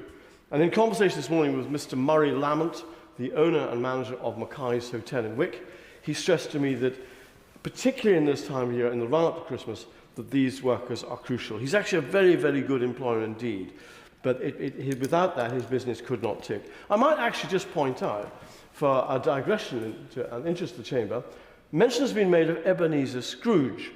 Well, Mackay's Hotel in Wick is actually in Ebenezer Place, which is the shortest street in the United Kingdom. It is 6 foot 9 inches long. So think about that. So if any honourable and right honourable members find themselves in Wick, I do recommend going to Mackay's Hotel. Mr. Murray Lamont is a charming man. I want to talk, secondly, about something that the Chamber will not know about. It is called potato roguing. Now, I know I have a reputation of talking about seed potatoes a lot in this place, and so I shall continue in that vein. When you grow seed potatoes, they have to be of the highest quality, because people in Lincolnshire or whatever, or indeed in Europe, they buy them because they're the best seed potatoes, and they come from my part of the world. But if you have a dodgy spud in your bag of seeds, whatever make of potato that is, then that's no good at all. So we have seasonal workers whose job is to walk down the lines of potatoes, identifying one that's not the right species, pulling it out, or one that's diseased. Mosaic virus is important. So again, to name check a constituent, Mr. James Gordon of Bindle Farm, a potato grower of excellence, tells me that without these seasonal workers, he would be in trouble. He is exporting the most best quality potatoes to the south of England and across the Channel. So my plea is a simple one. Some say this and some say that in this argument. I get that. But at the end of the day, what matters to me and my constituents is that these seasonal workers are given the help that they need, whatever form that may take, and also to their employers, and that they're recognised for just what an important part of the economy of one of the most remote and far away parts of the United Kingdom. Thank you, Madam Deputy Speaker, and I'm sorry to talk about potatoes all the time. Oh, Anna, go ahead. Thank you, Madam Deputy Speaker. In South East Cornwall, we truly know and value the pressures of seasonal work. It can be unreliable and involve unsociable hours, yet it is hugely valuable and remains a vital part of our Cornish economy. The government is taking steps to make seasonal work more secure and increase fairness. Tourism is a key part of our local economy and supports many livelihoods. It's because of our wide range of hospitality venues, retail locations and small businesses, powered by hard-working and dedicated staff, that make that offer possible. Seasonal work has helped families and local businesses for generations, like our cafes and restaurants in Lewes and Polperro, retail shops in Lostwithiel, or helping to pick vegetables and flowers near Liskeard. There are more 18 to 24-year-olds in employment than there were a year ago, and the Employment Rights Bill strengthens good practice in the workforce, helps people into work and protects their well-being. I want to thank local businesses for their hard work, their always incredibly interesting visits they invite me to regularly, and when I meet with them, they tell me of both their concerns and their hopes for the future. Recently, I was very glad to have the opportunity. Yes, I will give way. Fox. Oh, no, Jerome. I'll take this, but the rest of it I won't. I'm very grateful to the Honourable Lady for giving way. And she's right. And would she agree with me that there's a balance to be struck, as with every policy, between employment rights on the one hand and business growth on the other? And the sign as to whether or not an economy has got it about right is whether employment and growth are going hand in hand or not. And does she share my concern that as a result of the policies of this current government, the fact that unemployment is going up month after month, and particularly youth unemployment, that is a warning sign that the balance is not correct? Well, I thank the Honourable Member for his intervention, and I agree with him on certain points around the importance of balance, but I won't make a habit of agreeing in totality. And no, I think there's a huge amount of other things within the economy, which I'm about to get to in my speech, that I wish to focus on. So when I spoke with my local publican, his words particularly struck me last week. And what he said was this. He said his workforce absolutely deserve support. He said his workforce are the heart of his business. And it's important to remember that as we move forward with this work. And the party opposite, including the honourable member who just intervened, is calling for this bill to be scrapped in its entirety. I struggle to see how that shows respect for seasonal workers. I struggle to see how that shows respect when they would be denied sick pay to lower paid workers and expect people to turn up when they're unwell, putting colleagues and customers at risk. The publican I spoke to talked to me about that and several other things. I think that approach is wrong. I think it's unfair. I think it's out of touch. And Madam Deputy Speaker, I believe we show our values by how we treat those who keep the economy moving, both business owners and those in their workforce. Supporting workers to recover from illness in particular helps them to return to work sooner and stronger. Business owners know that. I hear that from them frequently. So I welcome the government's action to improve employment rights in the sector, including in the seasonal workforce. Tackling exploitative zero-hour contracts and one-sided flexibility is beneficial for employers. It reduces recruitment costs through increased staff retention and levels the playing field on enforcement. These are good steps. They're good steps for workers and for businesses. And after years of stagnated productivity, our communities deserve this step forward. Seasonal work will always have a vital place in Cornwall, but families also need year-round employment so they can plan for their future and avoid hardships through the winter months. And that means creating skilled, secure opportunities through projects like the new Kernow Industrial Growth Fund, secured by Cornish Labour MPs and as part of this Labour budget. This will give communities across Cornwall a path to long-term prosperity as we work with them and the seasonal workforce in other ways. Cornwall draws millions of visitors each year, and we must ensure that the system works just as well for the residents who welcome them. So I welcome that this government has set out how employment rights help boost productivity and by doing so ultimately supports stronger economic growth and higher living standards. Seasonal workers deserve to be part of those improvements, and I'll keep working with the government to deliver just that. Alison Griffiths. Thank you, Madam Deputy Speaker. In constituencies like mine, seasonal, flexible and part-time working is central to the local economy. Seaside towns like Bognor Regis and Littlehampton thrive on the cafes and attractions along the seafront and the pubs and shops on the high street. During the booming summer season, these businesses rely on seasonal workers to meet the demands of the tourists who flock to enjoy our wonderful stretch of Sussex coastline. Many seasonal workers are young people taking their first step on the career ladder during school, college or university holidays, or long-term unemployed people looking for a route back into work. Exactly. Even parents and pensioners who benefit from being able to work when it suits them to do so. And indeed, Madam Deputy Speaker, in writing this speech, I cast my mind back to my early jobs, chopping vegetables in my local harvester, waitressing in every imaginable kind of environment on a part-time basis when those restaurants needed me. And indeed, earning sometimes double, even triple my wages if I was prepared to work on Christmas Day or on New Year's Eve, which, as a student, I welcomed. And then on into the pubs who employed me during my university career. All of those roles probably unviable now. And yet it is the retail, leisure and hospitality sectors which provide these vital jobs that are bearing the brunt of the government's damaging economic policies. After the Chancellor's first budget last October, more than 89,000 hospitality workers have lost their jobs. That's over 50% of all jobs lost in that time. Madam Deputy Speaker, the government tells us that the Employment Rights Bill, the darling of the trade unions, will make life better for working people. They're wrong. The Institute of Directors warn the bill is already undermining job creation. And research by FTI Consulting finds that 59% of SMEs will have to cut jobs. But don't take it from me, Madam Deputy Speaker. Listen to Ash, who co-owns Harbour Park, a seaside amusement park in Littlehampton. From ensuring the rides run smoothly to keeping visitors well fed and hydrated, local attractions like Harbour Park rely on seasonal workers to open their doors every summer.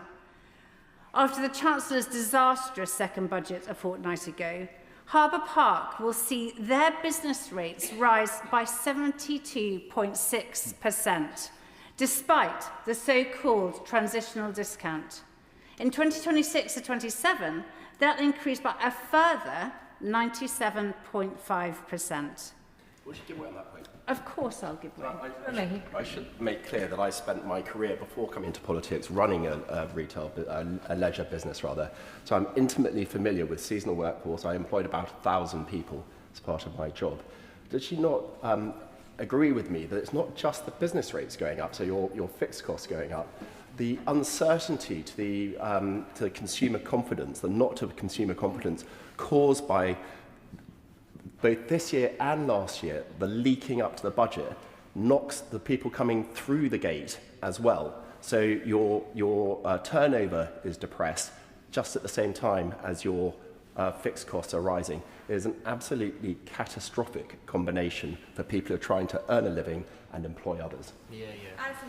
I thank my honourable friend for his intervention. Of course, he's absolutely right.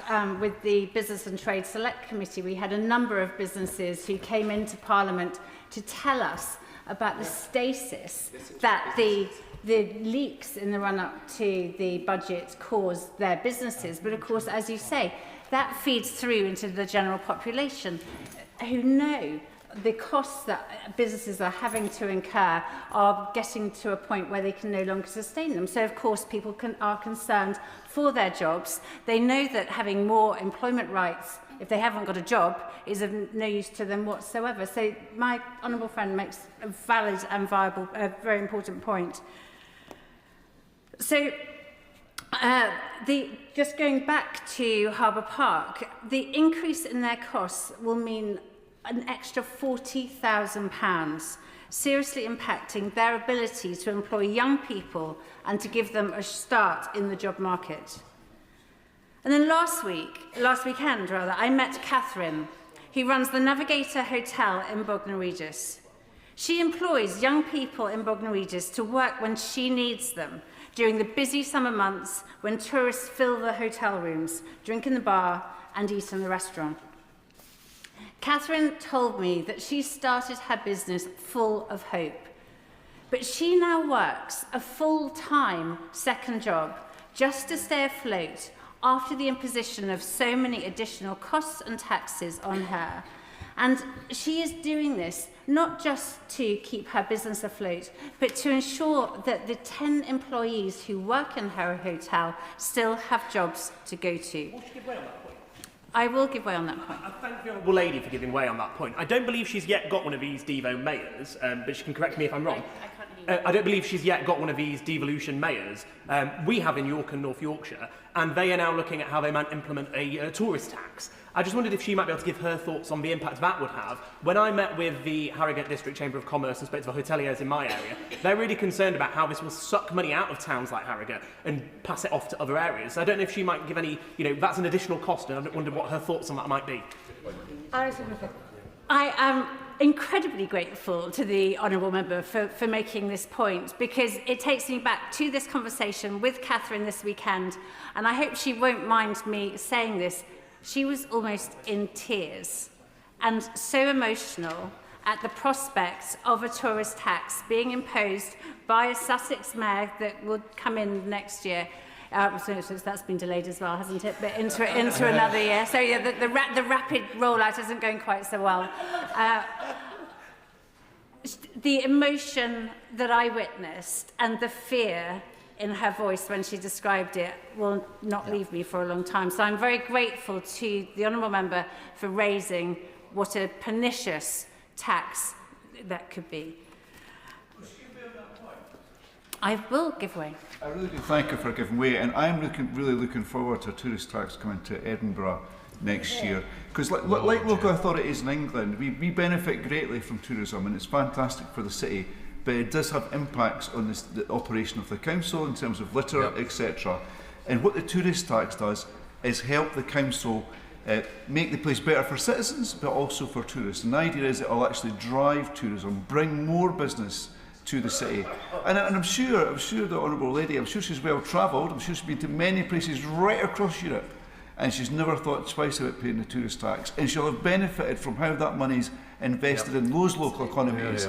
So what is different about English towns and cities that means that it's just not going to work here? I thank the honourable member for his question, and of course I'm delighted to answer this question because there's a very important difference.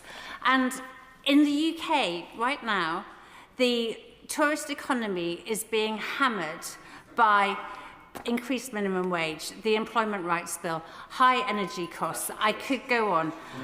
They are businesses on our high streets, but particularly seasonal businesses who are now really having to bear the brunt of the employment rights bill. They are suffering. And if you had met the hotel owner in Bognor Regis, a tourist town, if you had met her, I think you would be really questioning what you're saying. Continue. Please be seated. I have no desire to meet your local businesses. You're obviously directing it to the honourable member. Please continue. My apologies to Madam Deputy Speaker. The short answer is, if it was one single tax instead of multiple taxes, then quite possibly it would be a good idea. In the current context of multiple taxes which are drowning businesses into oblivion, it is not a good idea.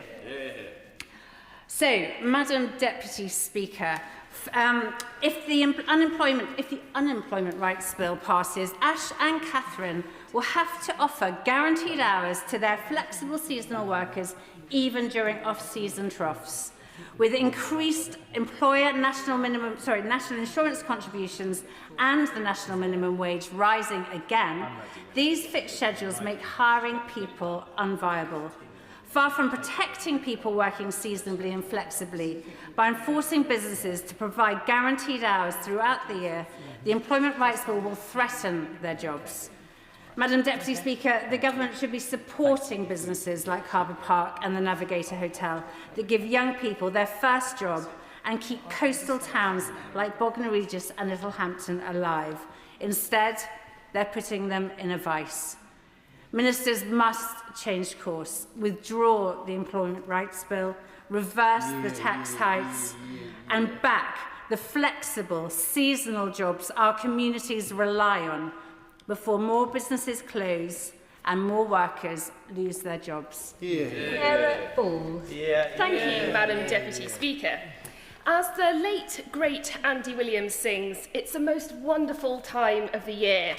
But I'm afraid that is actually not true if you are a farmer, a business owner, or in retail, hospitality, or leisure. Following the Chancellor's budget just 2 weeks ago, the only line in that song that resonates is there being scary ghost stories caused by the Chancellor's announcements and memories of tales of the glories of Christmases long, long ago before Labour got in. One of the many problems I think that we face with the government's approach to working is that they start with the premise that any flexible or part-time working or zero-hour contract is by nature wrong and unfair. But it simply reflects the needs of the market and businesses at any given moment, and personal preference too. Take food production. It should be obvious, but it is often seasonal and cyclical. The labour demands of farming and horticultural businesses are variable and difficult to forecast with 100% accuracy. Crop conditions, weather conditions and customer demand all contribute to the inherent unpredictability in food production. On Monday night, Labour and Liberal Democrat MPs voted against an amendment from the other place to insert a proper definition of seasonal work into the Employment Rights Bill. Reform didn't even bother to show up. The government has instead proposed an amendment to consult, another issue that the government hopes it can just kick into the long grass and hope that we forget about it. This difficulty also to forecast also spills through into the hospitality sector, as has been acknowledged.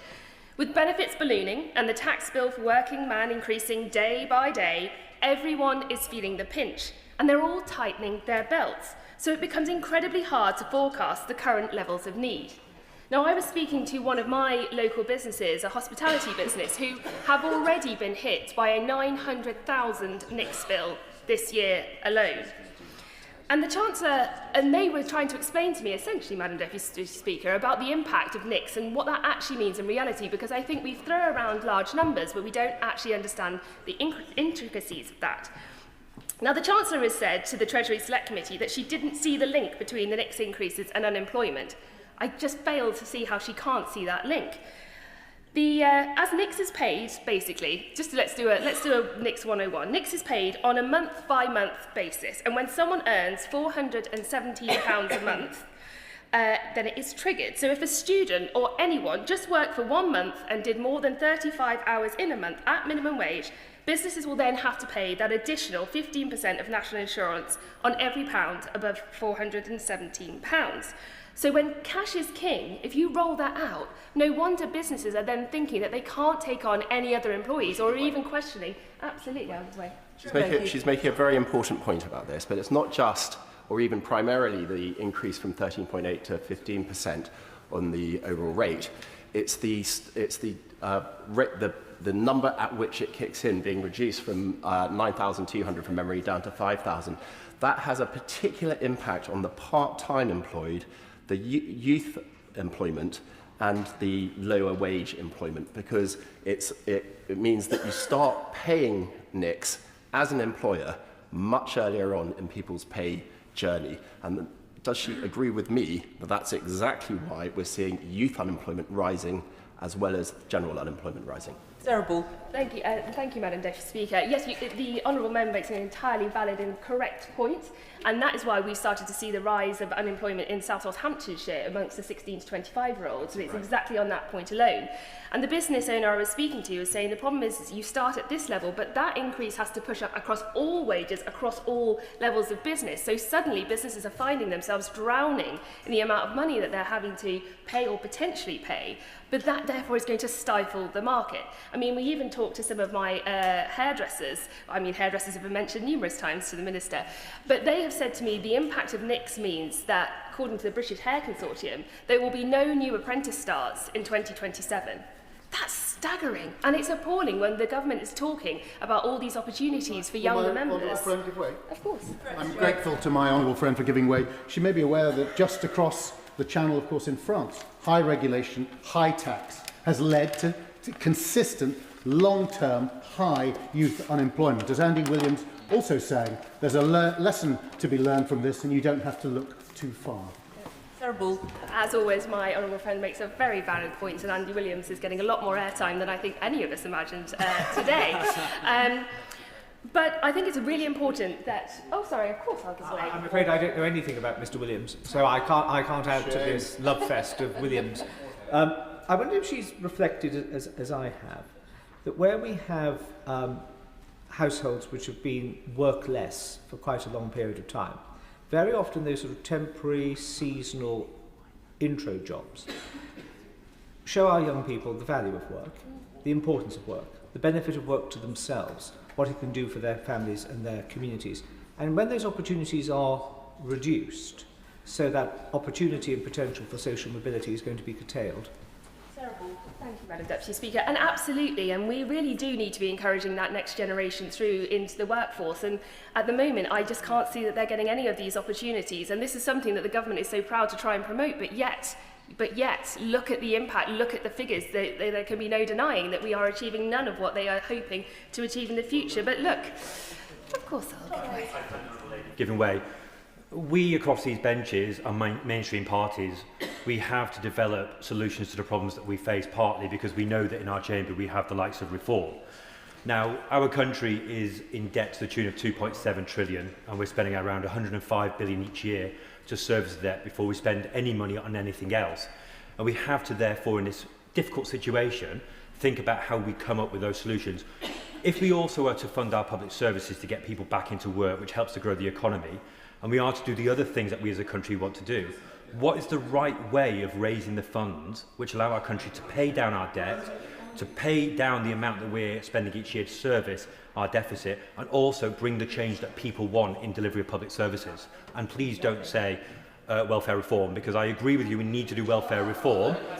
If I may, I agree with you that we need to do welfare reform, and the Milburn Review and the Timms Review are going to be critical to taking forward an effective welfare reform package. But what else would she do? I thank the honourable member. At least he has acknowledged that you actually have to repay debt, unlike the Green Party, who suddenly believe that repaying debt interest isn't actually a viable or true alternative in this world. But the member denies about welfare. That is a fundamental element of that, and so I'm glad to see that he agrees with that. But there's so much more. So why are you going? Why is the party opposite increasing that welfare bill? But then the members have to actually grow the economy, and that means supporting the businesses, giving them the opportunities, reducing tax, putting more money in each of our pockets to be able to grow that. And unfortunately, we can see from everything that has come from the government so far, the economy is not growing. So, watch this space, but this is a problem we're going to be struggling with. But anyway, South Northamptonshire has 95 pubs, which are obviously crucial to our rural community and to our economy. And they are a great example of a place where you can start with young people in their first jobs. I know there's one, the White Hart in Hackleton, and they said there was a young girl who has Down syndrome and she couldn't actually get a job outside of the village because of transport issues. She had her first job there, but that job will be threatened by all the measures from this government. Of course. Thank you. I'm very grateful to the Honourable Lady for giving way again. The Centre for Policy Studies has undertaken an analysis of all the impacts of both the last budget and the one last month on the cost of employing 18 to 20-year-olds. And the shocking figure is that it will cost an employer £4,000 a year more to employ a single person between the age of 18 and 20. Given that, is she surprised that employers, just like the pub that she was mentioning, are taking very rational decisions not to give young people jobs? I agree entirely, and I am devastated to hear it, because that is exactly not what we need from this society and for the young generation going forward. I mean, research from the Taxpayers Alliance showed that in 2024, the average pub paid almost £100,000 per year in taxes on the sale of just alcoholic drinks alone.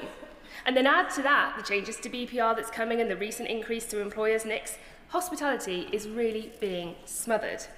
But there is a way out. There is no need for an enforced and permanent dry January. The Conservatives have a plan, and in that plan it includes the abolition of business rates for hundreds of thousands of high street businesses. Now, the government benches often deny it, but pubs and shops have seen their business rates bills more than double under this government. And we say that it is not more government that is needed in this situation to bring back the festive cheer to our high streets, but it is government getting out of the way and allowing businesses and entrepreneurs to actually flourish. There is a big difference between business and the government. Businesses, as has been mentioned, take risks with their own money. Yep. They provide jobs and they grow the economy. They are brave, as the member for Gosport said earlier in her speech.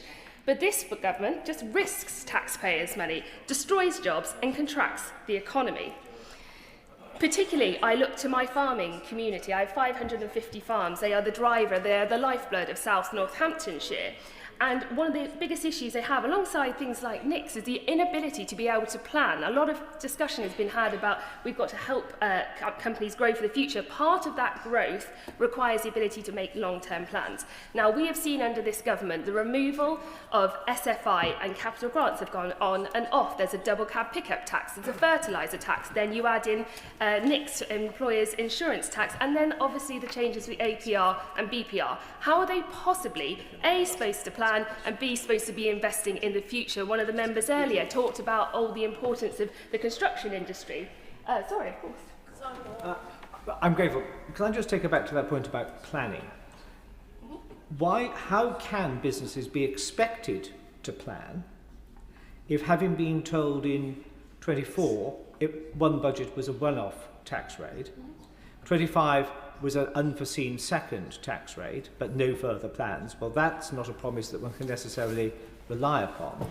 The presumption that there will be more next year. How can businesses be expected, whether they're agricultural, industrial or whatever, plan for growth, for investment, for job creation, when they have absolutely no idea at all of the trajectory of the tax take which the Treasury is hell-bent upon? Yeah, very, very good. And I think my honourable friend, because he makes exactly that point. It was mentioned earlier on about the importance of the construction industry and how they were going to give more construction sort of apprenticeships and jobs to young people. But fundamentally, for those jobs to be offered, we need people to be investing in the first place. And actually, companies are not. They can't make the decisions. They don't know where the money is coming. They don't know where the money will next be taken from them. And so we are not creating the environment for them in which to grow. And I don't see anyone disagreeing with me on the other benches from that. So I think it clearly makes its own point. I asked them, of course. Well, friend, what seems to be missing on the benches opposite is any recognition of the growing anger among young people at the fact they're being shut out of the jobs market. It's the most damaging time in your life when you're young to be barred from work. And just, not in an Andy Williams, but the Minister didn't seem to be an Andy Williams fan, as the Clash sang under a previous Labour government, career opportunities are the ones that never knock. Not under Labour. Absolutely. And I asked in the Prime Minister's questions earlier on about the fair choices that this government has made. And I just think that fundamentally these choices that they've made are not fair. I mean, trying to introduce a digital ID scheme that is going to cost, well, unfunded from the government, but could cost up to at least £1.8 billion on something that most of the public do not want, given that 3 million people signed the petition against it as a minimum, and then saying that, you know, inflicting all these tax hits on all of our businesses, it's just madness. There is absolutely no sense of direction from this government. It is not a pro-growth chancellor, but a no-growth chancellor, and that will be the legacy that is left. So look, I never thought that a Christmas song could also sum up a government's economic approach, but if you look at We Wish You a Merry Christmas, it really appears that we are, and we won't go until we get some phase from this government for when they're demanding figgy pudding or more like tax in this instance. So I'm really hoping, though, that the government will see the light and that eventually they will help businesses to unlock, reach their potential and let them have a Merry Christmas and a very Happy New Year. Yeah. Sir Ashley Fox. Thank you, Madam Deputy Speaker. I am very fortunate to represent a beautiful part of the Somerset coast. Burnham-on-Sea, Barrow and Breen all have lovely sandy beaches and are visited by many holidaymakers every year. Seasonal tourism is not just part of the local economy, it is the bedrock of those communities. Our motion today regrets the many measures introduced by this government that hit both the economy at large and has a particularly bad impact on those areas dependent on hospitality and tourism. The effects are even worse for those businesses who employ seasonal workers. I've said before that whilst this government was elected on a promise to go for growth, most of their actions over the last 17 months seemed designed to achieve the opposite. Yeah. Before the election, many businesses backed this new government. They believed the Chancellor's prawn cocktail offensive. They thought this government would be a reincarnation of the Blair government, which at least in its early years managed to control public expenditure. Instead, it seems to be the very worst of Wilson, Callaghan and Healey. The reality is that rather than implement the modest tax rises and spending increases contained in their manifesto, Labour increased taxes by £40 billion last year and a further £26 billion this year. A huge increase in taxes on businesses and hard-working families to pay for more welfare spending. All the businesses I speak to in my constituency are suffering. They have lost any faith they ever had in this government, and who can blame them? The Globe Inn in North Petherton is a fantastic local pub. This year, it won't pay any business rates, but that will rise in 2029-30 to £5,000 a year. That's 10,000 extra pints they will have to sell just to pay the government's higher taxes. Now, this might not sound a lot to Labour ministers sitting opposite, but I can assure them that for a small business with a tiny profit margin, Any additional cost can have a hugely negative impact. And it's not just business rates that are Will you going give way up. on that point? I'm happy to give way. I'm very grateful for the honourable gentleman for giving way. I think there is a mistake that we can fall into here, which we talk of SMEs as though they are corporate entities, and on many occasions they are simply not. They are often a husband and wife team working incredibly long hours, their business part of their family. It's often living above the shop. And I say all this because I was in my local pub the other day, the Greyhound, and the tenant who runs that, he and his wife, told me that the outcome of the government's changes in tax policy was that they were covering the shifts that would have been covered by employees that they've already let go. But the cost isn't just economic, it's also hugely damaging to their relationship, to their whole way of life. It's incredibly stressful. Does he accept that it's not just economic, but it's societal, the damage that's been caused by this?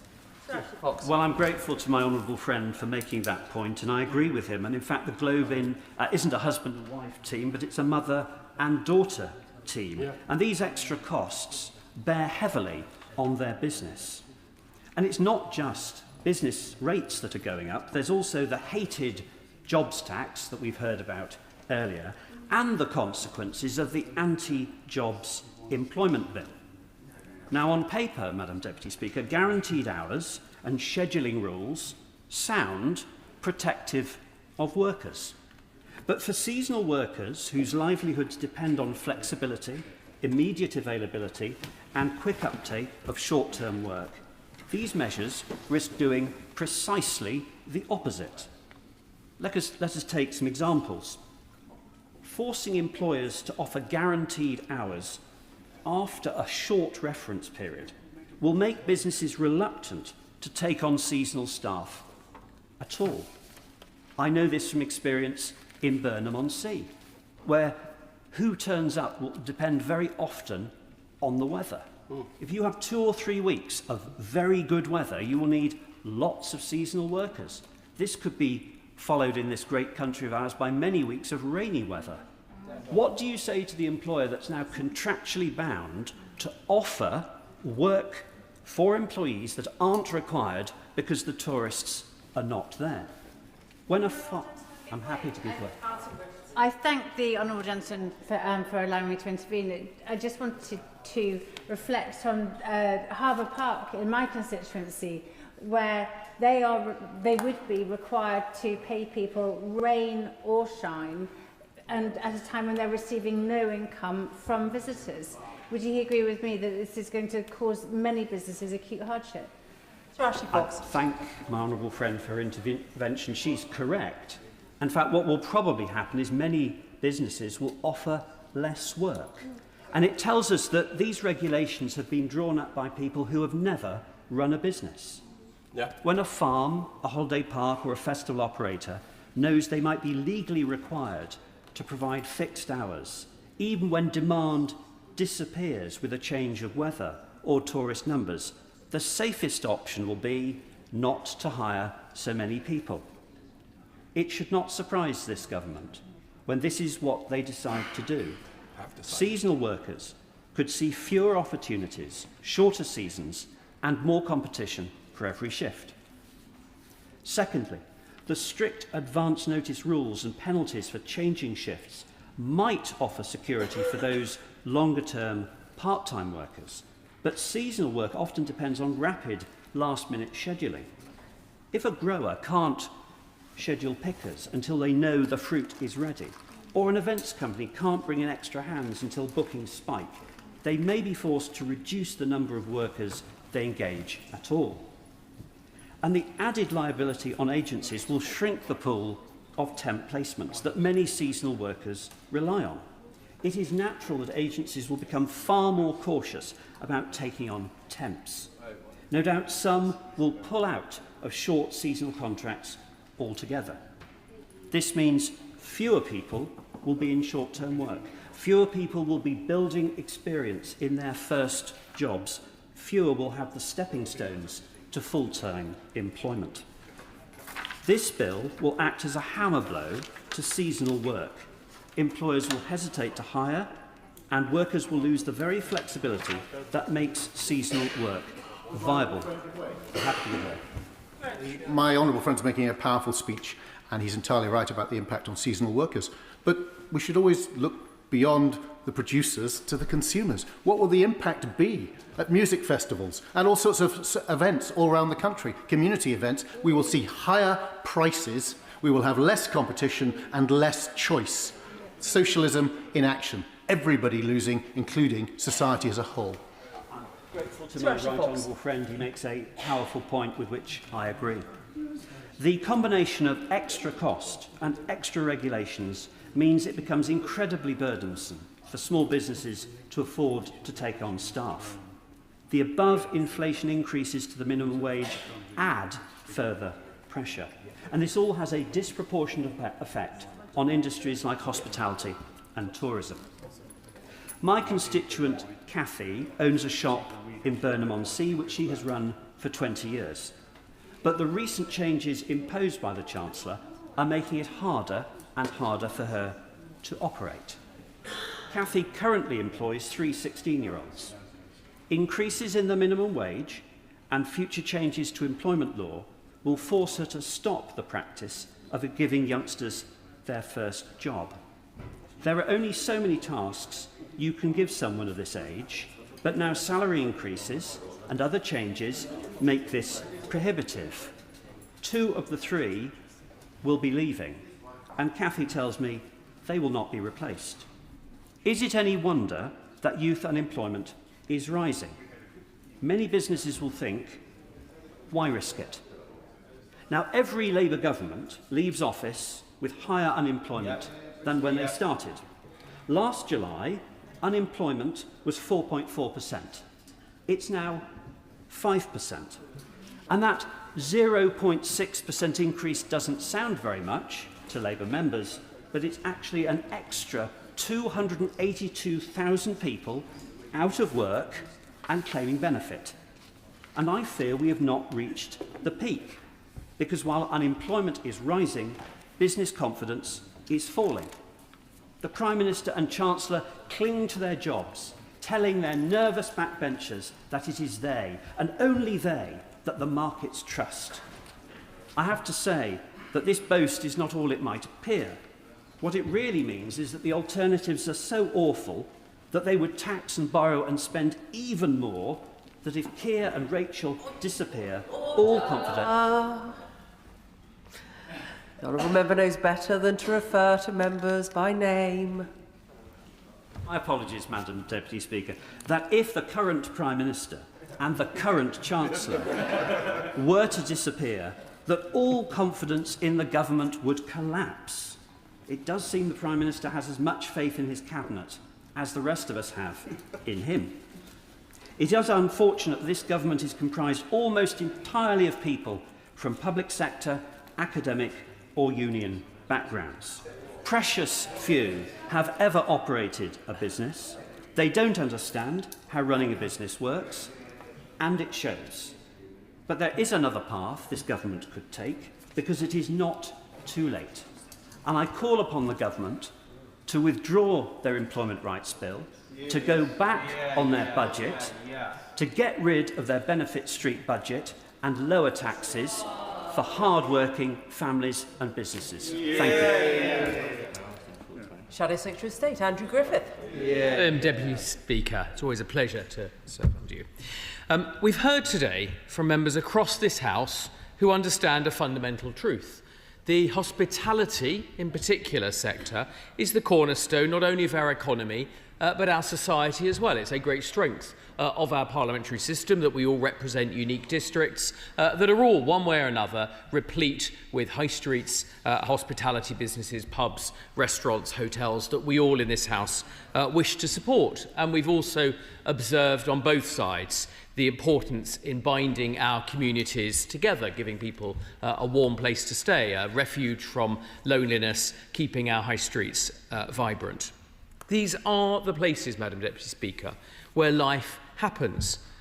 But we've also heard today about how hospitality performs a vital and arguably unique role in providing the next generation with that vital first step on the career ladder. I imagine, Madam Deputy Speaker, that many of us had our very first experience, that priceless exposure to the world of work to become world ready in retail or hospitality. Certainly I did myself, and we've heard many other such examples. And it does this precisely because it's a feature, not a bug, that it provides flexible, seasonal work that allows young people to earn their first wage, combine that with other responsibilities or opportunities, and in so doing learn the important dignity of labour. And as we've heard from honourable and right honourable friends, it is in particular pubs, hotels and restaurants who are hurting as the direct result of the choices the Chancellor made, not just in last year's budget, but then once again in this year's budget, delivered at that dispatch box just a few weeks ago. Now, in my own South Downs constituency, more than a dozen venues have contacted me just in the last 24 hours, hearing about the debate that we are having in this place today. Ruth and Martin at the Cricketers in Duncton described to me how their rates are going up by £4,500 to £5,000 a year, money they do not have. The Fox Goes Free in Charlton has been a public house for over 400 years, continuously servicing their community, and like every pub, making that huge contribution. And their business rates bill has increased by more than £13,000 next year. Now, bear that in mind when somebody from that side of the House, Madam Deputy Speaker, talks about how they've introduced permanently lower business rates. It's a laughable idea. I've heard similar and worse from the Murrell Arms in Eastergate, the Half Moon Inn at North Chapel, the Labouring Man in Cold Waltham, and the Onslow Arms in Loxwood. But lest that's not happily give way. I'm grateful to my honourable friend because on budget day, Tom, the landlord of the King's Head in Heddon, heard that business rates were going to be cut for businesses like his. Instead, it's gone up from the rateable value has gone from £9,000 to £32,000 on that pub, which provides such an important service to the people of Heddon and the surrounding villages. Well, my right honourable friend is exactly right, and I wouldn't incur any wrath by accusing anybody of misleading this House. But I'm afraid it's exactly the same story that I've heard from the Bridge Inn in Amberley, the Star and Garter in Eastdean, the Bricklayers Arms in Midhurst, and the Black Horse in Byworth. These cannot surely be a coincidence. These cannot be isolated examples of the permanently lower business rates that the Chancellor... Of course I'll give way, and I'm looking forward to hearing about how one understands that statement about the permanently lower business rates that this government has introduced, of which we cannot seem to find an example. If the honourable gentleman would like to come and walk with me down the high street in Saltaire, where the property valuations mean that actually many of the businesses will be having lower business rates in absolute terms.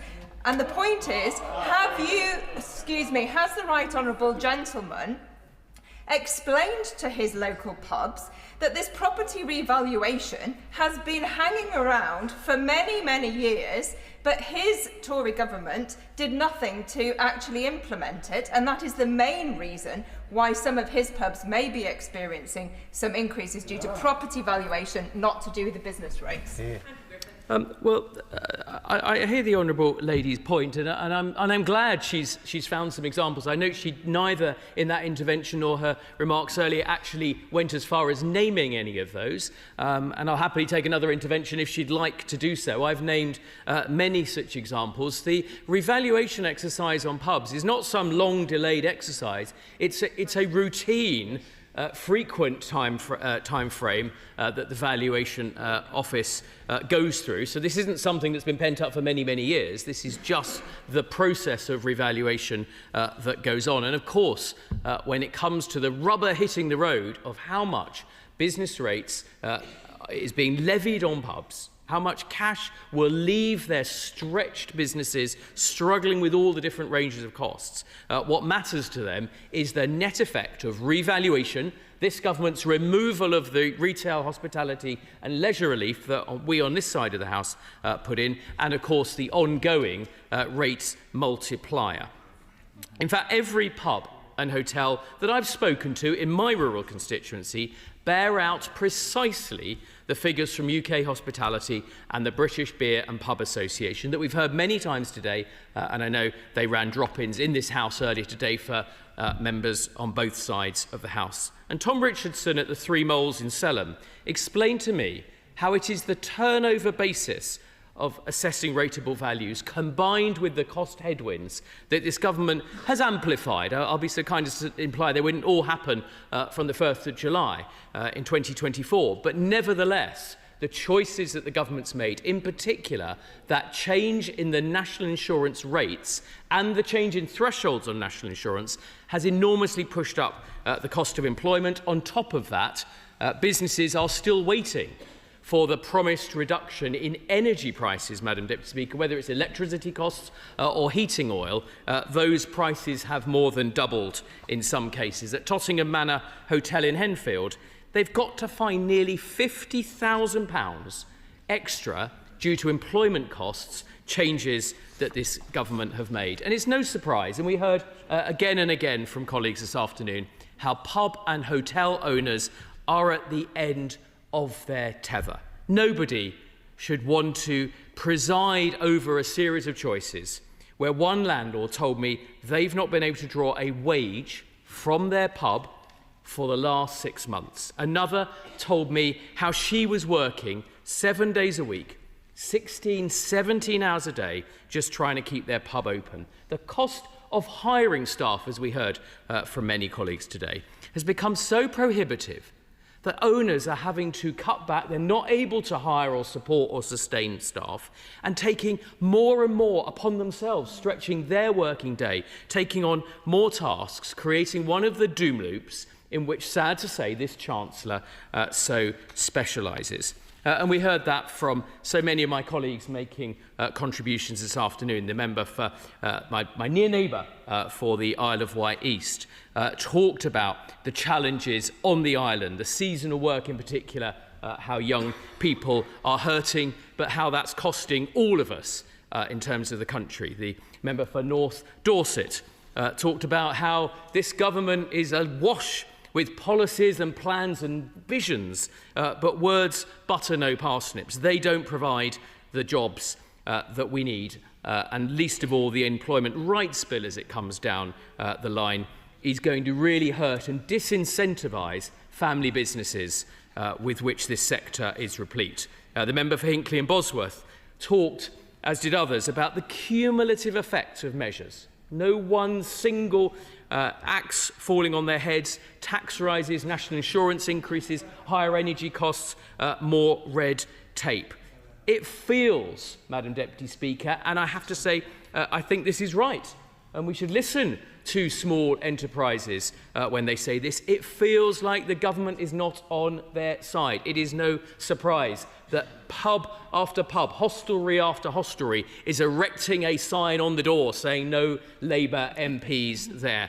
And I remember the Minister said he has not seen one of those signs, and I trust that his constituency will take that as a personal challenge to ensure that one such sign is brought to his attention in the near future.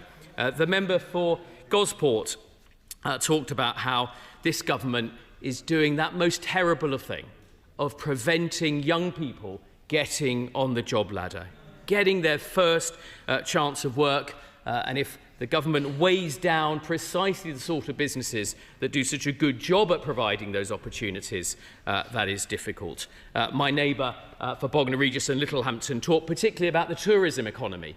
And to all of the challenges and headwinds that I've talked about, the Chancellor's choices, we can add the bed tax, which will increase the cost of anybody. It will deter the chance of somebody holidaying here in the UK, enjoying the wonderful vistas of Bognor Regis and Littlehampton or the South Downs, and simply encourage people to go to other countries following the wake of the very many young people that my friend earlier talked about that are leaving this country.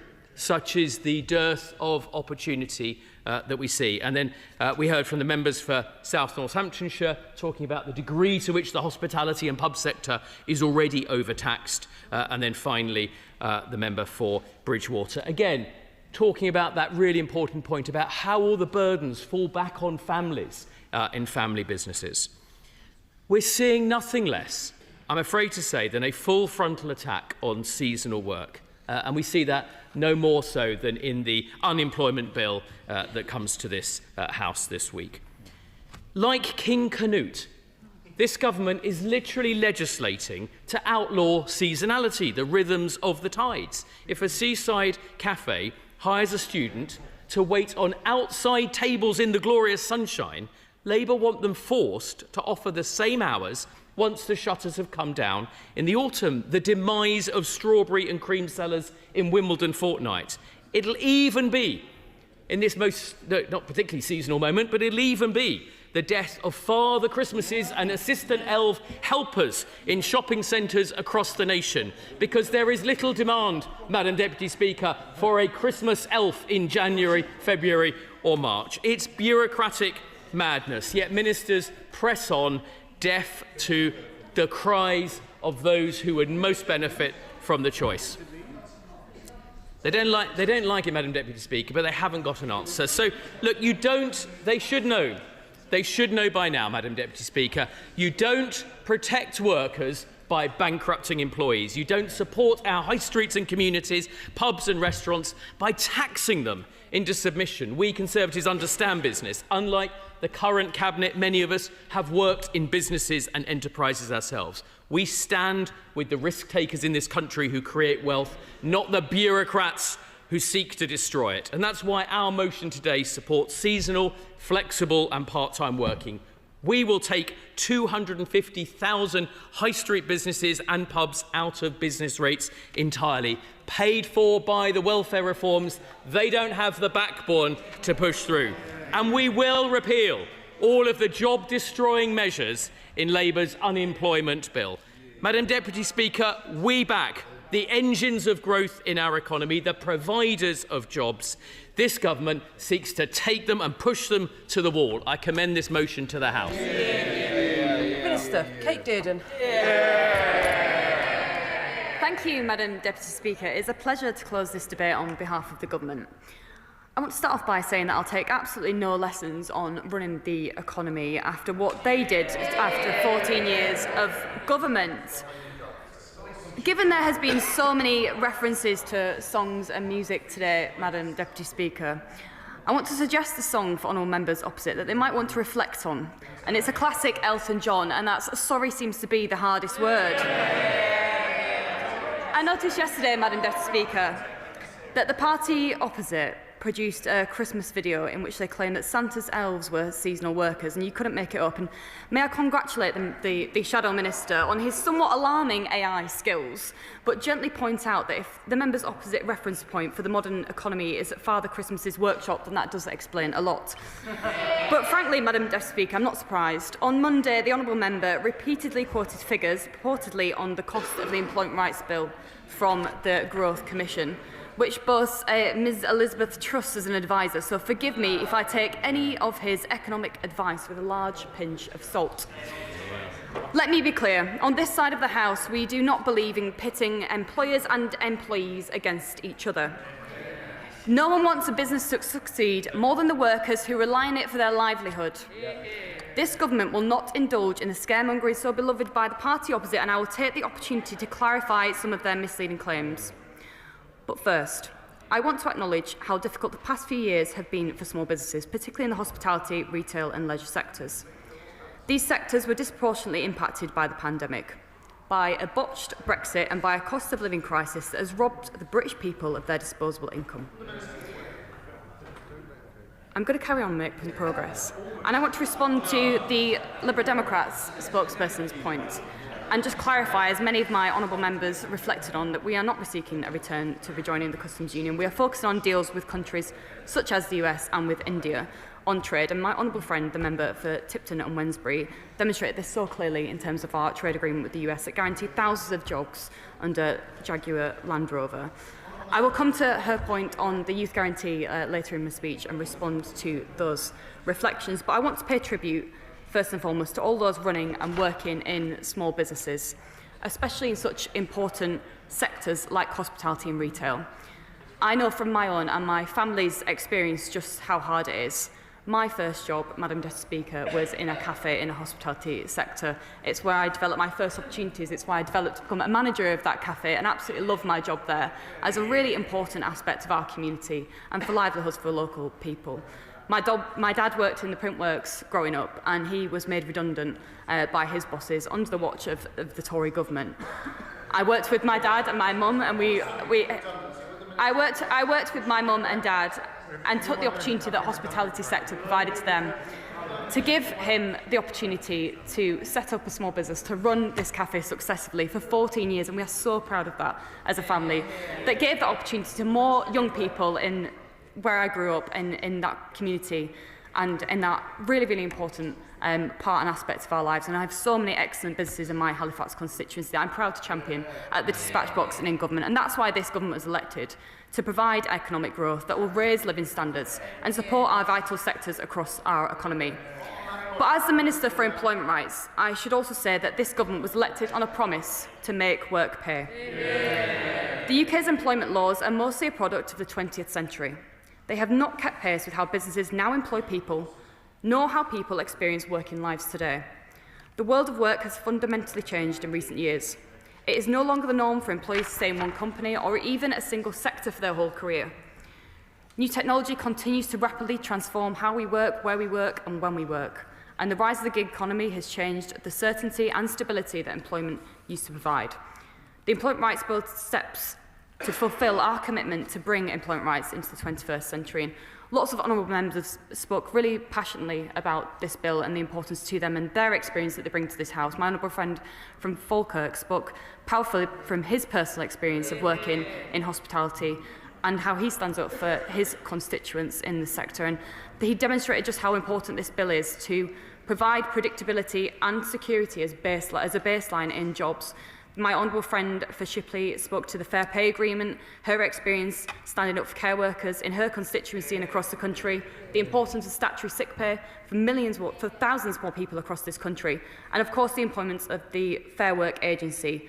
And it's absolutely essential that we get this bill off the statute books and we can ensure that people can see the benefits it will bring to them, particularly setting up the enforcement powers of the Fair Work Agency. She mentioned the overseas recruitment, and what matters in UK employment law and enforcement is where the worker is based. If the worker is based in the UK, then in general they have access to UK employment law, and enforcement agents can and do take action no matter where the employer is based, and I'd be happy to talk further with her if she has any further questions to set up with the Fair Work Agency. My honourable friend, the member for Scarborough and Whitby, I thank her for her support, and she made a passionate and to-the-point case about why this bill is so important, as did my honourable friend, the member for Tipton and Wednesbury. I agree with every word that she says around the importance of this legislation to working people and to our brilliant businesses across this country, as well as my honourable friend, the member for South East Cornwall. The Employment Rights Bill strengthens workers' rights and growth, and many British businesses already offer their employees benefits and protections that far exceed what is covered in the legislation. It will give those seeking employment, including young people looking for the first job, the security that will be treated fairly by the employers and encourage them to. And as we have said, we are not springing these changes on businesses. We're working very, very closely with them as we implement these over a number of years and gradually do so, and that's why we'll be consulting with them and working with them really closely. Lots of honourable members opposite mentioned zero-hours contracts, and many people in the UK value the option to work flexibly, but some employers have taken advantage of that. We're determined to tackle the issue of one-sided flexibility, which can leave people unclear when they will next get paid work and unclear how much time they need to keep available for work too. Of course, some businesses, including those in hospitality, retail, agriculture and the tourism sectors, experience fluctuating demand across the year. There are ways for businesses to plan their work in a way that does give their workers that degree of security, and that's why there is flexibility already built into the bill to address issues of seasonal demand. There are several ways that an employer could approach the issue while complying with the new right to guaranteed hours, depending on their circumstances. The right to guaranteed hours does not force companies to make seasonal workers permanent, and nor does it force companies to give unnecessary hours to employees. It gives workers the right to choose certainty and stability in their contracts where they want it, and help them budget and plan for their lives. I met a brilliant business recently in Manchester and heard from one of their employees about the difference that guaranteed hours made to him and his work, planning his bills, with his family finances and giving that stability in his livelihood. It was absolutely vital for him and changed his life. And this legislation will change many other lives of people across the country who are looking for that. I've got lots to make progress on. Next on business rates, very, very briefly, I'll give way. Giving way. I wonder if she might like to apologise to the 280,000+ people who are not in work now compared to the level of unemployment last year. And could she spell out what can that business that, I don't know, provides catering at summer festivals and then ceases to have any festivals to service, how can they fulfil their role of the guaranteed hours to a workforce that they don't need anymore? Minister. I've heard lots of members opposite reflect on unemployment. What they've failed to mention is the average unemployment rate during their time in office over 14 years in government was 5.4%, substantially higher than the current unemployment rate. As he will know from the debate on Monday, we have committed to consulting on seasonal work so we can work with businesses, trade unions and all stakeholders in getting this legislation right. And I'm determined and will continue to listen and work with them on the details. And that's why it's so important we get this bill off the statute books and can consult and stick to our roadmap to implement it, because many working people across this country and businesses want to see that certainty and want us to crack on. Madam Deputy Speaker, I will try and make some progress as I realise we are pressed for time. On business rates, several honourable members, including the member for North Dorset, Hinckley and Bosworth and Gosport, raised the subjects of business rate reform, as did the Shadow Minister. And let me say this in response. This government is determined to remove barriers to investment, helping our businesses to succeed, our high streets to thrive and our economy to grow. We are introducing permanently lower tax rates for retail, hospitality and leisure properties with rateable values below £500,000 from April next year. This will give long-term certainty and support to the high street, and it stands in marked contrast to the previous form of relief, which created a yearly cliff edge and which had to be due to end entirely in April of this year, the next year. Equally, Madam Deputy Speaker, we know this tax cut must be sustainably funded, and so we are applying a higher rate from April of next year on the most valuable properties, those with rateable values of £500,000 and above. And let me be clear, these represent less than 1% of all properties, but they cover the majority of large distribution warehouses, including those used by online giants. Some members have spoken to the raising of the national insurance changes at last year's budget, and I've already mentioned the state of the finances and what we inherited due to the party opposite. That meant we had to take difficult decisions to get the nation back on track, and one of the toughest decisions was to raise the rate of employer national insurance contributions. But we are protecting the smallest businesses from these changes, including many of those in hospitality, leisure and retail sectors. These were difficult but necessary steps to protect our public finances and ensure that we can continue funding our essential services such as the NHS, social care and investment in the economy. Moving swiftly on, Madam Deputy Speaker, lots of members have mentioned the visitor levy, and our mission is to kickstart economic growth and devolve fiscal powers, and that's absolutely critical to that. Introducing a visitor levy provides mayors with a new lever to raise and reinvest locally. And we have published a consultation at the budget so that the public, businesses and local government can shape the design of the power to introduce the levy that will be devolved to local leaders. And they will decide on how to introduce the levy and how it will be used to drive growth in their region. That's a historic step for English devolution. Members also mentioned, the member for Hinckley and Bosworth and the member for South and Northamptonshire, just to reflect on some of their comments that I don't share their lack of enthusiasm in the continued investment into this country under this government. And I'm grateful because in her motion, if I return to the motion, she talked about the comprehensive vision for productivity and success for small businesses. Now, this is incredibly similar to the same motion that we had on the High Street debate. But interestingly, what's gone is the 25% cut in administrative burden. Now, the Minister raised it, but didn't actually comment on, is the government committed to reducing that 25%? And if so, where does it come from? And why is that figure now disappeared from this motion when it was in the last one? My honourable friend mentioned it earlier in his opening remarks and mentioned all the steps that we are taking to reduce those burdens, and he outlined all the policies we are taking to back our small businesses across this country. To his point on investment, just last month the announcement of £3 billion by JP Morgan Tower, one of the largest financial services investment in recent years, or Scottish Power with a £24 billion clean energy investment to create 2,000 jobs up to 2028. We are proud of that investment.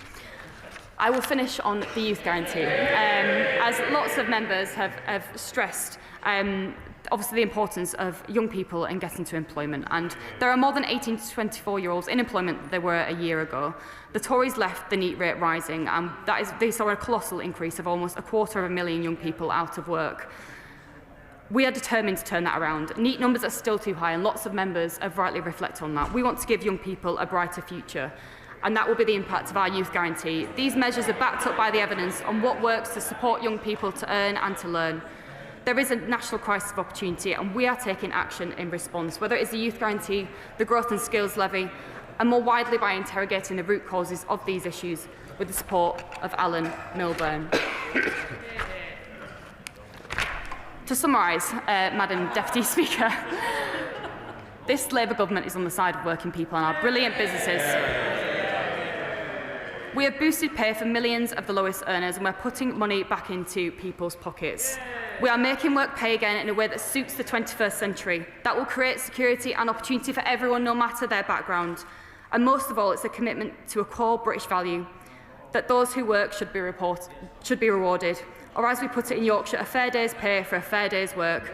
We are getting on with the job. We are focused on fixing the long-term damage to our economy and setting Britain on the path to renewal. And that's why I call upon the House to support our amendment today. Thank you. The question is that the original words stand part of the question. As many as are of that opinion say aye. Aye. Of the contrary, no. No! Clear the lobby.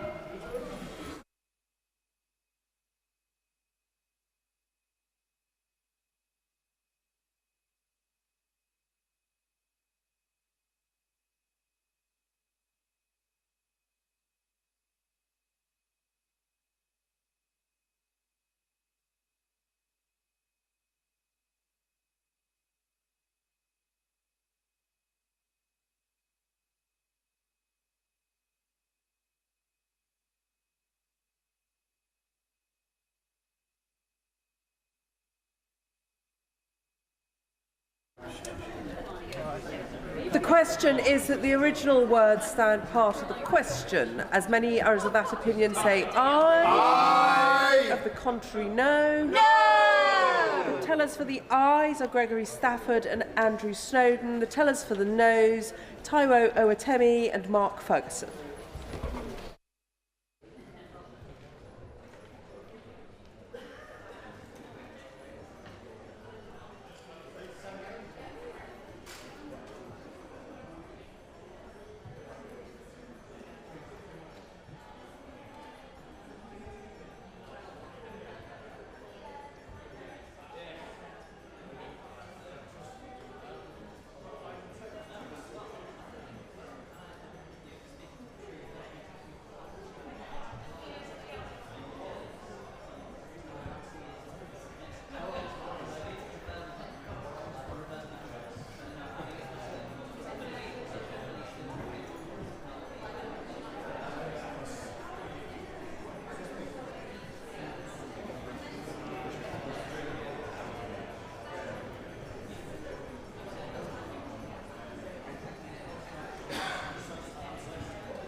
Order, order. The ayes to the right, 98. The noes to the left, 325.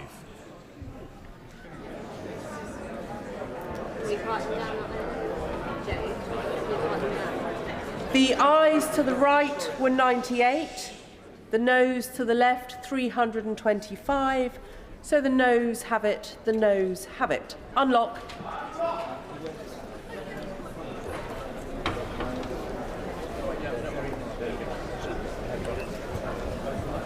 The question is that the proposed words be there added. As many as of that opinion say aye. Aye. Of the contrary, no. No. Division, clear the lobby.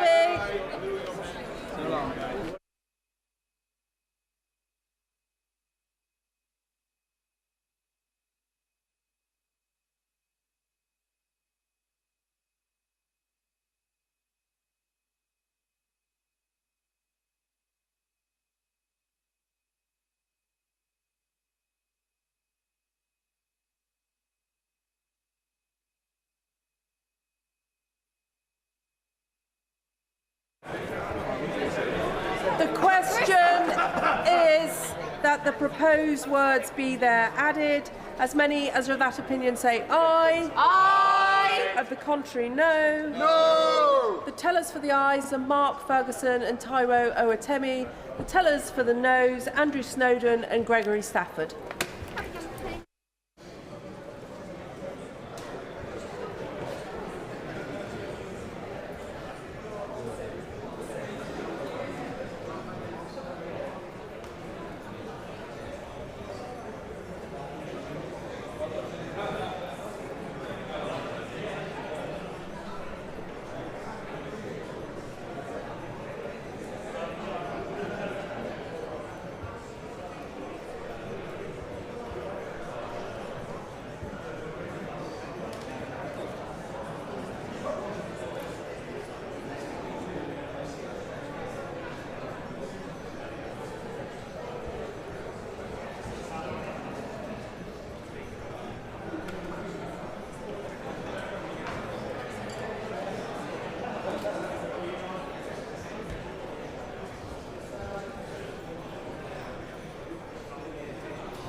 Order, order.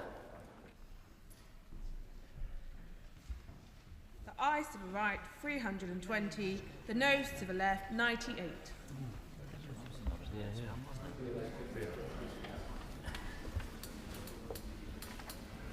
The ayes to the right were 320, the noes to the left 98. So the ayes have it, the ayes have it. Unlock.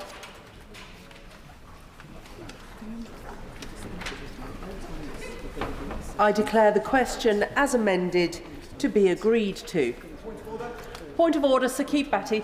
Thank you, Madam Deputy Speaker. I bring an issue of grave concern. This afternoon, at Prime Minister's questions, the Leader of the Opposition asked the Prime Minister how many teachers there were since the Education Secretary came into office in 2024. The Prime Minister replied there were more than when they left office. However, the government website, the DfE website, makes clear that the Prime Minister was wrong. There are 400 fewer teachers under Labour. This is more than an inaccuracy, and it's exactly why the public lose faith in our parliamentary democracy. Can she please advise how the Prime Minister can come to the House and correct the record? Yeah, well said. Can I thank the honourable member for giving notice of his point of order? Whilst the Chair is not responsible for the content of contributions made by ministers, I'm sure the honourable members on the Treasury bench have heard his comments this afternoon, and if an error has been made, I'm sure it will be corrected as soon as possible.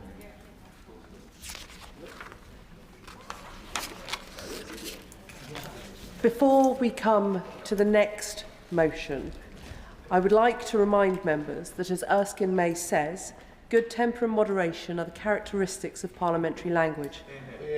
Parliamentary language is never more desirable than when a member is canvassing the opinions and conduct of his opponents in debate.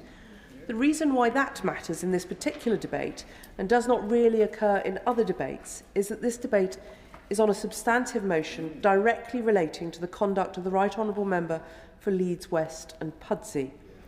In this debate, because it is on a substantive motion of this kind, arguments intended to criticise or defend the Chancellor's conduct relating to public finances are in order. Therefore, things may be said that the Chair would not normally permit in other proceedings. Those speaking on the motion should set out their arguments clearly. Intemperate abuse is out of order on this motion as much as on any other. We now come to the Opposition Day motion on the conduct of the Chancellor of the Exchequer. I inform the House that the Speaker has not selected the amendment. I call the Opposition spokesperson to move the motion. Belstride. Thank you, Madam Deputy Speaker, and I will, of course, heed your remonstrations and remarks. Madam Deputy Speaker, it is said that astrologers are there to make economists look good, that second-hand car dealers are there to make politicians look good.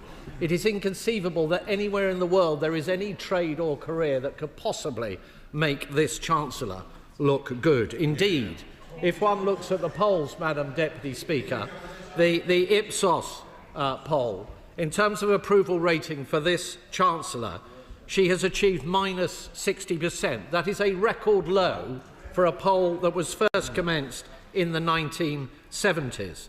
A recent YouGov poll stated that the Chancellor was the least trusted on the economy, even more so than Jeremy Corbyn and, yes, Liz Truss. Member for Islington North. We don't refer to members by name. Sir Belstride. Right, Madam Deputy Speaker, the Right Honourable Gentleman for Islington North and Liz Truss.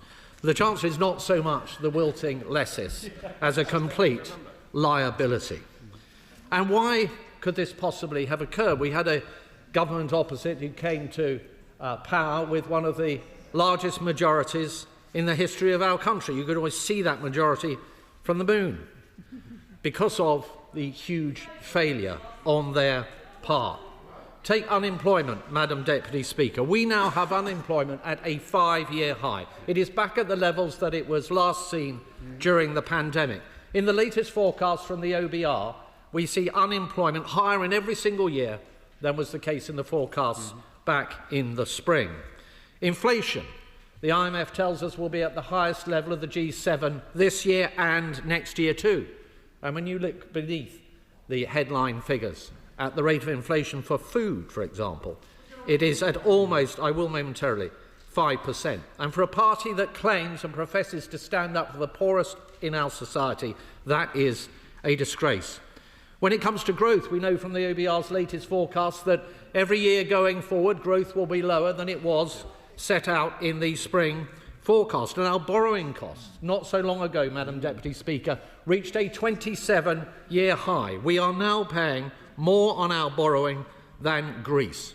And I give way to whoever it was that was seeking to intervene. Well, I've been called worse, Madam Deputy Speaker, let's be honest. Can I thank the Shadow Chancellor for giving way and congratulate him on finally working out what apologies are. Now he's demanding them from this side.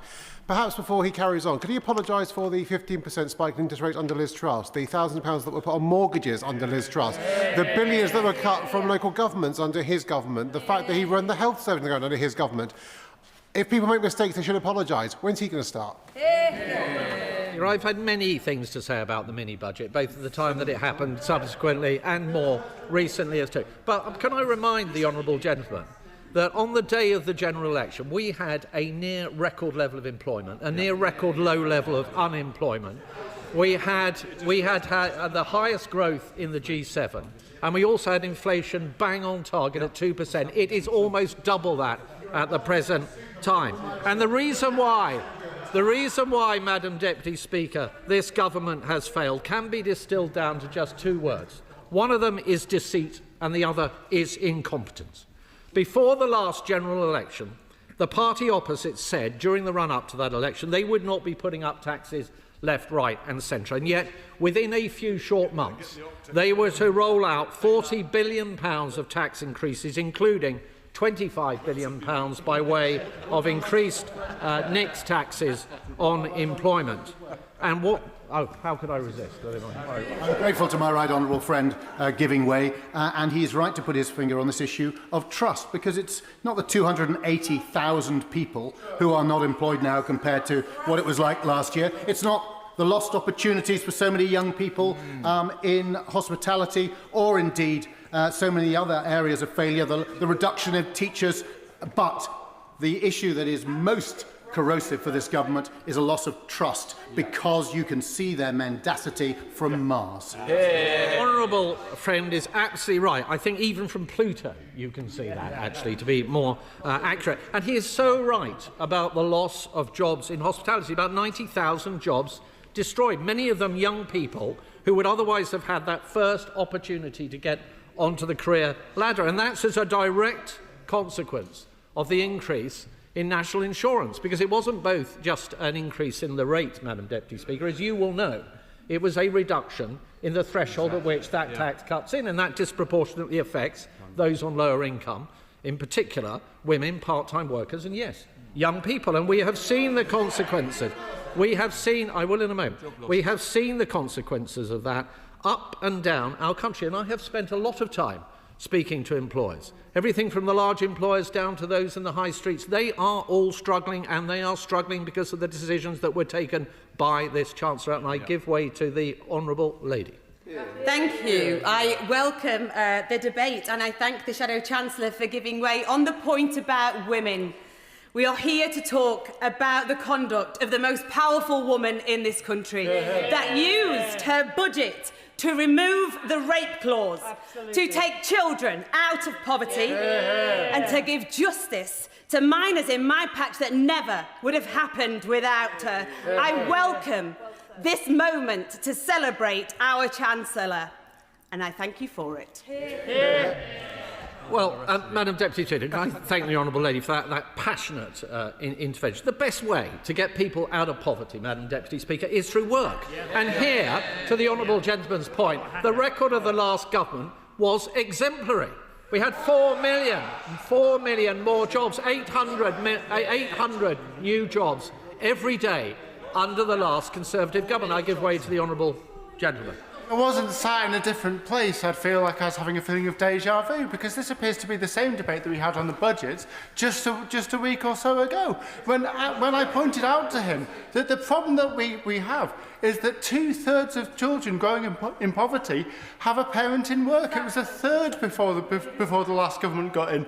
And so, would the former Work and Pensions Minister across the way, A, like to apologise for that, and B, like to reflect on why work wasn't working as a route out of poverty under his government? Well, I just asked the honourable gentleman what he thinks the effect of increasing taxes on hard-working people does for poverty. Any economist will say it drives poverty up. So there was also the question, Madam Deputy Speaker, of the farm tax, the changes under the inheritance tax regime. When the then Shadow DEFRA Secretary looked Tom Bradshaw, the President of the NFU, in the eye in the run-up to the general election and said, at least on that count, farmers had nothing to fear from a future Labour government. Well, that lasted about 5 minutes before they changed and the Chancellor changed her position. That is going to cause untold misery to farmers up and down our country. It will mean that farms that have been passed down generation to generation over many, many years are now going to fall into the tax net and potentially have to be broken up. And I think there was somebody... Yes, I give way to the honourable gentleman. I'm grateful to the Shadow Chancellor. We know of this Chancellor that there are serious questions over her alleged experience in the financial services sector. We can see that she has no experience in either industry or commerce, but perhaps the worst of her detriments is her clinical lack of empathy, where she seems totally unable to connect cause and effect, and that is why she's allowed the disastrous... Could I just respectfully remind the honourable member that comments do need to be about what is in the substantive motion and not wider matters. Dave Dugan. Indeed, and in terms of that conduct and those decisions that have been made, that is most evident in the egregious family farm tax, a betrayal of the producers of our food, no less, and the, let's call it, management of market-sensitive information before the budget, which had a material effect on the economy of these islands. Well, the honourable gentleman makes excellent points. I will come to the issue of the market-moving effects of some of the comments made by the Chancellor. But on the point that he rightly raises about the impact on people's lives, these are real jobs. These are people struggling with real businesses. These are farmers getting up early in the morning and going out and working and doing what they know to be right, and yet they are weighed down by the decisions taken by the party opposite. The party opposite said that they had no intention of means testing the winter fuel payment. There was no mention of means testing the winter fuel payment in the party opposite's manifesto during the last general election, and yet within a very short period of time, that is precisely what they did. And before members opposite get excited about excluding millionaires and multimillionaires from those payments, the reality is, Madam Deputy Speaker, that about 80% of those pensioners living below the poverty line, were impacted by that decision. A decision that would have done nothing for poverty, but to actually entrench it and drive it up. And I give way to the honourable gentleman. I'm grateful for the Shadow Chancellor giving way, because one of the concerns that I have, and this is the repeated pattern we've now seen with the budget, was at the time the government sat on an impact assessment that showed that 100,000 pensioners would be pushed into poverty and 50,000 pushed into absolute poverty. That was the government's own assessment. They did not release to the House or the country before pushing this policy through. And we've now seen that in the budget. Is he concerned about me? This is a pattern of behaviour rather than a one-off mistake. My honourable friend is absolutely right. Look, the government talks a good game on poverty, but when it comes down to actually what they do, I'm afraid we see something entirely different. I will give way to the honourable lady. Thank you very much for giving way. And on that point of poverty, and on the point of actually what this means to our constituents, we're sitting in Northern Ireland with the Local Growth Fund, and the Treasury refuses to understand that actually the way we do things is different. We don't need a 70% capital. We need it the other way around. And that to me just seems to speak to some of the substantive motion that I'm comfortable to speak to, which is it feels sometimes that the message is not getting through. because our constituents need us to understand whether it's farm tax, whether it's the winter fuel allowance. We need a government that will listen. They promised to listen, and so far I've not heard that reflected. Absolutely right. The Honourable Lady is absolutely right. There is another change to the inheritance tax regime, of course, equally destructive to the agricultural property relief changes, and that is business property relief changes. The tax changes relating to family firms. Up and down the country, I have met, Madam Deputy Speaker, with many of them. These are sometimes substantial businesses that have gone from having a bright outlook under the last government to suddenly being concerned about the provisions they are now going to have to make to avoid being broken up as a consequence of the ruinous changes to the inheritance tax regime for those businesses. It is destroying investment. It is destroying jobs. It is destroying growth, and it is the story of the party opposite. I give way to the honourable gentleman. I do thank the Minister, Madam Speaker. On the point that he raises about his newfound concern for pensioners in poverty, if I recall, the one time that the triple lock has been suspended was under the Conservatives in 2020 and 2021, and I believe the honourable gentleman is on record and saying it's unsustainable and should be replaced with a double lock. Is that still his position, or does he support the triple lock? Can I invite the honourable gentleman just to look back a little bit further in time before the triple lock was introduced by the government of my party to the time that his party was last in office. Under his government, under his last government, pensioner poverty was the 4th highest in Europe. It was the 4th highest in Europe, and that is why we brought in the triple lock to clear up the mess that his party had created. The government opposite also said during the run-up to the general election that unlike all socialist governments in the past, they would not be massively borrowing and massively spending. And yet the plan set out in that first budget in the autumn of last year was to spend around £500 billion more across the Parliament than the plans that they had inherited. And that was added to further in the recent budget. Billions of pounds more to be borrowed and spent. And what was the consequences of that? It was that inflation has been stickier and higher for longer, as I've already set out. It'll be the highest in the G7 this year and the highest in the G7 next year, Madam Deputy Speaker.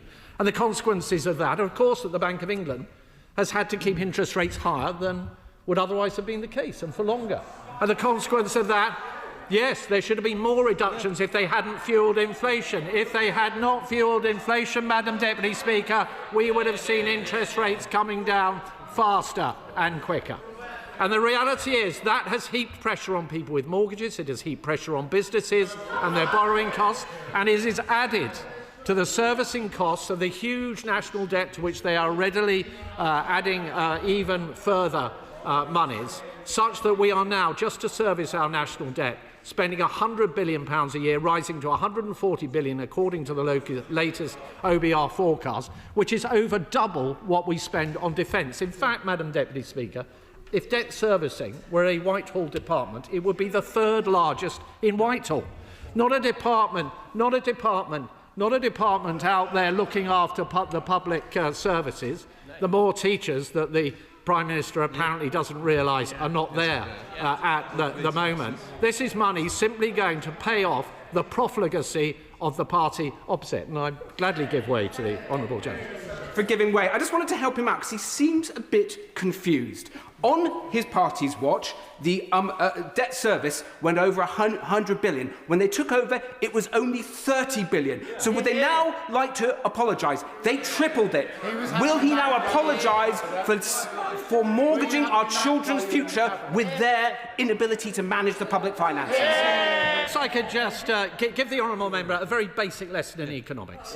In 2010, when my party came to office, we inherited a deficit at over 10% of GDP. That means, as any economist will tell you, that is the amount of money that is being added to the debt every single year. It was at over 10%. under the watch of the party opposite. And that is the story of increased debt. The debt pile as a percentage of GDP was coming down just before COVID. The party opposite, along with just about everybody else in the political firmament at the time of COVID, urged us to spend ever more in order to support the economy, and to support jobs. And that's precisely what we did. And of course, that came with a fiscal cost. 3 times might be a bit too much. We'll come back to you later. I'll give way to the honourable gentleman. Madam Deputy Speaker, I thank him for giving way. I do remember that after the global financial crisis, which hit every country in the world, the Conservatives did inherit a growing economy in 2010, and I do remember that they said that they'd wipe the deficit by the end of that 2015 Parliament, and it simply didn't happen. And we do acknowledge COVID's been a huge pressure on the economy, but we are taking steps to get that deficit down and to get borrowing down, because it's a huge burden on the economy. Well, the steps that the honourable gentleman's party is doing, as he terms it, to get the deficit down, is actually to borrow ever larger sums of money. £500 billion extra compared to the plans that his party inherited, and added to further by the Chancellor in the last budget. Now, after the first budget, Madam Deputy Speaker, you will recall that the Chancellor said that she would not be coming back for more tax. And this brings me on to this issue of misleading. That was clearly a misleading statement, because we have now seen in this recent budget £26 billion more in tax in the year 29-30. But £26 billion is not the extent of the increased tax rises, because they have fuelled inflation for the reasons that we have been discussing amongst ourselves. That has led to fiscal drag, actually dragging in total £38 billion of additional taxation in that year. And the party opposite have got to start to understand that if you tax the economy and tax it, you will get less growth, you will get less productivity, you will get less employment. And that is precisely what we are seeing. They said also, if you recall, Madam Deputy Speaker, that the Chancellor would not be taxing hard-working people. Well, that just simply was not true. There was £7 billion worth of additional taxes within income tax by freezing the income tax thresholds for those extra years. And that is a direct contradiction of what the Chancellor said with great gusto in the previous budget. She said she was not going to do that because that would hurt hard-working people, and she was going to stick to her promises. Well, clearly, she didn't mean it when she said it. I give way to the honourable gentleman. I'm grateful to my right honourable friend. I wonder how best this behaviour can be described: as a falsehood, an untruth, a fib, a lie, or a whopper, or are there other synonyms which would better describe this repeated failure to do what you promise? I thank you for that observation, and I have been cautioned by the Chair to me as to the language that I use. I think misleading. I think it was clearly misleading that somebody should come to this House, say that they would not be putting up taxes. This is a one-off. She used the expression, I think, to wipe the slate clean, and yet be back for £26 billion more, only a matter of months later. The Right Honourable Lady also said that she would control welfare spending. Well, how did that go? The first thing that the party opposite did was to scrap the reforms that we had brought in fact, when I was Secretary of State at Work and Pensions, that the OBR had scored as meaning 450,000 fewer people going on to long-term sickness and disability benefits at a multi-billion pound. I think I've got a jack in the box over here, obviously, actually. Yeah, but with a jack in the box, it's kind of great to observe, isn't it? I'm not sure that that's the case in the case of the honourable gentleman, but I might take. It's probably about a fourth intervention from him momentarily. They scrapped our plans. So that 450,000 people that would not have gone on to those benefits are now heading exactly in that direction. They U-turned, of course, on the botched attempt to bring in their own reforms, because perhaps some of the members opposite sitting here this evening refused to back them. And that cost about £5 billion. We have seen, Madam Deputy Speaker, that in the case of the Timms Review, which is now looking into the issue of the reform of personal independence payments, the terms of reference for that review make it quite explicitly clear that there will be no attempt to manage down any of the forecast numbers for that benefit within the OBR's forecast. The party opposite has given up on welfare reform, but they have done momentarily. I assure the honourable gentleman I will come to him.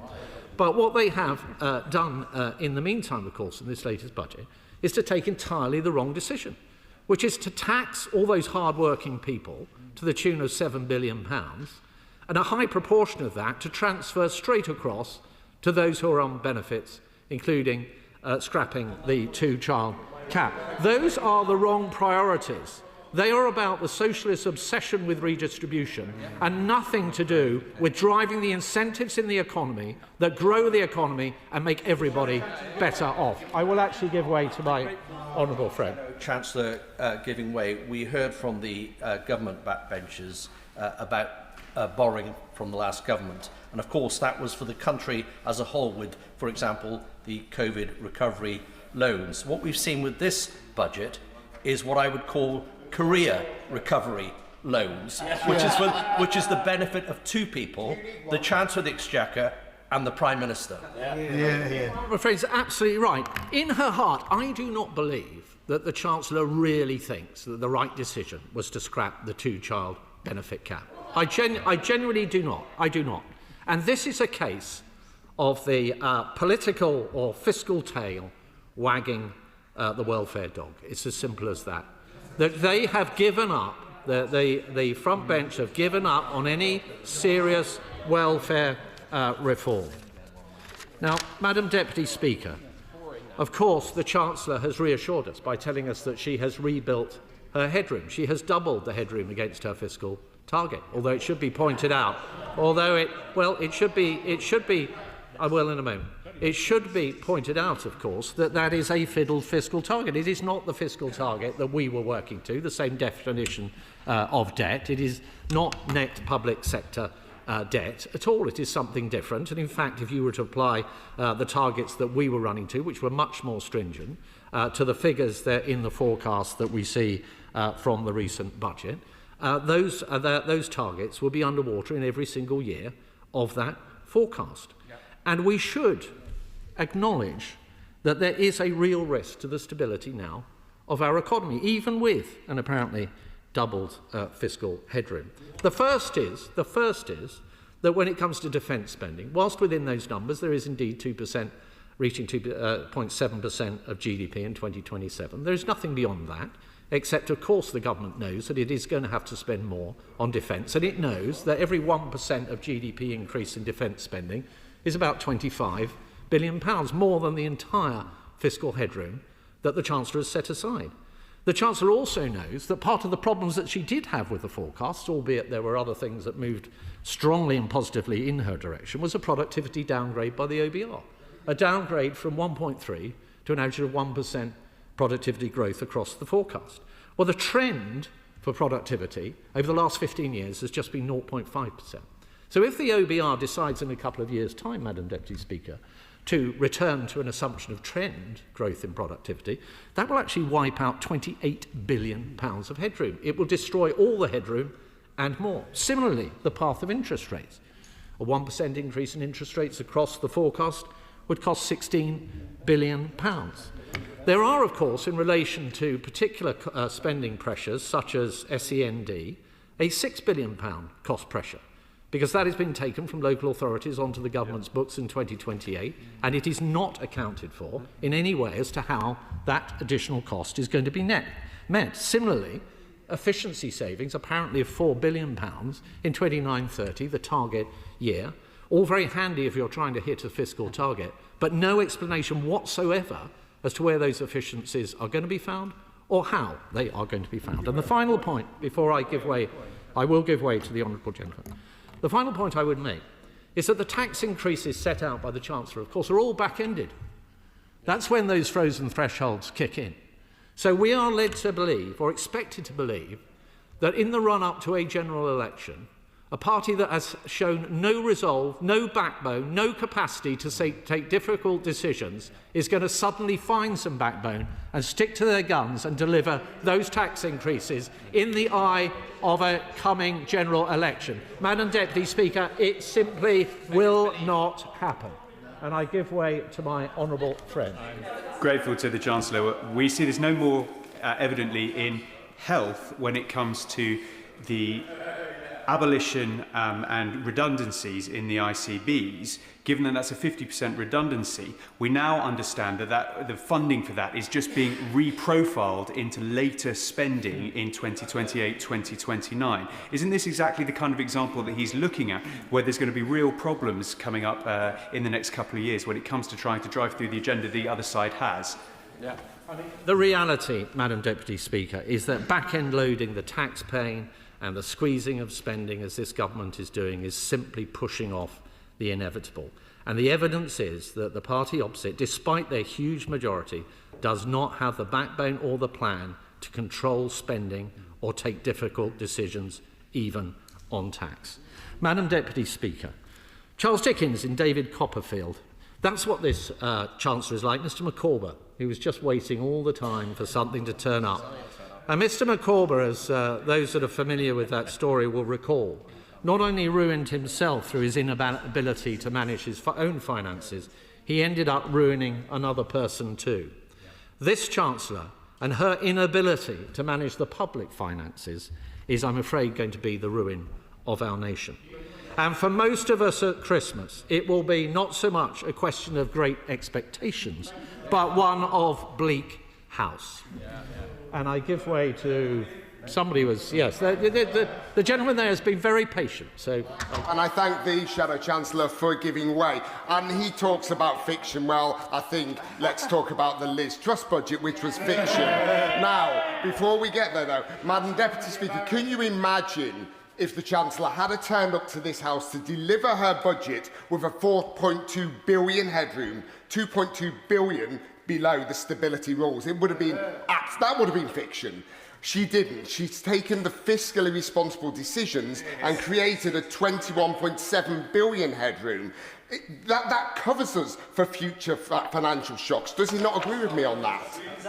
No, the reason why there's the obsession with fiscal headroom is this is the Chancellor that set up too little back in the day, blew it all, had to rebuild it, blew it all, and has had to rebuild it again. That's why the markets are so sensitive to fiscal headroom. And the fact that the Chancellor is now saying she needs 22.5 billion as fiscal headroom against her primary current budget target is evidence of the fact that she had woefully too little back at the time of the first budget when she had 9.9 billion. That's what the moral of that story is. And I'll certainly give way to my The political reality is that this government has been dead in the water since it failed to get its very modest reduction in the rate of growth in the benefits bill through this Parliament earlier in the year. And the ridiculous nonsense we saw in the budget when, having sacked backbenchers, suspended backbenchers at the last budget because they voted to end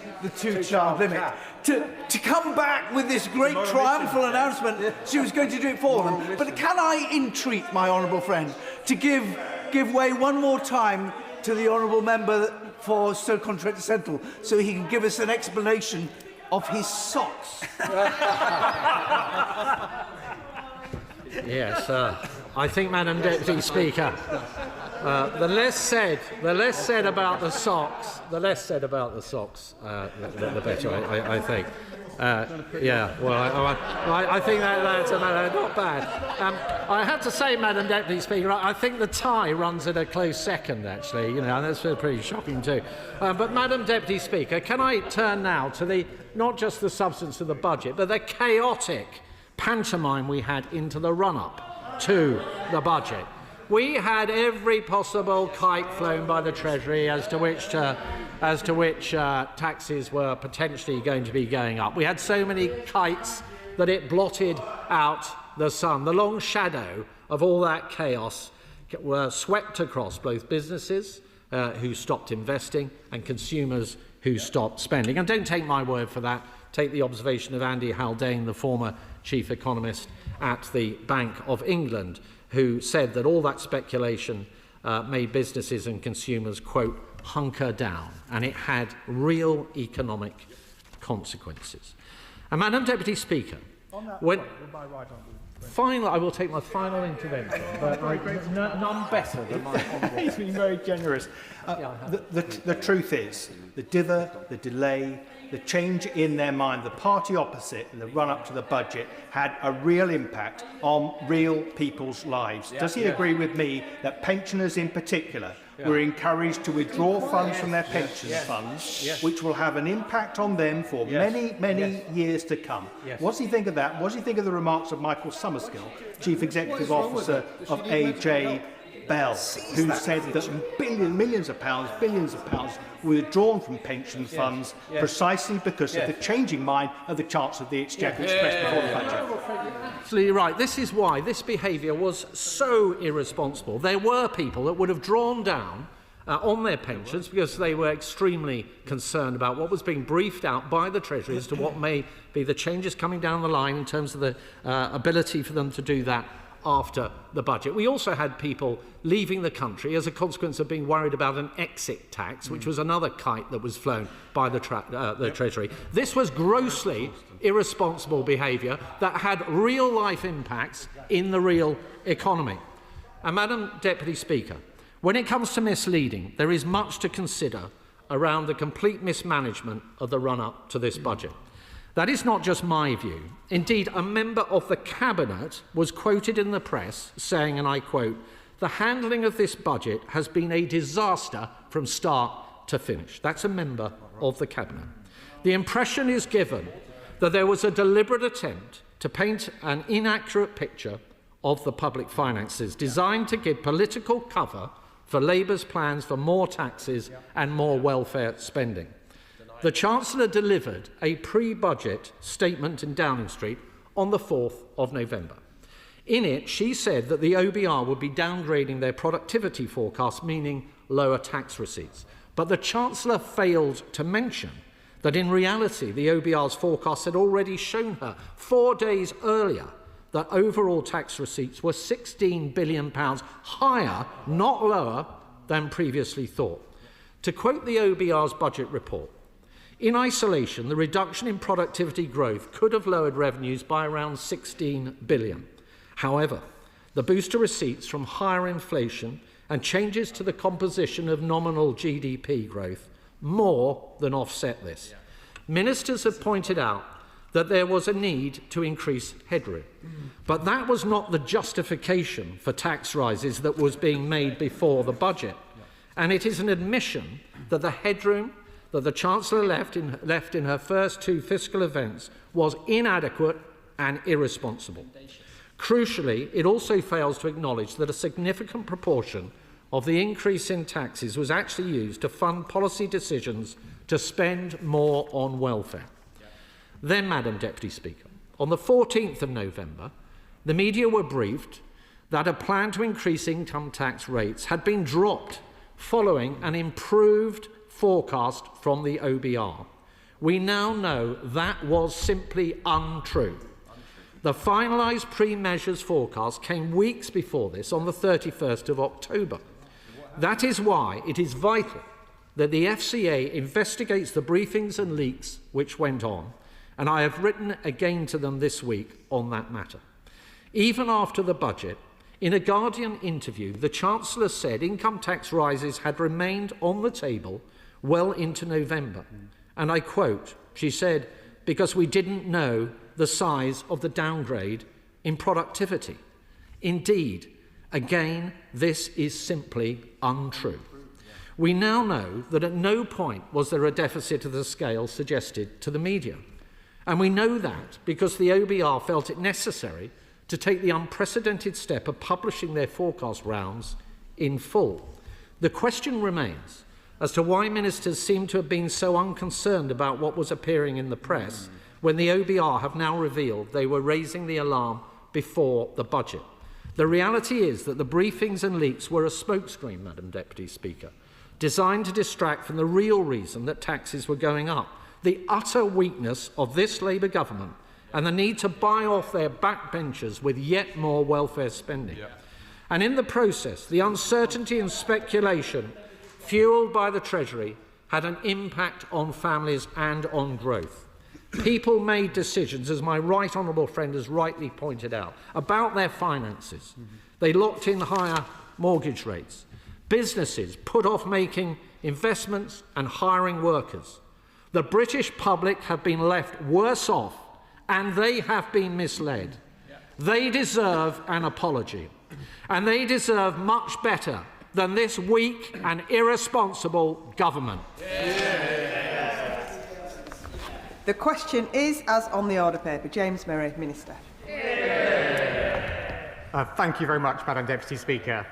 And thank you to the opposition for giving me another opportunity to remind honourable members opposite how the budget cut the cost of living, cut NHS waiting lists and cut government borrowing. Madam Deputy Speaker, I've seen the Shadow Chancellor across the dispatch box so much in recent weeks on what feels like almost a daily basis. I think I might almost miss him over the recess. Almost. But, Madam Deputy Speaker, no matter how many times I've seen him over the dispatch box in recent weeks, he has showed he does not want to talk about the fact that this is a budget that takes £150 off energy bills, a budget that freezes rail fares and prescription charges, a budget that lifts 550,000 children out of poverty, a budget that increases our headroom to £21.7 billion, a budget that gets debt falling and cuts borrowing in every year, a budget that invests in our NHS, our defence, our roads, our railways and every region and nation of the UK. They do not want to talk about the substance of the budget because they can see that the Chancellor has delivered a budget that delivers for working people. I'll give way. I didn't expect that. He says, Madam Deputy Speaker, he says that energy bill payers in the UK are now £150 better off, forgetting, of course, that the energy bills are currently almost £600 higher than Labour promised they would be at the election. Ofgem are coming with £108 additional on infrastructure charges. Energy bills will go up again in January and again in April. Is he want to reflect? Is that really the record he's standing on? Madam Deputy Speaker, I'm unclear from the honourable gentleman's intervention whether he supports our £150 off energy bills, whether he supports our extra £150 off for those 6 million households on the lowest income. That will benefit people right across the UK with the cost of living challenges that they face. And Madam Deputy Speaker, we know that that is what matters to people right across Britain. But instead, Madam Deputy Speaker, of focusing on what this budget means to people across Britain, we heard from the Shadow Chancellor his comments and a motion which focuses so much on process. And whilst process, I accept, Madam Deputy Speaker, is very important, it has been covered extensively in recent weeks, indeed most recently by the Chancellor of the Treasury Select Committee this morning. So let me put on record our response to the motion and to the comments that the Shadow Chancellor made about process. Madam Deputy Speaker, let me begin by again addressing the speech the Chancellor made on the 4th of November. When the Chancellor addressed the country that morning, her purpose was simple: to give the British people an honest sense of the circumstances we were facing and the principles that would guide her as she took decisions about the budget. The Chancellor wanted to highlight the challenges our country was facing and her priorities in the face of those challenges, and that is exactly what she did. Following the OBR's review of productivity, the review of their impact of 14 years of the Conservatives being in power, the Chancellor knew that we were facing a downgrade. And to understand the scale of this impact, members of the opposition need only to consult the budget document. There they will see that the OBR's productivity review, which covered the Conservatives' time in office, reduces, and I quote, the amount of revenue the OBR expects the government to collect by around £16 billion in 29-30. Way. I think it's the dishonesty which is catching everybody's throat, because a year ago the Chancellor at the budget said that she wasn't going to freeze income tax thresholds because, and I think I quote, it would be an additional tax on working people, therefore in breach of the Labour manifesto. She then did a year later exactly that, and then claimed that it wasn't a breach of the manifesto. That is rank dishonesty. That's why the Chair is allowing language that wouldn't normally be used in this chamber, because this motion and this government mean we have to address issues which normally don't occur. Madam Deputy Speaker, the honourable gentleman is mistaken. We have kept to our manifesto commitment not to raise the rates of income tax, national insurance on working people and VAT. What we also said in our manifesto is that we will keep taxes on working people as low as possible, and we have only been able to do that because of the other fair and necessary choices the Chancellor took on taxation. I will give way if he will say, does he support our changes to council tax on high-value properties? Confirm, on the issue of the manifesto, it doesn't say that it wouldn't raise the income tax rates. It just says it wouldn't raise those taxes. The words rates isn't in there, and it's that is misleading. It's that makes everyone outside throw things at their television because they're disgusted by a government that can't face up to simple truths. Madam Deputy Speaker, the word rate is definitely in there. It talks about the income tax rates, additional main and higher rates of income tax, and it's very clear that we were talking about the rates of tax on working people. As I said, the manifesto also says that we will keep taxes on working people as low as possible. And I note that he did not take my suggestion there to comment on some of the other tax choices we took at the budget, the fair and necessary choices. The opposition are picking and choosing what they want to refer to in the budget. The budget is a package. If they don't like it, they should explain what they would do instead. I'll give way. Anyway, on this matter of picking and choosing, would the right honourable gentleman not accept that whilst he is absolutely right, that on the 4th of November, the Chancellor did point out that there was downgraded productivity. We now know that to be 16 billion, and she knew that at the time. She, however, by omission, did not mention the upgrade to the number that was twice as much as that 16 billion, and thereby gave an inaccurate reflection of the state of the public finances at that time.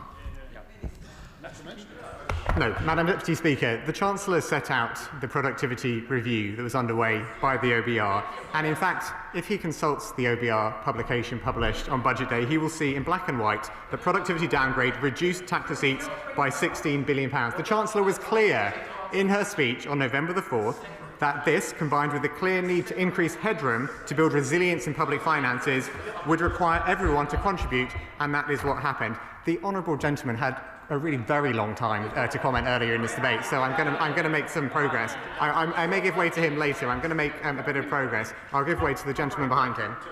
The Minister for giving way. Now, the Minister's a reasonable man, and I imagine that he would subscribe to the government's much vaunted duty of candour that it's selling in its public office accountability bill currently in committee. It's so important to the government that the Prime Minister himself had to introduce it at second reading. So will he then just examine what has happened over the past couple of months, and does he really believe that the Treasury, and in particular the Chancellor of the Exchequer, can truly be said to have discharged that duty of candour in her dealings? Hold on. Madam Deputy Speaker, as the right honourable gentleman should know, this government takes our responsibilities to public office incredibly seriously, and we've made sure that we focus on that in the way that we conduct ourselves in office. The Chancellor, in speaking to people on November the 4th, was setting out the challenges that we knew we were facing and the principles that would guide her in approaching the decisions ahead of the budget, and that was important to set out the priorities that she would have in taking those decisions on Budget Day. I'll give way. Thank the right honourable gentleman for giving way. She's been very generous. Would the right honourable gentleman accept that on the 4th of November, the Chancellor knew that there was around a £32 billion upgrade to the state of the public finances due to additional tax, due to inflation and other factors? And if he does accept that, could he explain to the House why no mention whatsoever was made of that by the Chancellor? Madam Deputy Speaker, what the Chancellor knew when she was giving her speech on the 4th of November was that headroom stood at a precarious £4.2 billion, and that was before previously announced policy measures had been accounted for. Now, as I have said before in this House, and as Professor Miles of the OBR said to the Treasury Select Committee, that was a very challenging fiscal situation. And if I were here, Madam Deputy Speaker, trying to justify a headroom of £4.2 billion or less, it would be completely indefensible. That means that doing nothing was not an option. £4.2 billion of headroom would have been insufficient and deeply irresponsible. The Chancellor was clear in her speech at the beginning of November that she would seek to build more resilient public finances with the headroom to withstand global turbulence. The Chancellor set out her priorities for the budget, and those priorities were exactly what the budget delivered. The apparent astonishment of members opposite that a government could set out circumstances honestly, explain its approach, and then deliver as promised is very telling. It must be an alien concept that they never considered during their time in office. Madam Deputy Speaker, as the Chancellor set out on the 4th of November and then delivered in her budget, she wanted to cut NHS waiting lists, and that is exactly what we are doing. Waiting lists are already down by 230,000, with an extra 5 million appointments delivered since the election and 250 new neighbourhood health centres on the way. Secondly, I'll give way. I thank the honourable member for giving way, and one of the things that I am most proud of, having stood on doorstep after doorstep in Tipton, Wednesbury and Coseley at the general election, hearing people tell the dreadful stories of how long they and their relatives have been waiting for hospital treatment, is the 45% fall in people waiting more than a year for their operation in the Black Country, in our hospital trusts. And I am glad that the Chancellor made the decisions that she did at the last budget that has enabled this. Well, I thank my honourable friend for talking about the experience of her constituents, and she's absolutely right that because the NHS is so important to all of us, that is why it's so important for the Chancellor to protect it in the budget. And the decisions that she took protect our investment in the NHS to get it back on its feet, and that will improve people's experience right across the country. Now, Madam Deputy Speaker, I'll give way. I wasn't sure who you were giving way to, Minister. On the NHS, and the point that I've made in the previous debate is really important. The investment in the NHS isn't just about investing in buildings, it's actually investing in people and actually investing in working people. In my constituency of Harlow, I have lots of people who are self-employed, who are sole traders, as we call them, and actually them having to wait for years to get NHS appointments is actually bad for the economy and bad for their pocket. Would he agree with me? My honourable friend is absolutely right that whilst improving the NHS is a clear priority because of all of our experiences of the NHS and our reliance on it to keep healthy and to make sure our families are healthy, it is also an economic investment because we know that people being out of the workforce due to ill health is a serious drag on our economy, and that's a situation we inherited from the previous government. So our investment in the health service, our desire to get the NHS back on its feet is not just the right thing to do by families across the country, but as he says, for economic growth. Now, Madam Deputy Speaker, I'll give way one more time to make some progress. The Minister for giving way. And on the same topic, the way this budget was handled has undermined public confidence in North Norfolk in many ways, few more so than the fact it produced radio silence on our long-pledged dental school at the University of East Anglia. Does he agree with me that if the Treasury had spent a little less time on their fiscal fandango and more time delivering dentistry improvements in North Norfolk, this budget may have gone down better with many of my local residents? Madam Deputy Speaker, maybe I would take the honourable gentleman more seriously if he spent a little less time opposing the decisions we take on tax to fund public services. Because, quite frankly, we're taking fair and necessary decisions on tax precisely to fund the NHS and other public services on which we all rely. Now, Madam Deputy Speaker, I've set out at length what we're doing to protect the NHS, but the second priority the Chancellor had going into budget was to tackle the cost of living, and that is exactly what we are doing. At this budget, the Chancellor chose to freeze rail fares for the first time in 30 years, to extend bus fare caps, to freeze prescription charges, to increase the basic and new state pension, to raise the minimum and living wages, to extend the fuel duty cut, to help more than 500,000 children who would otherwise live in poverty, and to save the average household £150 off their energy bills. Madam Deputy Speaker, as the Bank of England Deputy Governor told members yesterday, this budget will reduce inflation between 0.4 and 0.5%. And finally, Madam Deputy Speaker, the Chancellor's priority going into the budget was to cut our national debt and government borrowing, and that is exactly what we are doing. Because of the choices the Chancellor... I'll give way. To my honourable friend for giving way, the party opposite have spent a lot of this debate saying that apologies are due from this side of the House. Yet, under the party opposite, £11 billion of taxpayers' money was lost in COVID fraud. Does he agree with me that if there's an apology due from any side of the House, it would be that one? My honourable friend is absolutely right. Sorry seems to be the hardest word to say for the members opposite, doesn't it? When it comes to COVID fraud, when it comes to the state they left the NHS, when it comes to the Liz Truss mini-budget, when it came to everything they did to public services and our economy, writing off the next generation and vast swathes of our nation, they should stand up and say sorry. Now, Madam Deputy Speaker, the priority for the Chancellor at the budget was also to make sure that we cut our national debt and government borrowing. And because of choices the Chancellor made at the budget, borrowing will fall as a share of GDP in every year of this forecast. Net financial debt will be falling as a share of GDP too by the end of this Parliament, and will be lower by the end of the forecast than when we came to office. And of course, as I have said already, our headroom now stands at £21.7 billion, meeting our stability rule a year early, giving businesses the confidence to invest and leaving government freer to act when the situation calls for it. Madam Deputy Speaker, whatever mischief the Conservatives try to make, however personal they make their attacks, the truth is the Chancellor was clear about the challenges the country faces. She set out her priorities in taking those challenges head on, and she delivered a budget that meets the priorities of the British people now and in the future. I thank the Chief Secretary for giving way. And as usual, he's out here defending the Chancellor. I do feel quite sorry for him. He's outlined, quite rightly, he's reeled off a number of policies that his Chancellor and his government have made a choice about. But before the election, the Chancellor said that it was going to be on the back of a fully costed manifesto.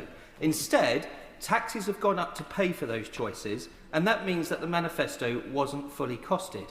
So therefore, this motion is correct, isn't it, tonight, that the Chancellor misled the country before the election and in this budget? Madam Deputy Speaker, the honourable gentleman opened his remarks by saying that he feels sorry for me. He needn't. I am proud to be defending a Labour budget in this chamber, and frankly, I may repay the sympathies to him. I feel sorry for him to be stuck on those benches, for I fear he may be for a very long time. Madam Deputy Speaker, the other point of process that the motion today refers to and the Shadow Chancellor has referred to in his comments is around speculation ahead of the budget. And let me start by addressing the premature publication of the Economic and Fiscal Outlook, or EFO. Now, we know that the EFO is a highly sensitive document which is obviously not meant to be published until after the Chancellor has finished presenting the budget to the House. The fact that this was accessed online before the Chancellor began her budget speech was a very serious matter indeed. I'll give way. As to the accidental or deliberate kind of release of this information before, but we know on the 14th of November the press were briefed, which was clearly with incorrect information. Will the Minister confirm to this House today who gave authority for that press briefing to go ahead, which misled not only the press but also the country? I'm sorry, I think the honourable gentleman was incorrect in what he said, Madam Deputy Speaker. He said that I may have implied the premature publication was deliberate. I certainly did not imply that, but it is nonetheless a very serious matter, which is why we're responding to it with the commensurate seriousness the matter deserves. We know the OBR rightly took responsibility for this mistake, and soon afterwards its chair, Richard Hughes, resigned. In fact, whilst we were here discussing this matter at these very dispatch boxes last Monday. Now, that, of course, was a matter for Mr Hughes and a decision of his choosing. The Chancellor wrote to him to thank him for his professionalism and dedication. I and many others in this House have made clear our gratitude for his work as a public servant. But nonetheless, it was a serious breach, and the government is acting with seriousness in response. I will give way. I thank the Minister for giving way. I read the OBR report with interest, and one of the recommendations of the report which drew my attention was, and I quote, that the process of publishing EFOs should immediately be removed from locally managed websites and conducted in an environment more appropriate for the nature of the task. And I ask him or Treasury colleagues to find out if this immediately means this has been done. Well, I thank my honourable friend for his question, and he's right to point out there are a series of recommendations in the OBR's report. They published within a few days, in fact, of the premature publication, and we're acting on the recommendations of the OBR's report. And one of the recommendations we're acting on is to determine whether this has happened before at previous fiscal events, because whilst they indicated it may have happened earlier this year at the spring statement, they did not look into previous fiscal events either under this Chancellor or indeed Chancellors of the previous government when they were in office. So we are looking into that to make sure we can find out what happened. But more widely, Madam Deputy Speaker, beyond the EFO and the OBR, we put the utmost weight on budget security, as I told the House last week, and that's why, again, as I have told this House, a leak inquiry is underway with the full support of the Chancellor and the whole team at the Treasury. In addition, the Permanent Secretary to the Treasury will conduct a review of the Treasury's security processes to inform future fiscal events. The Budget Security Review will happen in the new year, and we will publish the outcome once it has concluded. But more immediately, Madam Deputy Speaker, whilst recognising the seriousness of what happened with the OBR's forecast, let me be clear that we remain fully committed to working with an independent OBR and we recognise its vital role as a core part of our fiscal framework. The Government will soon launch a competitive external recruitment process to appoint a new chair, subject to the consent of the Treasury Committee. In the meantime, Professor David Miles and Tom Josephs will jointly lead the OBR until a new chair is in place. Madam Deputy Speaker, I am very happy to come here every day to explain the decisions that we took at budget in the interests of the British people. It is clear, Madam Deputy Speaker, that the Conservatives do not want to talk about £150 off energy bills, freezes to prescriptions and rail fares, our investment in our NHS and the fact that we are cutting debt. They do not want to confront the fact that this is a budget which not only delivers for Britain, but does so in challenging times. A budget which invests in Britain, which supports the NHS, which helps people with the cost of living and gets our debt and borrowing down. It is a budget delivered by a Chancellor who takes challenges head on, who takes the right decisions for our country and meets the priorities of the British people. And it is a budget from a government who will not let Britain's future be defined by failures of governments past. Madam Deputy Speaker, this is a budget we are proud of, and we reject the opposition motion. Liberal Democrat spokesperson Daisy Cooper. Thank you, Madam Deputy Speaker. It's a real delight to speak in this debate because I honestly thought I wouldn't get the chance. There was a risk, I thought, that the Shadow Chancellor might even filibuster his own Opposition Day debate. As much as I enjoy his poetry readings and all the rest. Madam Deputy Speaker, we all know that the budget process was a bit of a mess. More leaks than a holy sieve, lots of flip-flopping and all the rest. And by the time we got to budget day, I think many of us were relieved that the process was over. But let's not pretend that this was all new. Previous budgets had a number of different leaks, and we all know that the Liz Truss mini-budget surely wins the gold standard for sidelining the OBR. Would my honourable friend give way? I will. I'd thank my honourable friend for giving way. With the Chancellor's flip-flopping on the budget, various leaks and misleading comments about the state of public finances, it is clear that Labour are beginning to look equally as incompetent as the Conservatives in their running of the economy and the government.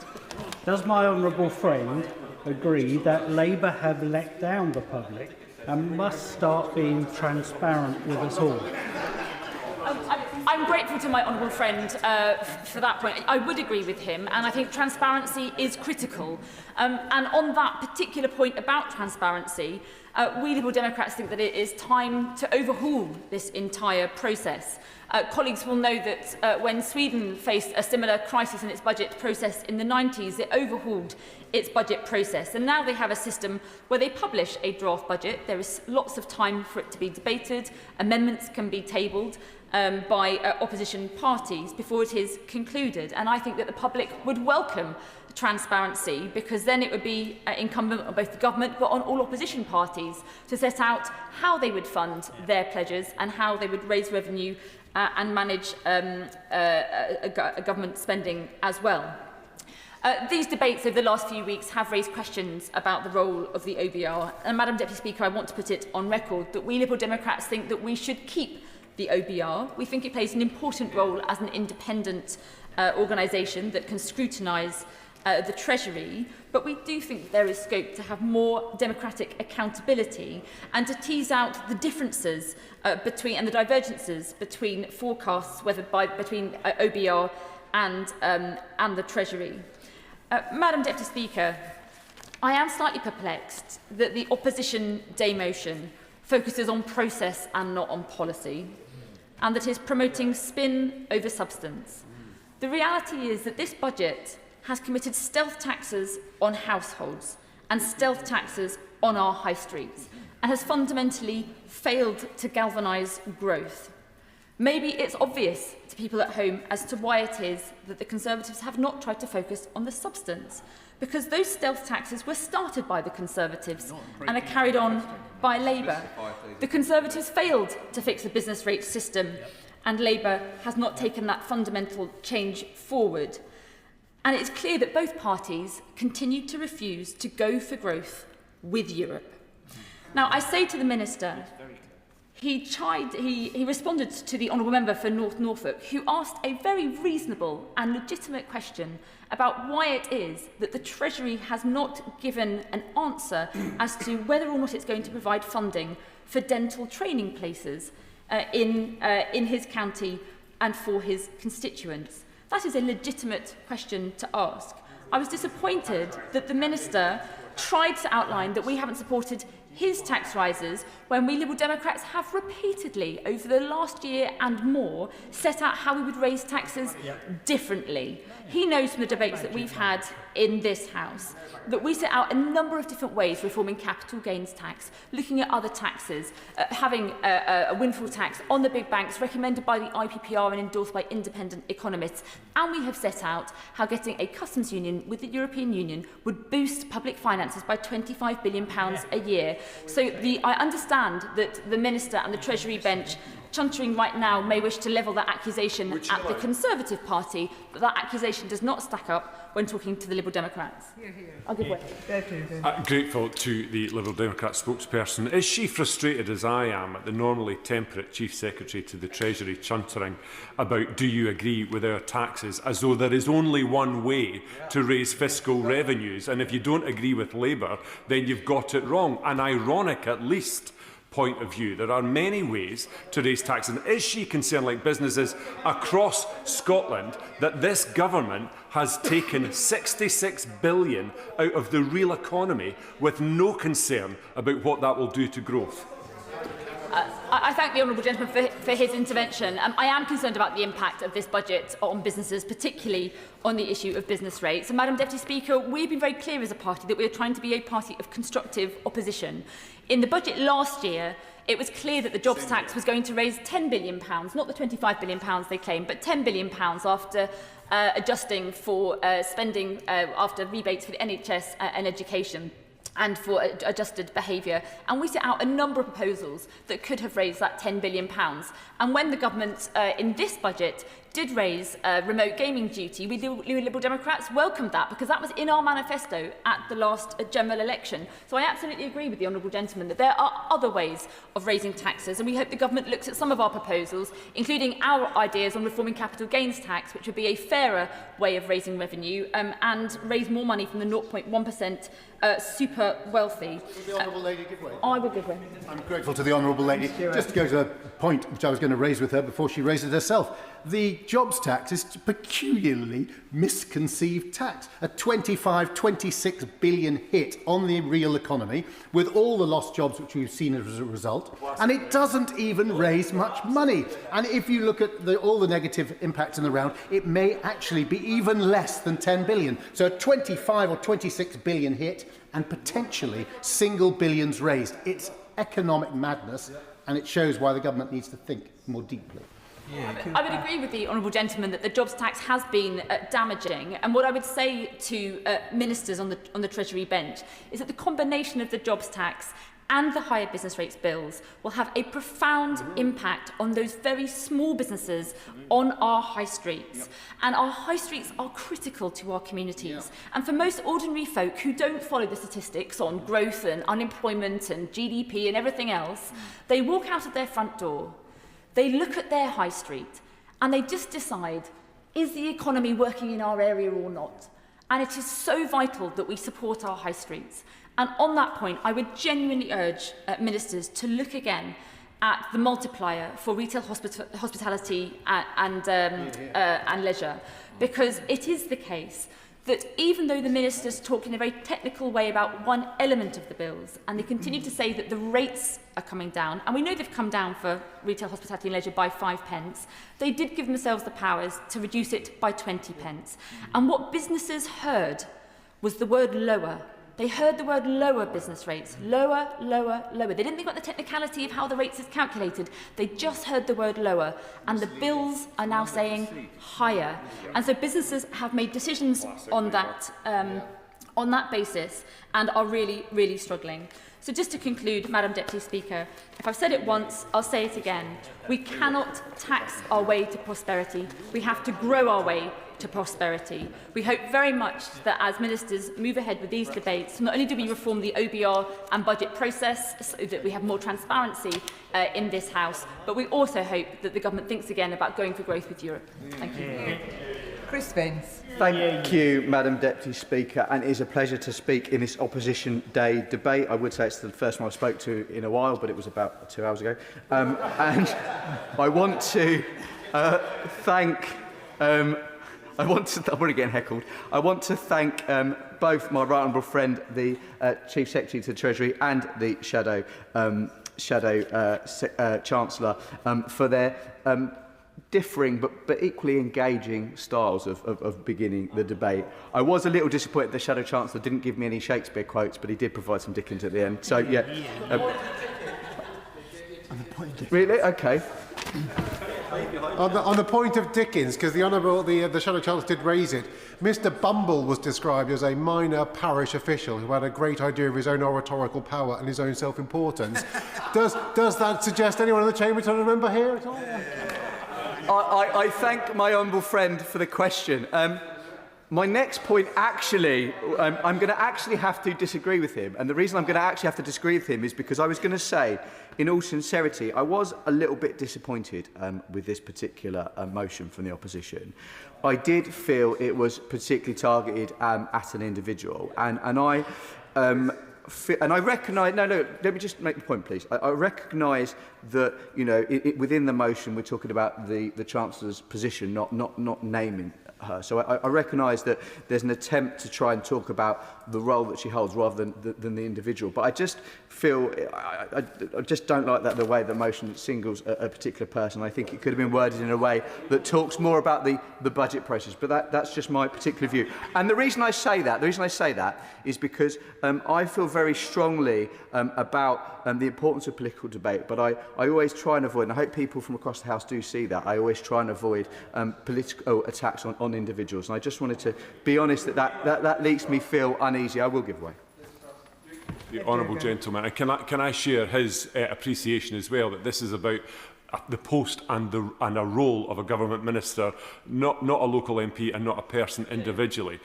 But when he's dishing out sympathy and empathy, can I encourage him to think of his constituents like mine who are disabled, who thought for the longest time they were going to lose their livelihood until the government U-turned on that policy? Can I encourage him to worry about those family business owners who now have no idea how they're going to afford to pass their local growth generating business on to the next generation, not to mention farmers who are now scared to die?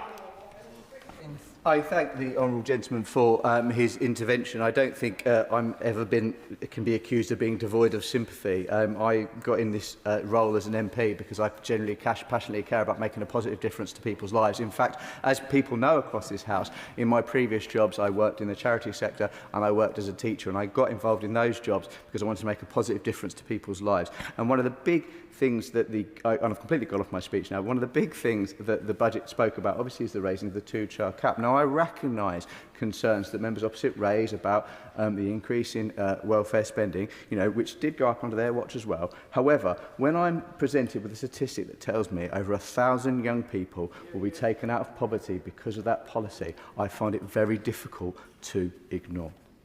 I'd like to state, Madam Deputy Speaker, as well, on a lighter note, that it will be a collective relief across the House that no members of my immediate family, or in fact my extended family, have ever worked for the Treasury or for the OBR.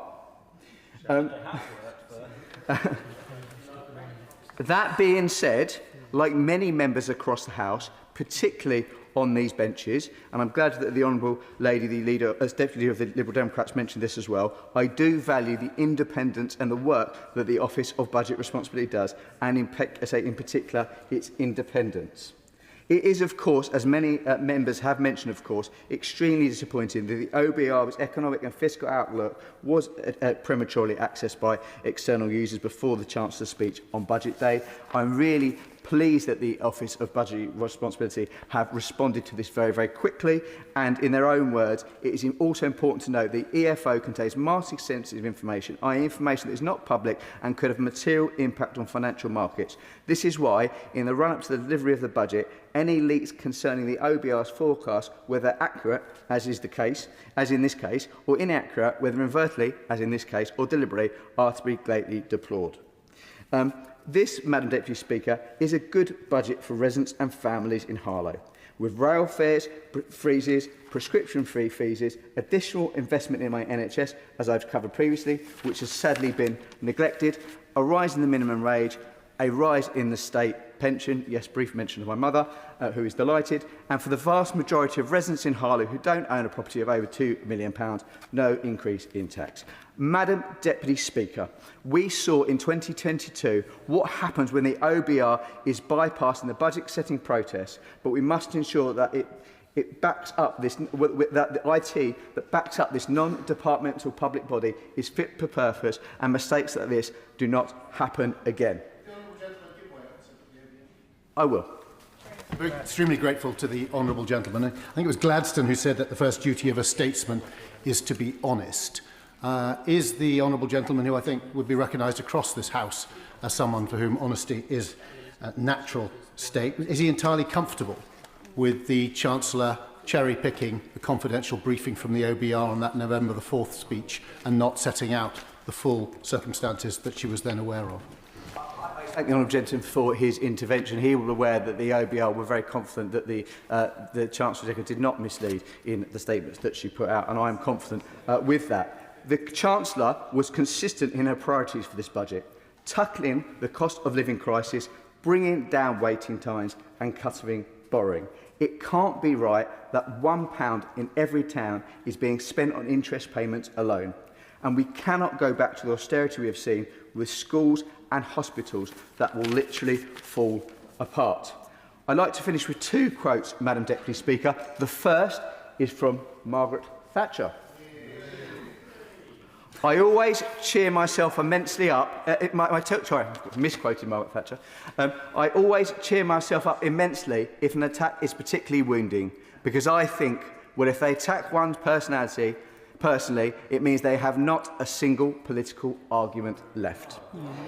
And finally, to quote Dickens, charity begins at home, but justice begins next door. Chair of the Select Committee, Dame Harriet Baldwin. Thank you very much, Madam Deputy Speaker, the former chair. I think you'll find, but appreciate having the chance to say a couple of additional points, because my right honourable friend set out an extensive case this afternoon. I just want to mention the fact that on the budget speech I made right after the budget, I mentioned that shenanigans had happened with regard to this budget, and I think we are beginning to find out a bit more about what those shenanigans were. The Office for Budget Responsibility has published a full analysis of what the error was that led to them publishing the budget before it was delivered by the Chancellor. And on the 1st of December, the chair of the Office for Budget Responsibility rightly resigned for that technical breach. And I think he showed real leadership, and I would like to thank him for his service. But it has distracted us from a much more serious breach that happened, and we heard clarified from the Chancellor this morning in evidence to the Treasury Select Committee that there are two categories of leaks apparently from the Treasury. There are authorised leaks and there are unauthorised leaks. And I think we're going to hear a report from the Permanent Secretary about what were the unauthorised leaks, but I think those authorised leaks also need to be focused on, because let's face it, this all started in the run-up to the general election, when the Chancellor promised many times not to raise taxes, and then in what I think was probably one of the greatest robberies since Ronnie Biggs and the Great Train Robbery, actually managed in her first budget to increase taxes by £40 billion a year, and then in this recent budget increased taxes by a further £26 billion a year. I'd love to, but I'm going to try and really race through what I'm saying. And I think that we can see that there's a track record there of saying one thing and then doing another. And now what we see is a revealed preference from our Chancellor, a revealed preference for tax hikes. She wasn't able to deliver the welfare reforms she was seeking. She hasn't been able to deliver much in the way of savings from any government department. And so she's always going to go for tax hikes. We've now seen that in her behaviour, despite her assurances to the contrary. And so I just want to point out how damaging that has been to the British economy, to decision makers in the British economy, that there has been all this speculation. These authorised leaks have led to changes in behaviour across the UK economy. People have made real world, real life decisions. And now we know, Madam Deputy Speaker, that at every fiscal event during this Parliament, the Chancellor will have a default position to tax more, to tax your home more, to tax your car more, to tax your pension more, to tax your savings more, to tax your job, to tax the farm you want to pass on to your children, to tax anything that she can justify. And I think that that's really the lasting legacy of this period of shenanigans, this period of selective leaking, this period of manipulating behaviour. And I believe it's done lasting damage to our Chancellor, and we are right to be condemning her conduct today. I will be starting wind-ups at 6:40, so I call Jivan Sandhurst. Thank you very much, Madam Deputy Speaker. It's a pleasure to speak in this debate at this moment. Look, clearly we're at a very serious moment for our country, the most serious moment in 100 years. We face existential crises that are threatening our affordability, with the far right on the march, a climate crisis, a planet that is burning, and a military crisis in Europe. Any one of those would pose a huge and massive danger. And on top of that, a nation that is deeply, deeply divided. And the question for this House, indeed the question for this budget, is did it help us meet this moment, and does it help us meet those challenges? That's why I'm surprised today by the opposition motion that focuses so much on process rather than things that actually matter to this country and at this moment. You know, I've seen hard budgets before across this country and elsewhere. When I lived in Somaliland, when I worked there, the most serious drought in living memory, where the choice in that budget was between feeding children or paying soldiers. I've seen hard budgets, I've seen chancellors have to make difficult decisions. And indeed, like then, as in now, we are facing a difficult and existential and dramatic moment for our country. And the point about this budget and the point about this government is helping us meet these moments. How do we make life affordable? How do we ensure we stop the planet from burning? And how do we ensure that we prepare for war so we can prevent it? Those are the questions before us. And those are the questions the Chancellor addressed in this budget. That is why we are here. To take each of them in turn. Affordability. Yes, the £150 off energy bills, of course, but creating good jobs across this country by building the homes that we need. And yes, increasing social security payments for the poorest people in this country so that children do not go hungry. Secondly, on climate. That's not just about the investments we are making publicly. That's not just about reducing emissions, although of course it is about those things. But it's also about leadership as well. Not just political leadership, so you go to other nations and say, yes, we are doing our part to reduce emissions, but also we can sell those innovations around the world so we can help those countries reduce their emissions as well. And finally, and most importantly, given the news we're seeing across this nation, indeed across Europe, preparing for war so we can prevent it. And I remind members opposite that it was the Prime Minister from their benches, a great Prime Minister, perhaps this nation's greatest, who spoke about the lack of not preparing for war, about the years the locust has eaten, about things that generation did not do, and the dangers and the dramatic and the most destructive war in the history of humankind. And I say politely and with goodwill to the members opposite, perhaps those are the things they could have focused on today. Perhaps that's what's important at this moment for our country and in this time. I will finish to give other people a moment. Thank you, Madam Deputy Speaker. Graham Stewart. Thank you, Madam Deputy Speaker. Madam Deputy Speaker, Britain is hurting. Families are cutting back, bills are soaring, and inflation is twice the bank's target. And just last month, the Chancellor claimed that she had no choice but to raise taxes on working people. and in true Harry Enfield style, she blamed the Tories, the Tories, the Tories, and of course the OBR. But just on the subject of honesty, because honesty is the thread that goes through today's debate, it's worth me returning to our earlier exchange in which I said that the Labour manifesto didn't specify that it was the rates of those taxes that would rise, and I was quite wrong. So the Minister was correct, and I would like to apologise to him and the House for getting that incorrect. Moving back to the Chancellor, the OBR told her in October that tax receipts, as has been explained already in this debate, were 16 billion higher than expected. She knew that, but suggested otherwise. And that's not spin, Madam Deputy Speaker, it's not sophisticated political communications, it's deceit. And it does matter. I have very limited time, so if you'll forgive me. It matters because the Chancellor has a nearly £3 trillion debt to service.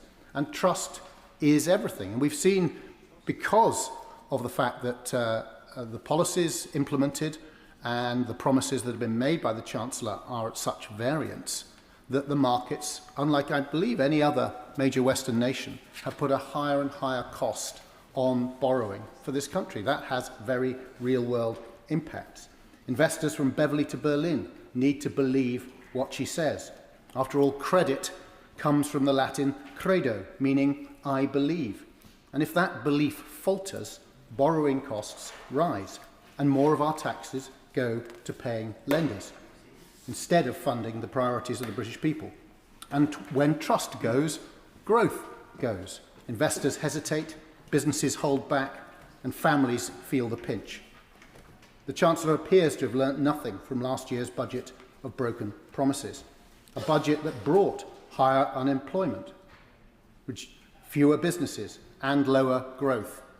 And instead of learning from that first exercise, and as the spokesman for the Liberal Democrats pointed out, the weakness of the jobs tax is not just that it would hurt growth, but doesn't even raise much money. It was peculiarly poorly thought through. This is a budget, as I say, that now was repeated this year with more of the same. The British people know that you tackle the cost of living by getting people into work, not increasing the number of people on welfare, by creating opportunity, not dependency. But Britain has a Chancellor who talks about helping working people while making it harder to work, to save and succeed, throwing the OBR under the bus while she's at it. And that's not a vision for the future, Madam Deputy Speaker, and it's certainly not leadership. It's fantasy dressed up as policy. And the people of Beverley and Holderness can see right through it. Because Labour came to power promising change. Unfortunately, change has been delivered, but not that which we were promised.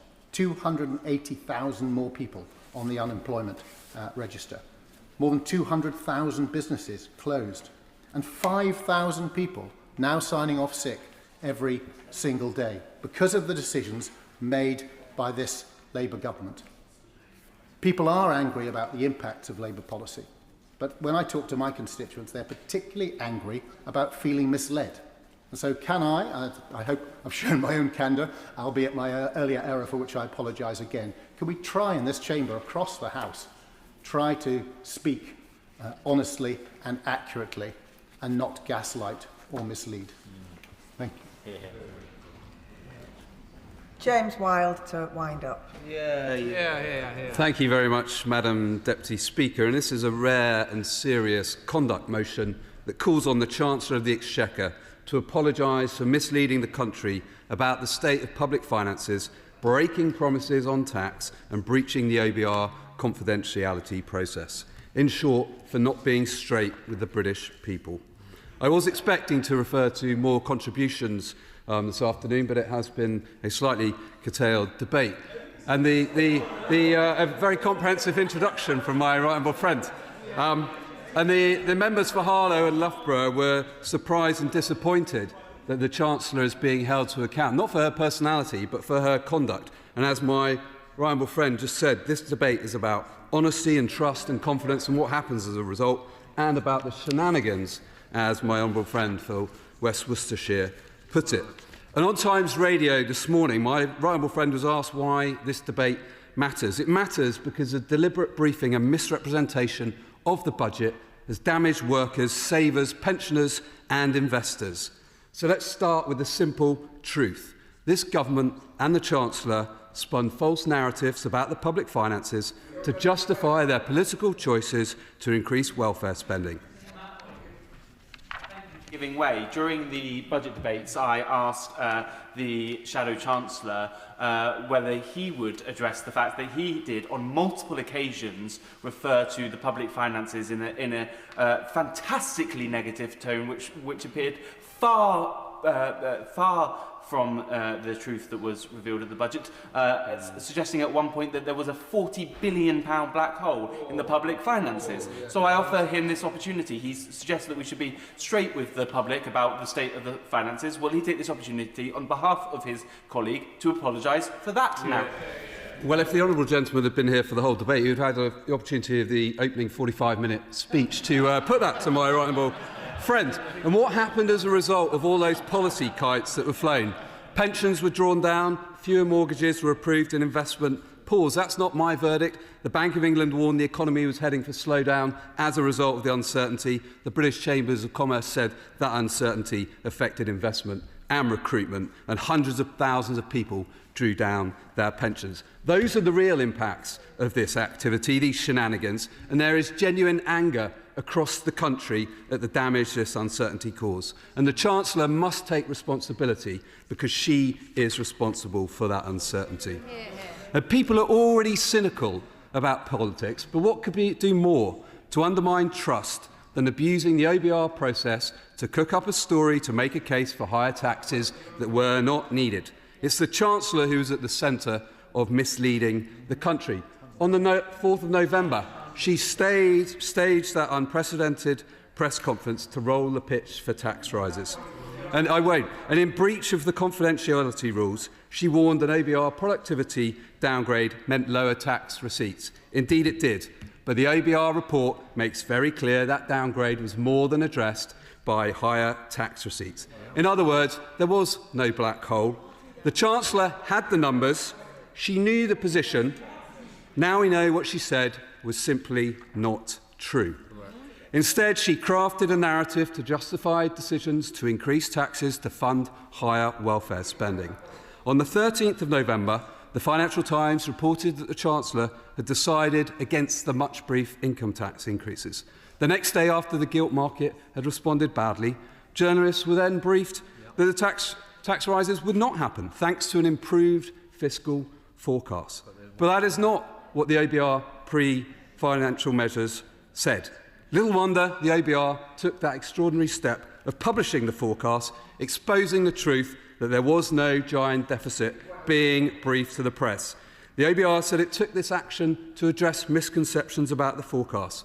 And where might these misconceptions come from? You don't need to be Sherlock Holmes to identify the Treasury as the culprit. I'll give way. Yeah, well done, Chairman. Keep going. The honourable member for giving way. The OBR also told the Treasury Select Committee, on which I sit, that the narrative that the Chancellor set out on the 4th of November was consistent with the forecast at that time. When the OBR made that point, were they right or were they wrong? Are you questioning what the OBR said? Speaker is not questioning anyone. I am pointing out that the Chancellor said that there was a big £16 billion downgrade from the productivity, but she didn't mention that was all offset. That was all offset. She did not mention that. If the Minister wants to intervene, say she did mention that on the 4th of November, I'll give way. She didn't. She didn't at all. Yesterday, when in the House, the Chancellor was asked if she had authorised or allowed confidential details of the budget or forecast to be briefed to the press, and she gave a categorical no. So if the Chancellor didn't licence briefings, can the Minister give a cast-iron commitment that no other ministers, special advisers or officials in the Treasury or Number 10 briefed or authorised briefings about potential measures or the forecast? And frankly, if you believe all of these were unauthorised briefings, then the Treasury is utterly out of control, and I have a bridge to sell you. There is a leak inquiry, but the Permanent Secretary said today it centres on the 13th of November, not the tsunami of tall tales on potential budget measures. Why might that be, I wonder? Nothing less than a full inquiry of the findings made public will do. And that brings us to the broken promises referred to in the motion. A year ago, the Chancellor delivered the biggest tax-raising budget in modern history, hitting the British people with £40 billion of tax rises. And then in this budget, taxes were increased yet again by £26 billion, despite the Chancellor promising not to come back for more.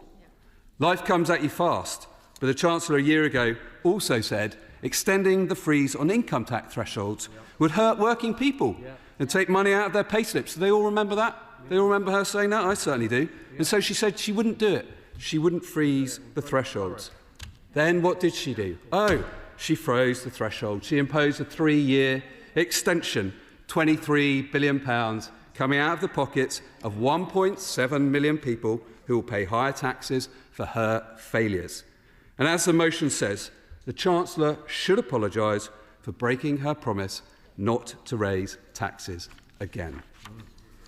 Madam Deputy Speaker, what Chancellors say matters.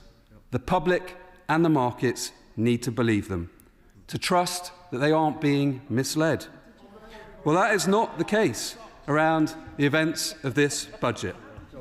That's why this motion calls on the Chancellor to apologise for the misleading picture she presented of the public finances, for the Treasury briefings that did so much damage to businesses and to people, and for breaking her promise not to increase taxes.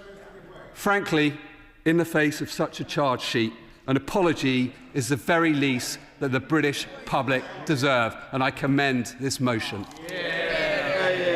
Minister.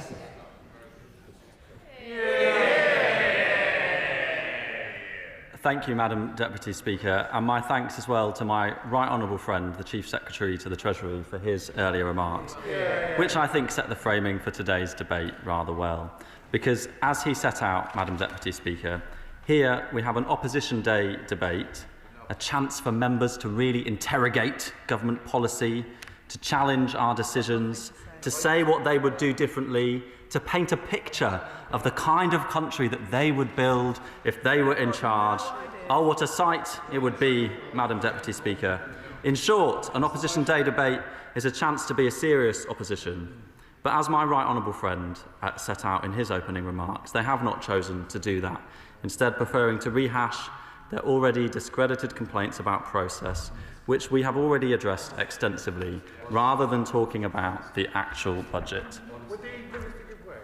I'm going to make some progress, if that's okay.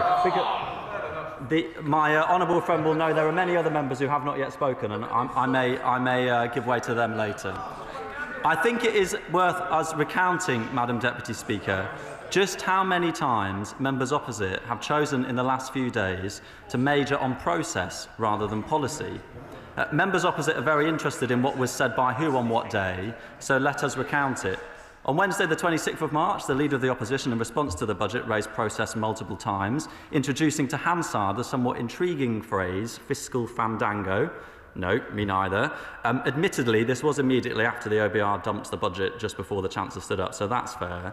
But then the Tory, and here we go, two can play at this game, process paso doble really began, thank you everyone, on the 27th of November, the Shadow Chancellor raised it in a budget debate. On the 2nd of December, the Shadow CST raised process in a budget debate. On the 3rd of December, the Leader of the Opposition raised it at Prime Minister's Questions, which was the same day that the Opposition called an urgent question on the resignation of the Chair of the OBR, which had coincidentally happened during a statement 2 days earlier by the CST on the OBR and its forecast. Yesterday, the Opposition front bench raised this at Treasury orals, and today we're having an Opposition Day debate on the same topic after the Chancellor took questions this morning on it at Treasury Select Committee. All of this political dancing has, I think, denied the opposition the chance to actually scrutinise the budget. I'm not sure how much of it they have read. Let me remind them, Madam Deputy Speaker, that this is a budget which cuts the cost of living, which raises pay for those earning the least, which invests in our NHS, and which meets our fiscal rules and delivers £21.7 billion of headroom. A budget which delivers on the promise of this government and delivers for the British people. By contrast, Madam Deputy Speaker, the opposition are stuck in the past, playing the songs of old again and hoping for a new audience. I'll happily give way. Thank my honourable friend for giving way. There are 4,600 reasons in my constituency why this budget is the right thing to do. 4,600 children who will be lifted out of poverty as a result of this budget. I understand from the party opposite they will plunge those 4,600 children back into poverty if they ever win the next general election as part of a £46 billion welfare cut. Will my honourable friend agree with me that that will be morally bankrupt as well as potentially strapping the triple lock? I would agree with my honourable friend, and he is a strong advocate for making sure that we do all we can to support people, lift people out of poverty and grow our economy and our towns and cities across the country. By contrast, the opposition are stuck in the past, playing the songs of old again and hoping for a new audience. After a year and a half on those benches, they know that all they have to offer the country is the same as they offered before: a reheated and not renewed set of Conservative policies, tax cuts for the wealthy, wages held down for the poorest, cuts to public services and child poverty rising. Madam Deputy Speaker, the problem isn't just that they're playing the old tunes, it's that the half of the old band has jumped ships to join the more extreme party that hasn't even bothered to show up today. I don't know how they're going to manage to perform, Madam Deputy Speaker, without the likes of the member for Ashfield on their team, the member for East Wiltshire, Jonathan Gullis, Dame Andrea Jenkins, Nadine Dorries, Anne Widdecombe, Sir Jake Berry, Mark Reckless, Maria Coalfield, Marco Longhi, and those are just the Tory reform switchers who I've heard of, Madam Deputy Speaker. But there are many more MPs who I think are probably as well known as me, so I do have a soft spot for them. But for completeness, let me remind the House of their service and their defection to Leah Nickey, Chris Green, Anne-Marie Morris, Nietzsche, sorry I didn't get her surname right, Graham Simpson, Adam Holloway, Alan Amos. Last time I checked, Madam Deputy Speaker, this was supposed to be about the conduct of the Chancellor of the Exchequer. I know he's relatively new to the dispatch box, perhaps, but the Minister may need a little guidance. I thank the Honourable for his point of order, and I'm sure the Minister has heard that point of order and will be returning to his speech. Minister. Indeed, Madam Deputy Speaker, I've heard the point of order loud and clear. It's worth remembering this is an Opposition Day debate. I think it's within the remit to talk about the opposition and the fact that they've lost all of their players to the other team. Madam Deputy Speaker, though, I also think it's time to move on from talking about process today, because on this side of the House we have a country to run, an economy to build and public services to mend. Maybe instead we could have talked today about whether it's right to raise wages for those on the lowest incomes. They didn't want to bring that up. Maybe, Madam Deputy Speaker, because wages have risen faster in the first 10 months of this government than they did in the first decade of the Conservative government. Or maybe because it turns out that their latest policy is a real terms cut in the living wage. Instead, Madam Deputy Speaker, we could have talked about the cost of living today, but again they didn't choose that as a topic, because while their mini-budget crashed the economy and added thousands of pounds to mortgages, since this government has come to power, the Bank of England has cut interest for... I'll happily give way. Thank the Minister for giving way. He makes a point about the previous disastrous mini-budget of September 2023, when I do believe the Shadow Chancellor said at that time, "I welcome much in this statement. There is a great deal that will help millions of families and businesses up and down the country." Does the Minister agree with me that's why he focuses on process, because his judgment on policy is so poor? I agree entirely with my honourable friend. There are too many members on the other side of the House who defended the mini-budget, which crashed the economy and added thousands of pounds to mortgages.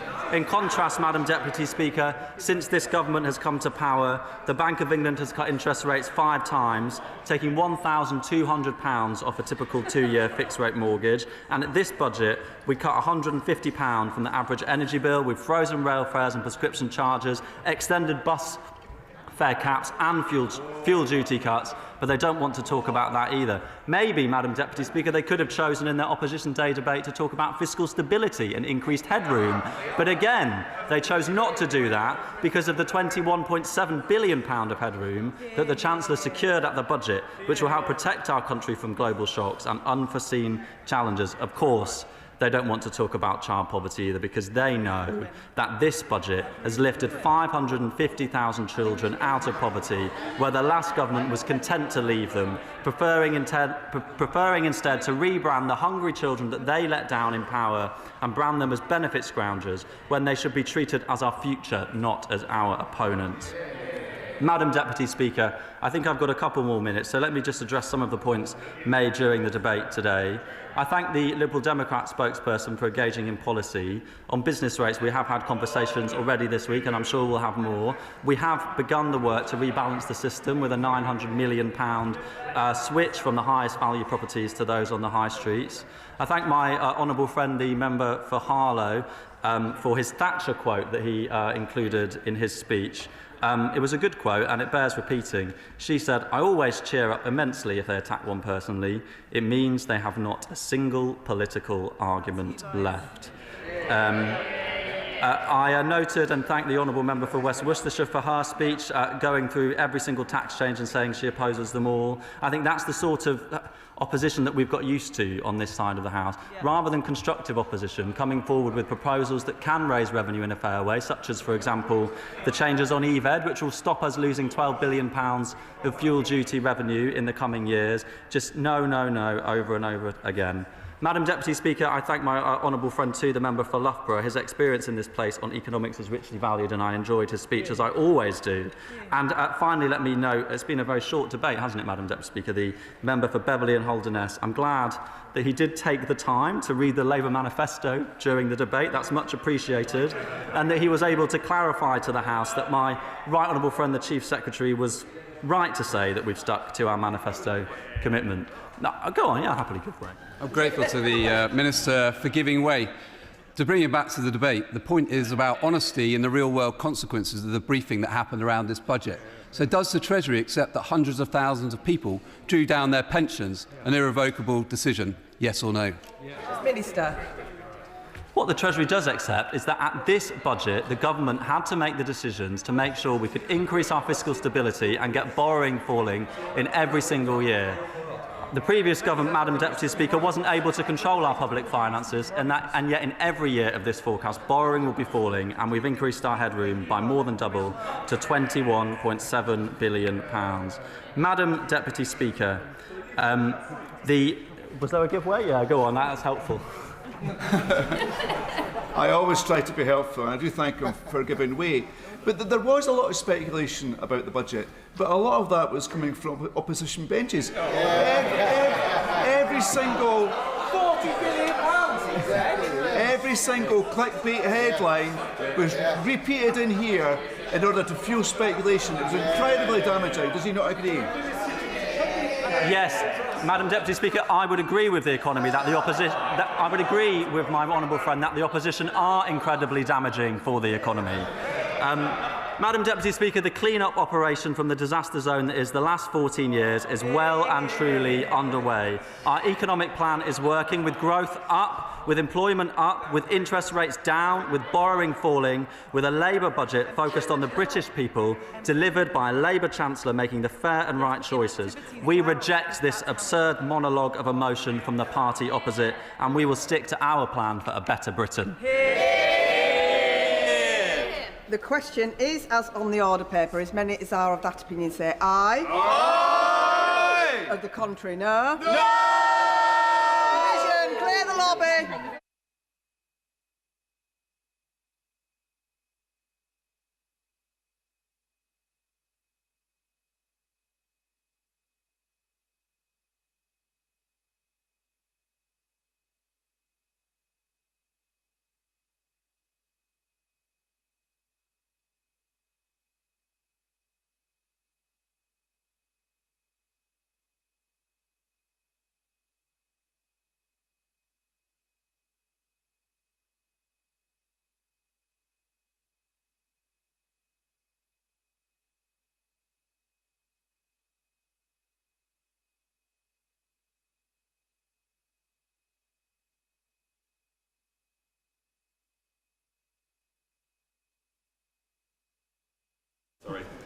The question is, as on the order paper, as many as are of that opinion say aye. Aye. Of the contrary, no. No. Tell us for the ayes, Jerome Mayhew, Gregory Stafford. Tell us for the noes, Mark Ferguson, Taiwo Owatabe.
The ayes to the right, 90. The noes to the left, 297.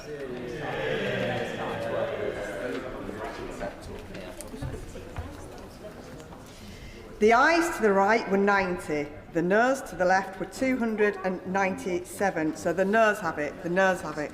Unlock.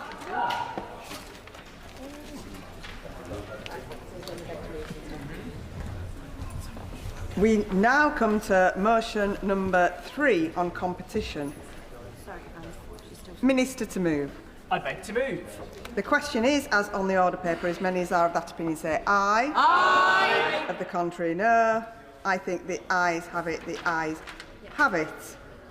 Motion number 4 on environmental protection. Minister to move. I beg to move. The question is, as on the order paper, as many as are of that opinion say aye. Aye. Of the contrary, no. I think the ayes have it. The ayes have it. We now begin the statement. Secretary of State. Thank you, Madam Deputy Speaker, and can I thank you, Mr. Speaker, business managers, including the official opposition, for facilitating this evening's statement. With your permission, I will make a statement on industrial action by resident doctors. As we head into winter, our hospitals are running hot and the pressures on the NHS are enormous. Flu season has come earlier with a sharp rise in cases, the peak still to come, and this year's strain more likely to affect older people more severely. Already, the number of patients in hospital in England with flu is the highest on record at this point in the year. It is 50% higher than this time last year and 10 times higher than in 2023. 95% of hospital beds are occupied, growing numbers of staff are off sick, and we are already seeing the pressure in our A&E departments. It is against this backdrop that the BMA is threatening to douse the NHS in petrol, light a match, and march its members out on strike. This represents a different magnitude of risk to previous industrial action. The BMA Resident Doctors Committee is in dispute on 2 issues, pay and jobs. On pay, resident doctors have already received a 28.9% pay rise, the highest in the public sector. For a first-year resident doctor, that is the equivalent of a £9,400 pay rise. I have been consistent, honest and upfront with resident doctors, but we cannot go further on pay this year. There is a gap between what the BMA is demanding and what the country can afford. Nor would further movement on pay be fair to other NHS staff, for whom I am also responsible, and many of whom will never in their careers earn as much as the lowest paid doctor. As I've made clear to the BMA and other trade unions, I am open to discussing multi-year pay deals with any trade union if we stand a chance of bridging the gap between affordability and expectations. On jobs, I have much more sympathy with the BMA's demands. I have heard the very real fears resident doctors across the country have about their futures. It is a legitimate grievance that I agree with. My Conservative predecessors created training bottlenecks that threatened to leave huge numbers of resident doctors without a job. In 2019, there are around 12,000 applicants for 9,000 specialty training places. This year, that has soared to nearly 40,000 applicants for 10,000 places. Now, it used to be the case that UK graduates competed among themselves for specialty roles. Now they are competing against the world's doctors. That is a direct result of the visa and immigration changes made by the previous Conservative government post-Brexit. And it is compounded by the Conservatives' decision to increase the number of medical students without also increasing the number of specialty training places. Taxpayers spend £4 billion training medics every year. We then treat them poorly, and some leave to work abroad or in the private sector. So it's time we protect our investment and give bright, hard-working UK medical graduates a path to become the next generation of NHS doctors. Our 10-year plan for health set out our commitment to provide that path. It pledged to introduce 1,000 extra specialty training places and prioritisation of medical graduates from the UK and Ireland. Today, in an offer to resident doctors, I can announce that I am able to go further. I want to thank Sir Jim Mackey, the Chief Executive of the NHS, and his team, who have been going trust by trust to see how many extra places can be funded and are needed. Thanks to their hard work, I am in a position today to be able to offer 4,000 specialty places for resident doctors, starting with an additional 1,000 for those applying this year. In the Department of Health and Social Care, we've been working intensively on UK graduate prioritisation. The barriers have been legal ones, so I've been working intensively with my team to see how quickly we could introduce legislation. Thanks to their efforts, the cooperation of colleagues across government and my counterparts in Wales, Scotland and Northern Ireland, I can notify the House tonight that, subject to resident doctors' agreement, we intend to introduce urgent primary legislation in the form of a bill to be presented to Parliament in the new year. This will prioritise graduates from UK medical schools over applicants from overseas during the current application round and in all subsequent years. The reforms will also prioritise doctors who have worked in the NHS for a significant period for specialty training. This will not exclude international talent, who will still be able to apply to roles and continue to bring new and vital skills to our NHS. But it will return us to the fair terms on which homegrown medics competed before Brexit. The impact of these changes is that instead of 4 doctors competing for every training post, it will now be fewer than 2 doctors for every place. That is a good deal for doctors. Following discussions with the BMA, we are also addressing the specific costs faced by resident doctors which do not apply to other NHS staff. So while I cannot go further on pay this year, I am able to offer today to put money back in resident doctors' pockets by reimbursing Royal College portfolio, membership and exam fees, with the latter backdated to April. The allowance for less than full-time resident doctors, many of whom are parents and carers, will be increased by 50% to £1,500, helping to close the gender pay gap. So in recent days, I formally made this offer to the BMA Resident Doctors Committee. The BMA will now survey its members in the coming days on whether to accept this offer and end its dispute with the government. The BMA told us that they will survey their members quickly and give us less than 48 hours' notice on whether the strikes are going ahead. Madam Deputy Speaker, that presents serious operational challenges for NHS leaders who need certainty now as to whether they are cancelling patient appointments and cancelling staff annual leave to cover strikes. So in my determination to prevent the havoc that strikes would cause this Christmas, I therefore made one more offer to the BMA, which I will share with the House, the country and frontline doctors now. So that the BMA could run a genuine ballot of its members and call off next week's strikes while that ballot ran, I offered to extend their strike mandate. This would have allowed enough time for the BMA to reschedule next week's strikes for the end of January, were the offer to resident doctors rejected in a ballot. It would have avoided the chaos that looming strike action threatens at the most dangerous time of year by removing the spectre of strikes next week. I also knew that extending the BMA strike mandate would leave me open to attack from political opponents. It was a risk I was willing to take to stop the Christmas strikes going ahead. Madam Deputy Speaker, I must report to the House that the BMA's leadership said no. In the coming days, as the NHS prepares for strike action, which may or may not happen, there are patients whose operations will be cancelled.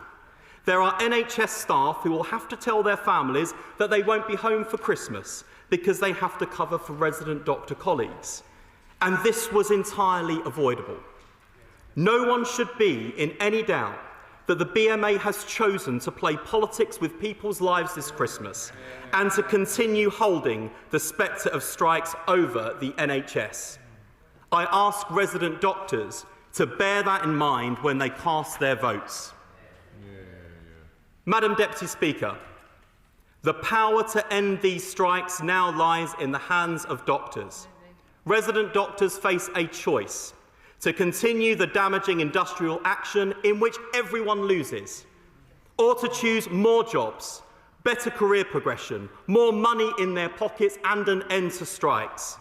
It would mean emergency legislation to put our own homegrown talent first, to increase the number of specialty training places from 1,000 to 4,000, with a quarter of those delivered now, to reduce the competition for training places from around 4 to 1 to less than 2 to 1, to put more money in doctors' pockets by funding Royal College exam fees, portfolio fees and membership fees, with exam fees backdated to April, to increase the less than full-time allowance by 50% to £1,500, the chance for a fresh start, to end this dispute and to look ahead to the future with hope and optimism, a chance to rebuild resident doctors' working conditions and to rebuild our NHS. I urge every resident doctor to vote for this deal, and I commend this statement to the House.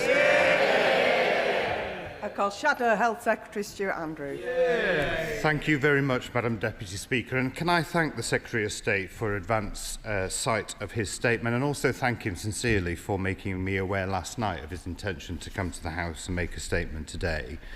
Now, given that the next set of planned industrial action is due just a few days before Christmas, and at a worrying time when winter pressures are increasing early, with more flu patients needing hospital beds, we all want to see an end to these strikes.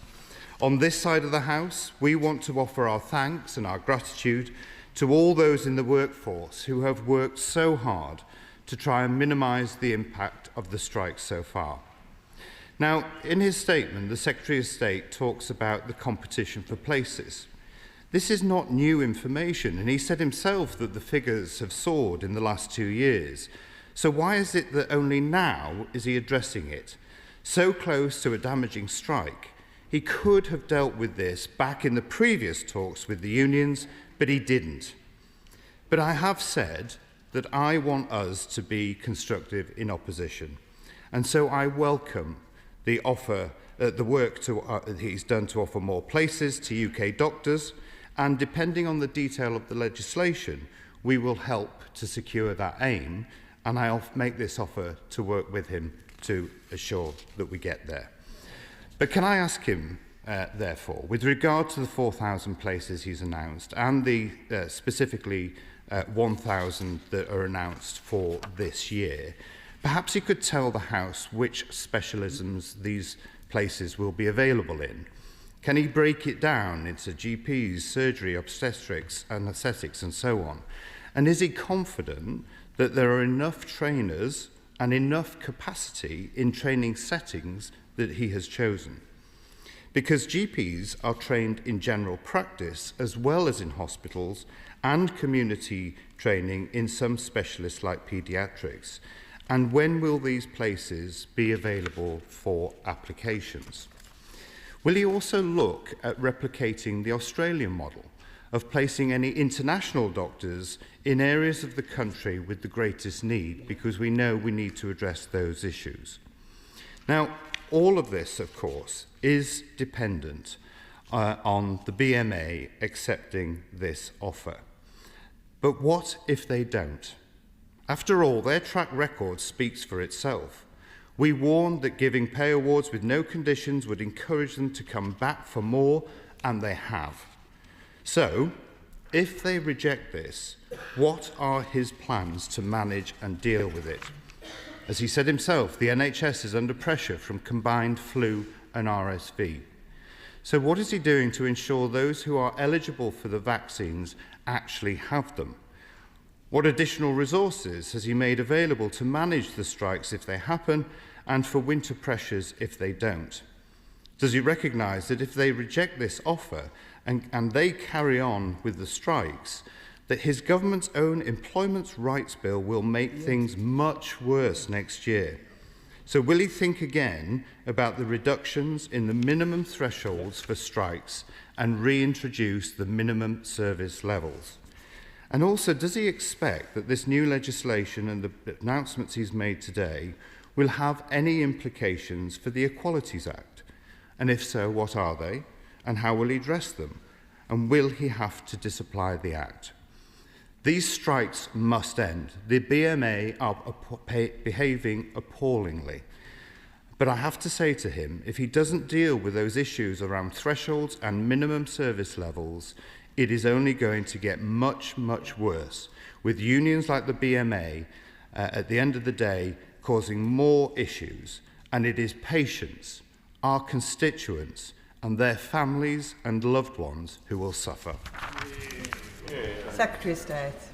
First of all, Madam Deputy Speaker, can I just thank the Shadow Health Secretary for the constructive terms on which he's agreed to work with the government. That should give resident doctors across the country who receive their survey confidence of knowing that should they vote for this deal, there will be emergency legislation introduced in the new year. We will be able to work at pace because with the majority that this party has in this House, but with cross-party support in the other place, we can make sure we expedite that and achieve our goal of making sure that the changes that we've always intended to make and we committed to make well in advance of today to international medical graduates, we will be able to expedite that so that it has a direct impact on people who are applying for specialty places now and even in recent weeks have experienced that disappointment of not receiving the training place they had hoped for.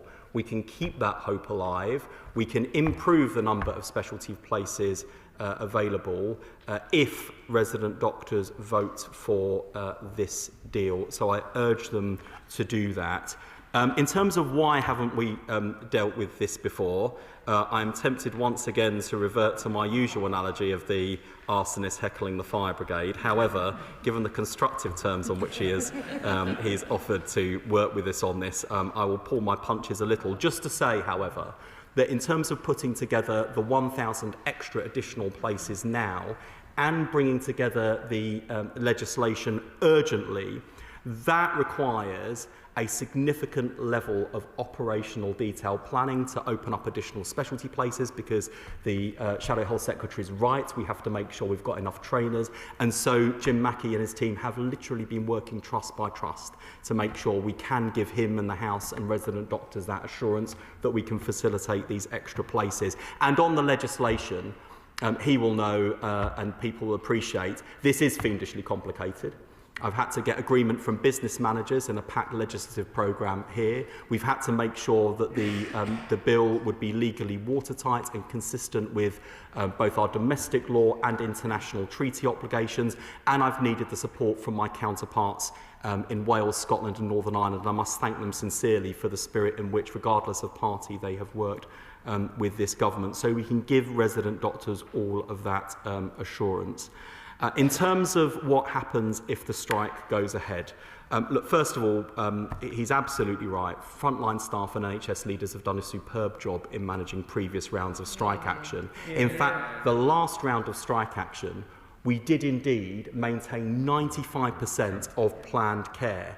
And I believe, and we will see when the waiting list figures are published in January, I believe that the impact on waiting list progress, therefore, will not have been as severe as it might have been. However, I've got to be upfront with the Shadow Health Secretary and with the House.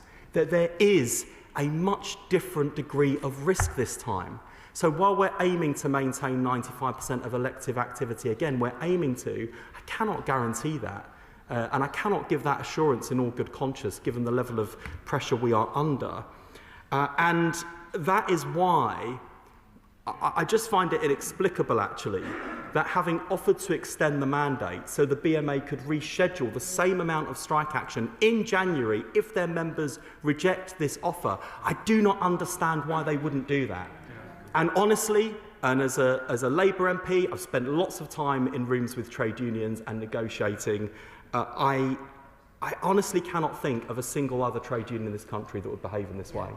I really can't, and I'm actually shocked by it. And I'm shocked because of the risk it poses to patients. I'm shocked because of the pressure it places on other NHS staff.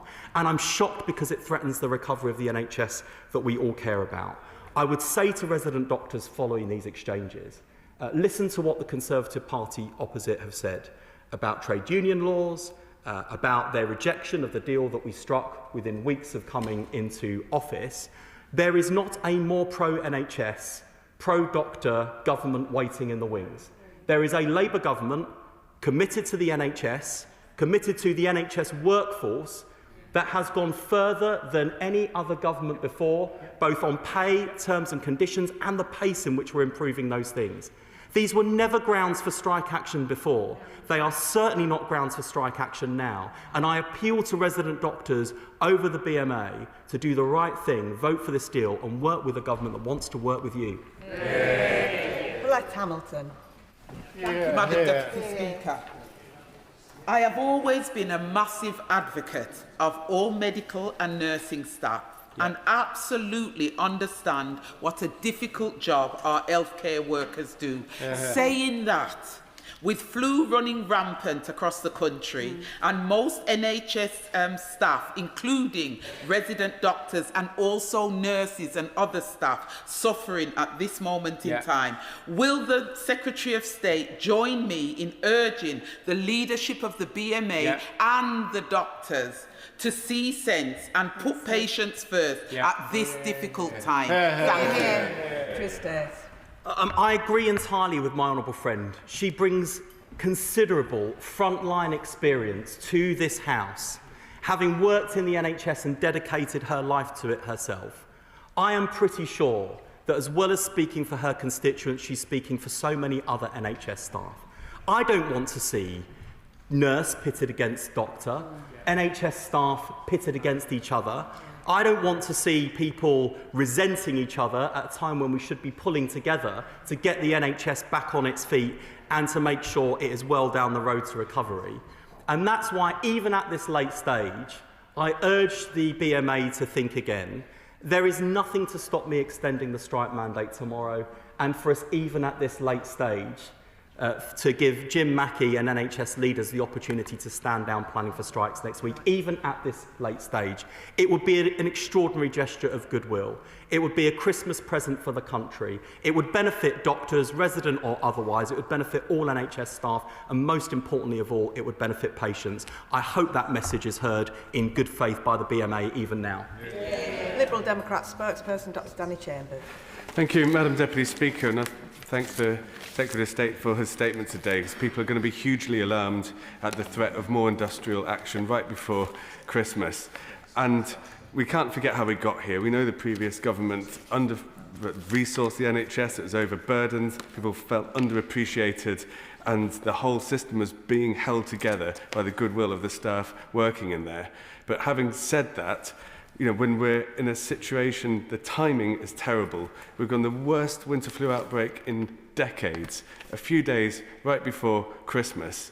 We have to urge the BMA to work constructively to resolve this dispute in a way that is fair for patients and fair for taxpayers. And I think most of the public feel that having just had a 29% pay rise last year, pushing for another 28.9% this year is unaffordable and unreasonable. But the Secretary of State did touch on their legitimate concerns.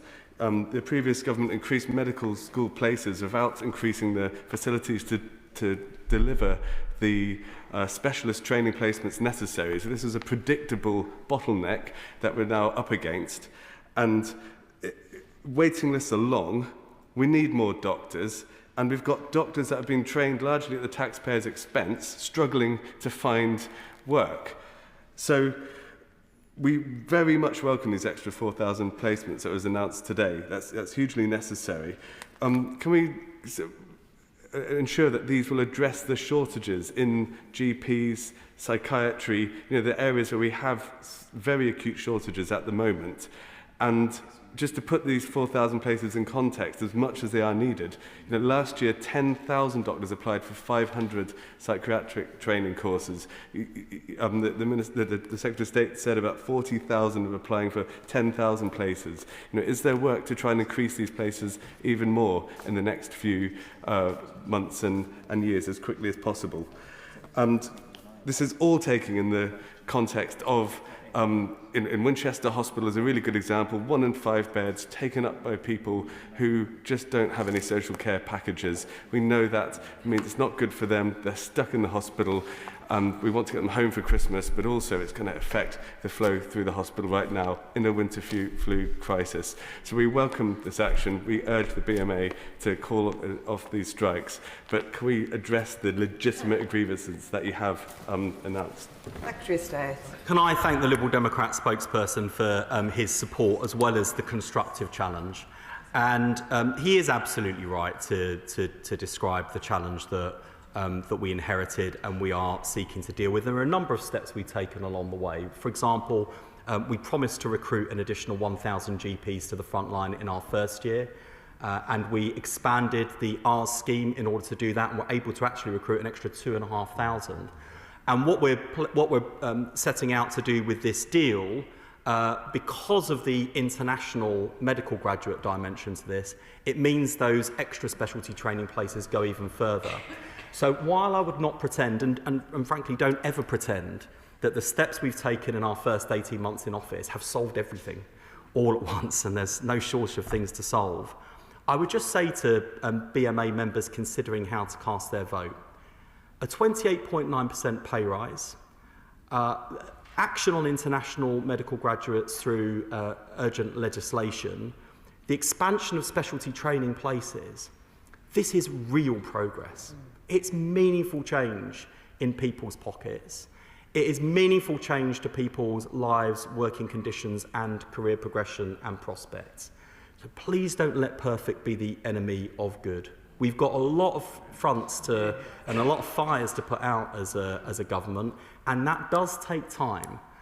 We're committed, and I'm personally committed, to working constructively with the BMA together on things like workforce planning to address those issues, if they are willing to work with us. That's all I ask. That's all I ask from any part of the NHS workforce. Work with us, work constructively, understand our constraints, and work through the challenges with us.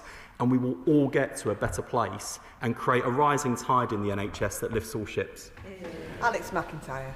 Thank you, Madam Deputy Speaker. And can I thank the Secretary of State for his statement this evening. This is a subject that my residents in Gloucester will rightly be worried about. They're worried about strike action in the run-up to Christmas and the impact it will have on waiting lists in my patch in Gloucester.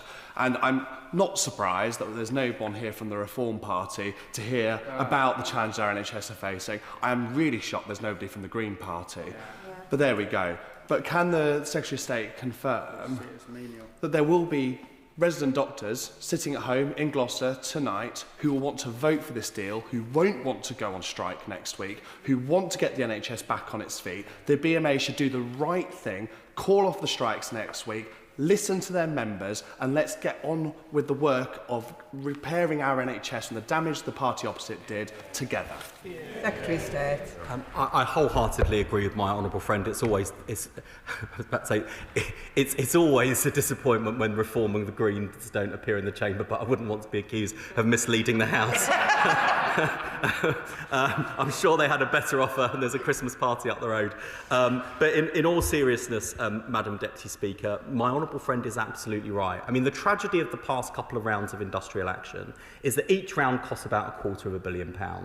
And each round, despite the best efforts of NHS leaders and frontline staff, does cause disruption. We all lose when that happens. Because I think one of the things that's really hard for staff is that they are also confronted with, in a very real way, the impact of the state of the NHS on their patients. And they're not in it for themselves. They're in it because they believe in public service. They're in it because they want to improve the health of our nation. And we're so much better able to achieve our shared goals if we work together. And that is the opportunity that we can grasp if they vote for this deal, we draw a line under this dispute, and we try and reset the relationship between me, this government, and the BMA's leadership. Chair of the Select Committee, Leila Moran. Madam Deputy Speaker, this is just not the time for this. As much as we have huge sympathy for many of the grievances of resident doctors, we also understand that the next few weeks are critical to not just the next few weeks, but how the next few months in the NHS are going to run. So I echo calls for the BMA to listen to reason. But I'm also sparing a thought, and I hope the Secretary of State is too, to those overseas doctors that we also rely on so heavily. There is an acute workforce shortage. How in this plan and in this legislation is he going to avoid creating a two-tier system that risks undervaluing the critical work that they do to also prop up our NHS? Can I thank the Chair of the Select Committee for that contribution, which I think is really important on two fronts. Firstly, she's absolutely right. This really is not the time for this kind of disruption. And I think the BMA know that. And I don't think these are bad people I'm dealing with. I think they are frustrated with me and this government. They don't think we've gone far enough. I'm equally frustrated with them and the fact that they do not recognise how far and how fast we have come. But that's the nature of the disputes. There is an opportunity for us all to park that and worst case scenario, revisit that in January with the extended mandate. And I hope even now that they will seize that opportunity. I actually think it would do them the world of good in the eyes of the public, in the eyes of their members and the wider NHS family. On international medical graduates and on overseas workforce, I'm really glad she raises this point. The NHS has always been an international employer, and we have been so fortunate as a country that since 1948, people have come from around the world to help us build and sustain a national health service. Without them, it would collapse. And we never want to be a country that closes the door to international talent. I think what's extraordinary is that so many of those overseas doctors, when they see these competition ratios and they compare our approach to their home countries and other countries, they think we've lost the plot. They can't believe we don't already do this. So I think they'll understand what we're doing and why. I hope they'll be reassured that international recruits who have given service to the NHS will also be able to apply for specialty places, because we want to recruit and retain great talent. But they will also recognise how this is a game changer for the ratios for homegrown talent. I think they will understand that. I think they will respect that. Not least, I've been at pains as Health Secretary, given some of the ugly rhetoric that's come from one corner of this chamber, to emphasise that while some people in this House might tell those international recruits to go home, as far as we're concerned, they are home. Jen Craft. Madam Deputy Speaker, my mum, a former shop steward, always drummed it into me that there are no winners in a strike, and I think never is that as stark as the situation as we are facing now. Absolutely. I know that there will be healthcare workers in my constituency who already are under tremendous pressure, and they will be looking at the situation coming up potentially in the next few weeks with dread, and that includes resident doctors who will be looking at this uncertainty and wanting some surety as to where they should go. I think the Secretary of State has been incredibly reasonable and set out a plan that I think I would plead with the leadership of the BMA to get on board with, to call off these strikes, to get us through winter, to get us through this difficult period for the benefit of patients and for the whole NHS. And will he join me in echoing this plea? Secretary of State. I'm grateful to my honourable friend, and that, I hope that point is not lost on the BMA. On this side of the House, we are the party of Labour. We were created by the trade union movement to represent the interests of working people. That has been our calling for more than a century since this party was founded. And we have shown through our actions, not just our words, that this is a party in government that is committed to defending and extending the rights of working people, to improving pay and conditions, to clamp down on exploitation, and to make sure that this is a government with and for the people. So the BMA have a willing partner in this government. I sometimes feel like the government's changed, the policies have changed, the approach has changed, but the BMA's tactics towards us has stayed the same. And while I understand their cynicism and about politics and their grievances with the situation they are working in, I ask them also to recognise the progress that we've made when we work together. There is an opportunity confronting them now to make further progress, and I urge them to seize it. Stafford. Thank you, Madam Deputy Speaker. These strikes are going to have a massive effect on the constituents in my Farnham and Borden constituency, and I'm already getting emails from constituents who are concerned about the fact that their operations are going to be cancelled. Of course, the BMA is being entirely irrational, and they hold the lion's share of the blame for this, but the Secretary of State also has to take some responsibility for what's going on. If the Secretary of State gives the doctors 29% pay rise for no strings attached, it is of absolutely no surprise that they come back for more.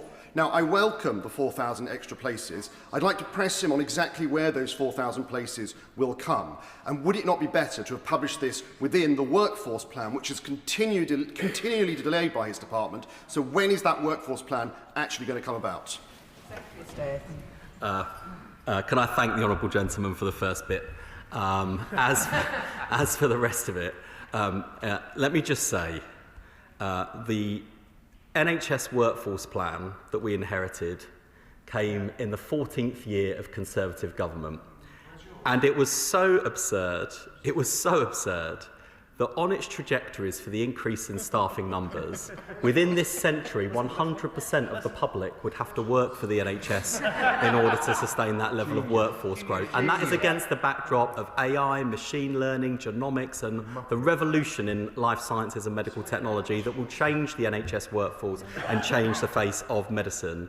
We are working with the Royal Colleges, with think tanks, with trade unions, to make sure that in the new year our workforce plan is more credible. He is right to say that we are taking a bit longer with the workforce plan than I had originally intended. The reason we are doing that is because I was asked to by the partners we will need to make sure that the modelling and the assumptions underpinning the workforce plan are good. And I'm always prepared to take a little bit more time to get it right than to rush something out. And that is the spirit in which I've engaged in workforce planning. Spenton Glean. Thank you, Madam Deputy Speaker. A 28% pay rise, 4,000 extra specialty pay training places. It's starting to feel like the BMA Resident Doctors Committee are deeply committed to not taking yes for an answer. And it's not just about the services, it's about the parent who wants their kids to have their elective appointment before Christmas. It's real people in my constituency of Calder Valley and across the country who are suffering. So I would urge the BMA to come to the table and be reasonable. Could the Honourable Gentleman look at, while we're looking at the training crisis, looking at the specific areas where we have real training crises, like mental health, GPs, sexual health and palliative care? We've got a lot of areas in the NHS where this can be a win-win, where we can get the extra training places opened up, but we can also solve some of our workforce crises that we know about right now. My honourable friend is absolutely right, and I do wish the BMA would take yes for an answer sometimes, and I'd like even more if the BMA gave yes as an answer answer to me once in a while, and that hasn't happened for a little while. But he's right to talk about the need for workforce planning. That's what the workforce plan in production is all about, making sure we've got the right people in the right place at the right time. He mentioned mental health specifically. I'm happy to report that our manifesto committed to 8,500 extra mental health workers over the course of this Parliament. We have already delivered well over 6,500. Lots done, but more to do. Sir Julian Lewis. I find it rather shocking that when the Secretary of State for Health has offered the BMA leadership an opportunity to strike a few weeks later, they have turned it down, presumably because they prefer to strike at Christmas time when, frankly, lives will be lost as a result. Am I missing something here? And why is it, according to the Secretary of State, that the leaders of the BMA seem to be so determinedly militant? Does he think they simply don't represent in reality the views of their own membership? Can I just say to the right honourable gentleman that we are doing everything we can to mitigate against harm during the proposed strike dates. I cannot, in all honesty and integrity, assure him that no patient will come to harm next week should these strikes go ahead, because the situation is so dire. I really urge the BMA to reflect on that overnight and into tomorrow, and just ask themselves, and perhaps their members might ask their reps, whether it is really necessary to strike next week given the offer of an extension to mandate. And then to his final point, I was once asked as the president of the National Union of Students by a Labour member of a select committee I was appearing in front of, was I speaking for my members or was I speaking for my activists? There is sometimes a difference between the two. I know there are lots of people who have campaigned hard for pay restoration, and there are many people involved in the Doctors' Vote campaign in pursuit of that aim. I think there are many doctors, however, who recognise that there has been real progress on pay, that what we're putting forward now is meaningful progress on jobs too. And I just say to all members of the BMA, don't let perfect be the enemy of good, especially when the stakes are so high. Dr. Peter Brinsley. Thank you, Madam Deputy Speaker. So may I congratulate our own frontline team, because this is a great deal. I came to Parliament partly to speak up for our NHS, and I have spoken in many debates. I've also trained many surgeons over the years, and I know that my fellow surgeons will be up for this. College presidents will support this, and I urge all the resident doctors to support this too. But may I issue a word of caution from my son, who is a resident doctor up there in the gallery. If we increase the number of trainees, it means we also need to increase the number of consultants and GPs. For if we do not do this, we will simply push the bottleneck down the road. My honourable friend is absolutely right about the need to address bottlenecks and to do adequate workforce planning. He draws attention to his son, a resident doctor and no doubt voter in the gallery. It's almost tempted to break the rules and start appealing to the voters now in the gallery above for a yes vote in the survey. One thing I would just say to resident doctors who are watching and not just immediate members of the honourable gentleman's family. I know, because I do listen carefully to what resident doctors say and how they feel. I know there'll be some resident doctors listening to my honourable friend saying, well, it's all right for you and your generation, you've had it easy, and we're fed up with these consultants and these college presidents telling us what to think and feel.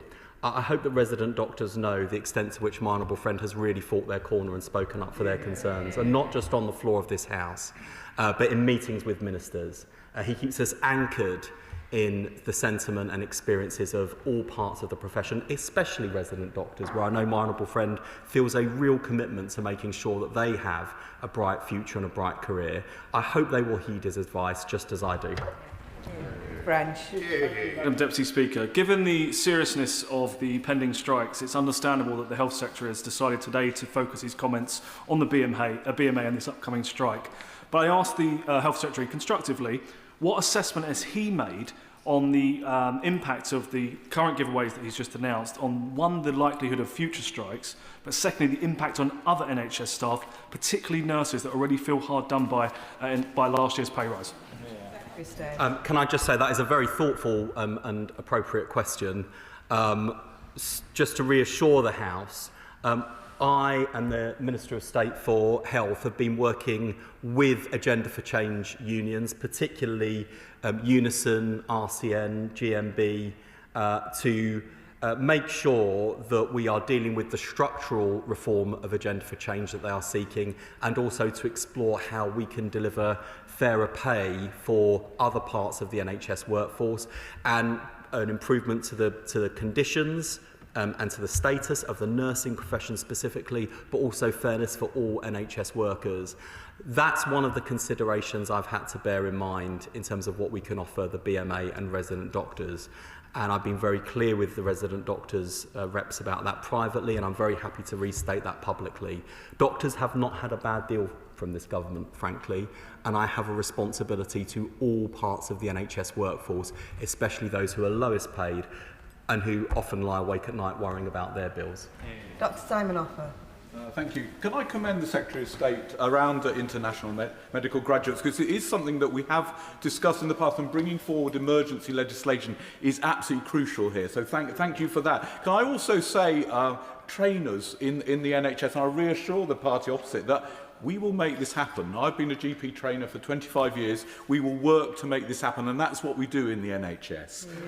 Could I just ask the Secretary of State to urge, I have many resident doctor friends who do not like this action. Can we urge these doctors to talk to their fellows and try and call off this strike, because it is not generally well supported amongst resident doctors, and it's something that we can change. Thank you. Secretary of State. My honourable friend makes a really good point, because sometimes during ballots, people who are opposed to industrial action choose not to cast the ballot at all, because they know that the turnout threshold is material. In the coming days, it is absolutely vital that every resident doctor makes their voice heard. This is their chance to tell me and their reps how they want to proceed on this deal. And I respect the fact, by the way, that the Resident Doctors Committee have today chosen to present the deal in neutral terms to their members so they can make a choice. And I respect that, I really do. So now I urge resident doctors to make their views known, to take the opportunity in front of them and to move forward together to make real changes to their lives. I do want to finish this statement shortly, so if I could ask members to keep their questions and their answers short. Andrew George. Thank you, Madam Deputy Speaker. I welcome the Secretary of State's statement and the manner in which he has been handling the issue. However, I just want to ask him about the way he summarised the position at the end of his statement, in that he presented it as a choice between striking or to have more jobs and the other parts of the offer that have been made. I mean, can I just seek clarity on the matter? Is he genuinely saying he's going to withdraw that? I mean, was it for a purely oratorical effect, or is that his negotiating position? Secretary of State. Madam Deputy Speaker, I regret to say that if the BMA reject this offer, we will not be proceeding with this offer at this time. I wish we weren't in this transactional lock. I wish we could just move forward together in a spirit of partnership with a bit of give and take. That's not where we are. And I think I would be crucified by the public if I were to take a different approach. I think it would be the wrong thing to do, and it would incentivise people to strike furthermore, and I can't tolerate that any longer. Justin Madders. Thank you, Madam Deputy Speaker. I think our constituents will consider it absurd that we spend billions of pounds every year on training doctors that will never work in the NHS. So I'm pleased that we're grappling with this issue, as the Secretary of State is grappling many other issues, and he's shown that by working constructively through the issues, actually we can hopefully reduce industrial action. And I contrast that with the comments from the Shadow Secretary of State, who was talking about bringing back the minimum service level laws. Now, can the Secretary of State remind the House that those laws were so unworkable that no public sector service ever actually used them. And in fact, we had the highest levels of industrial action in 40 years under the previous government.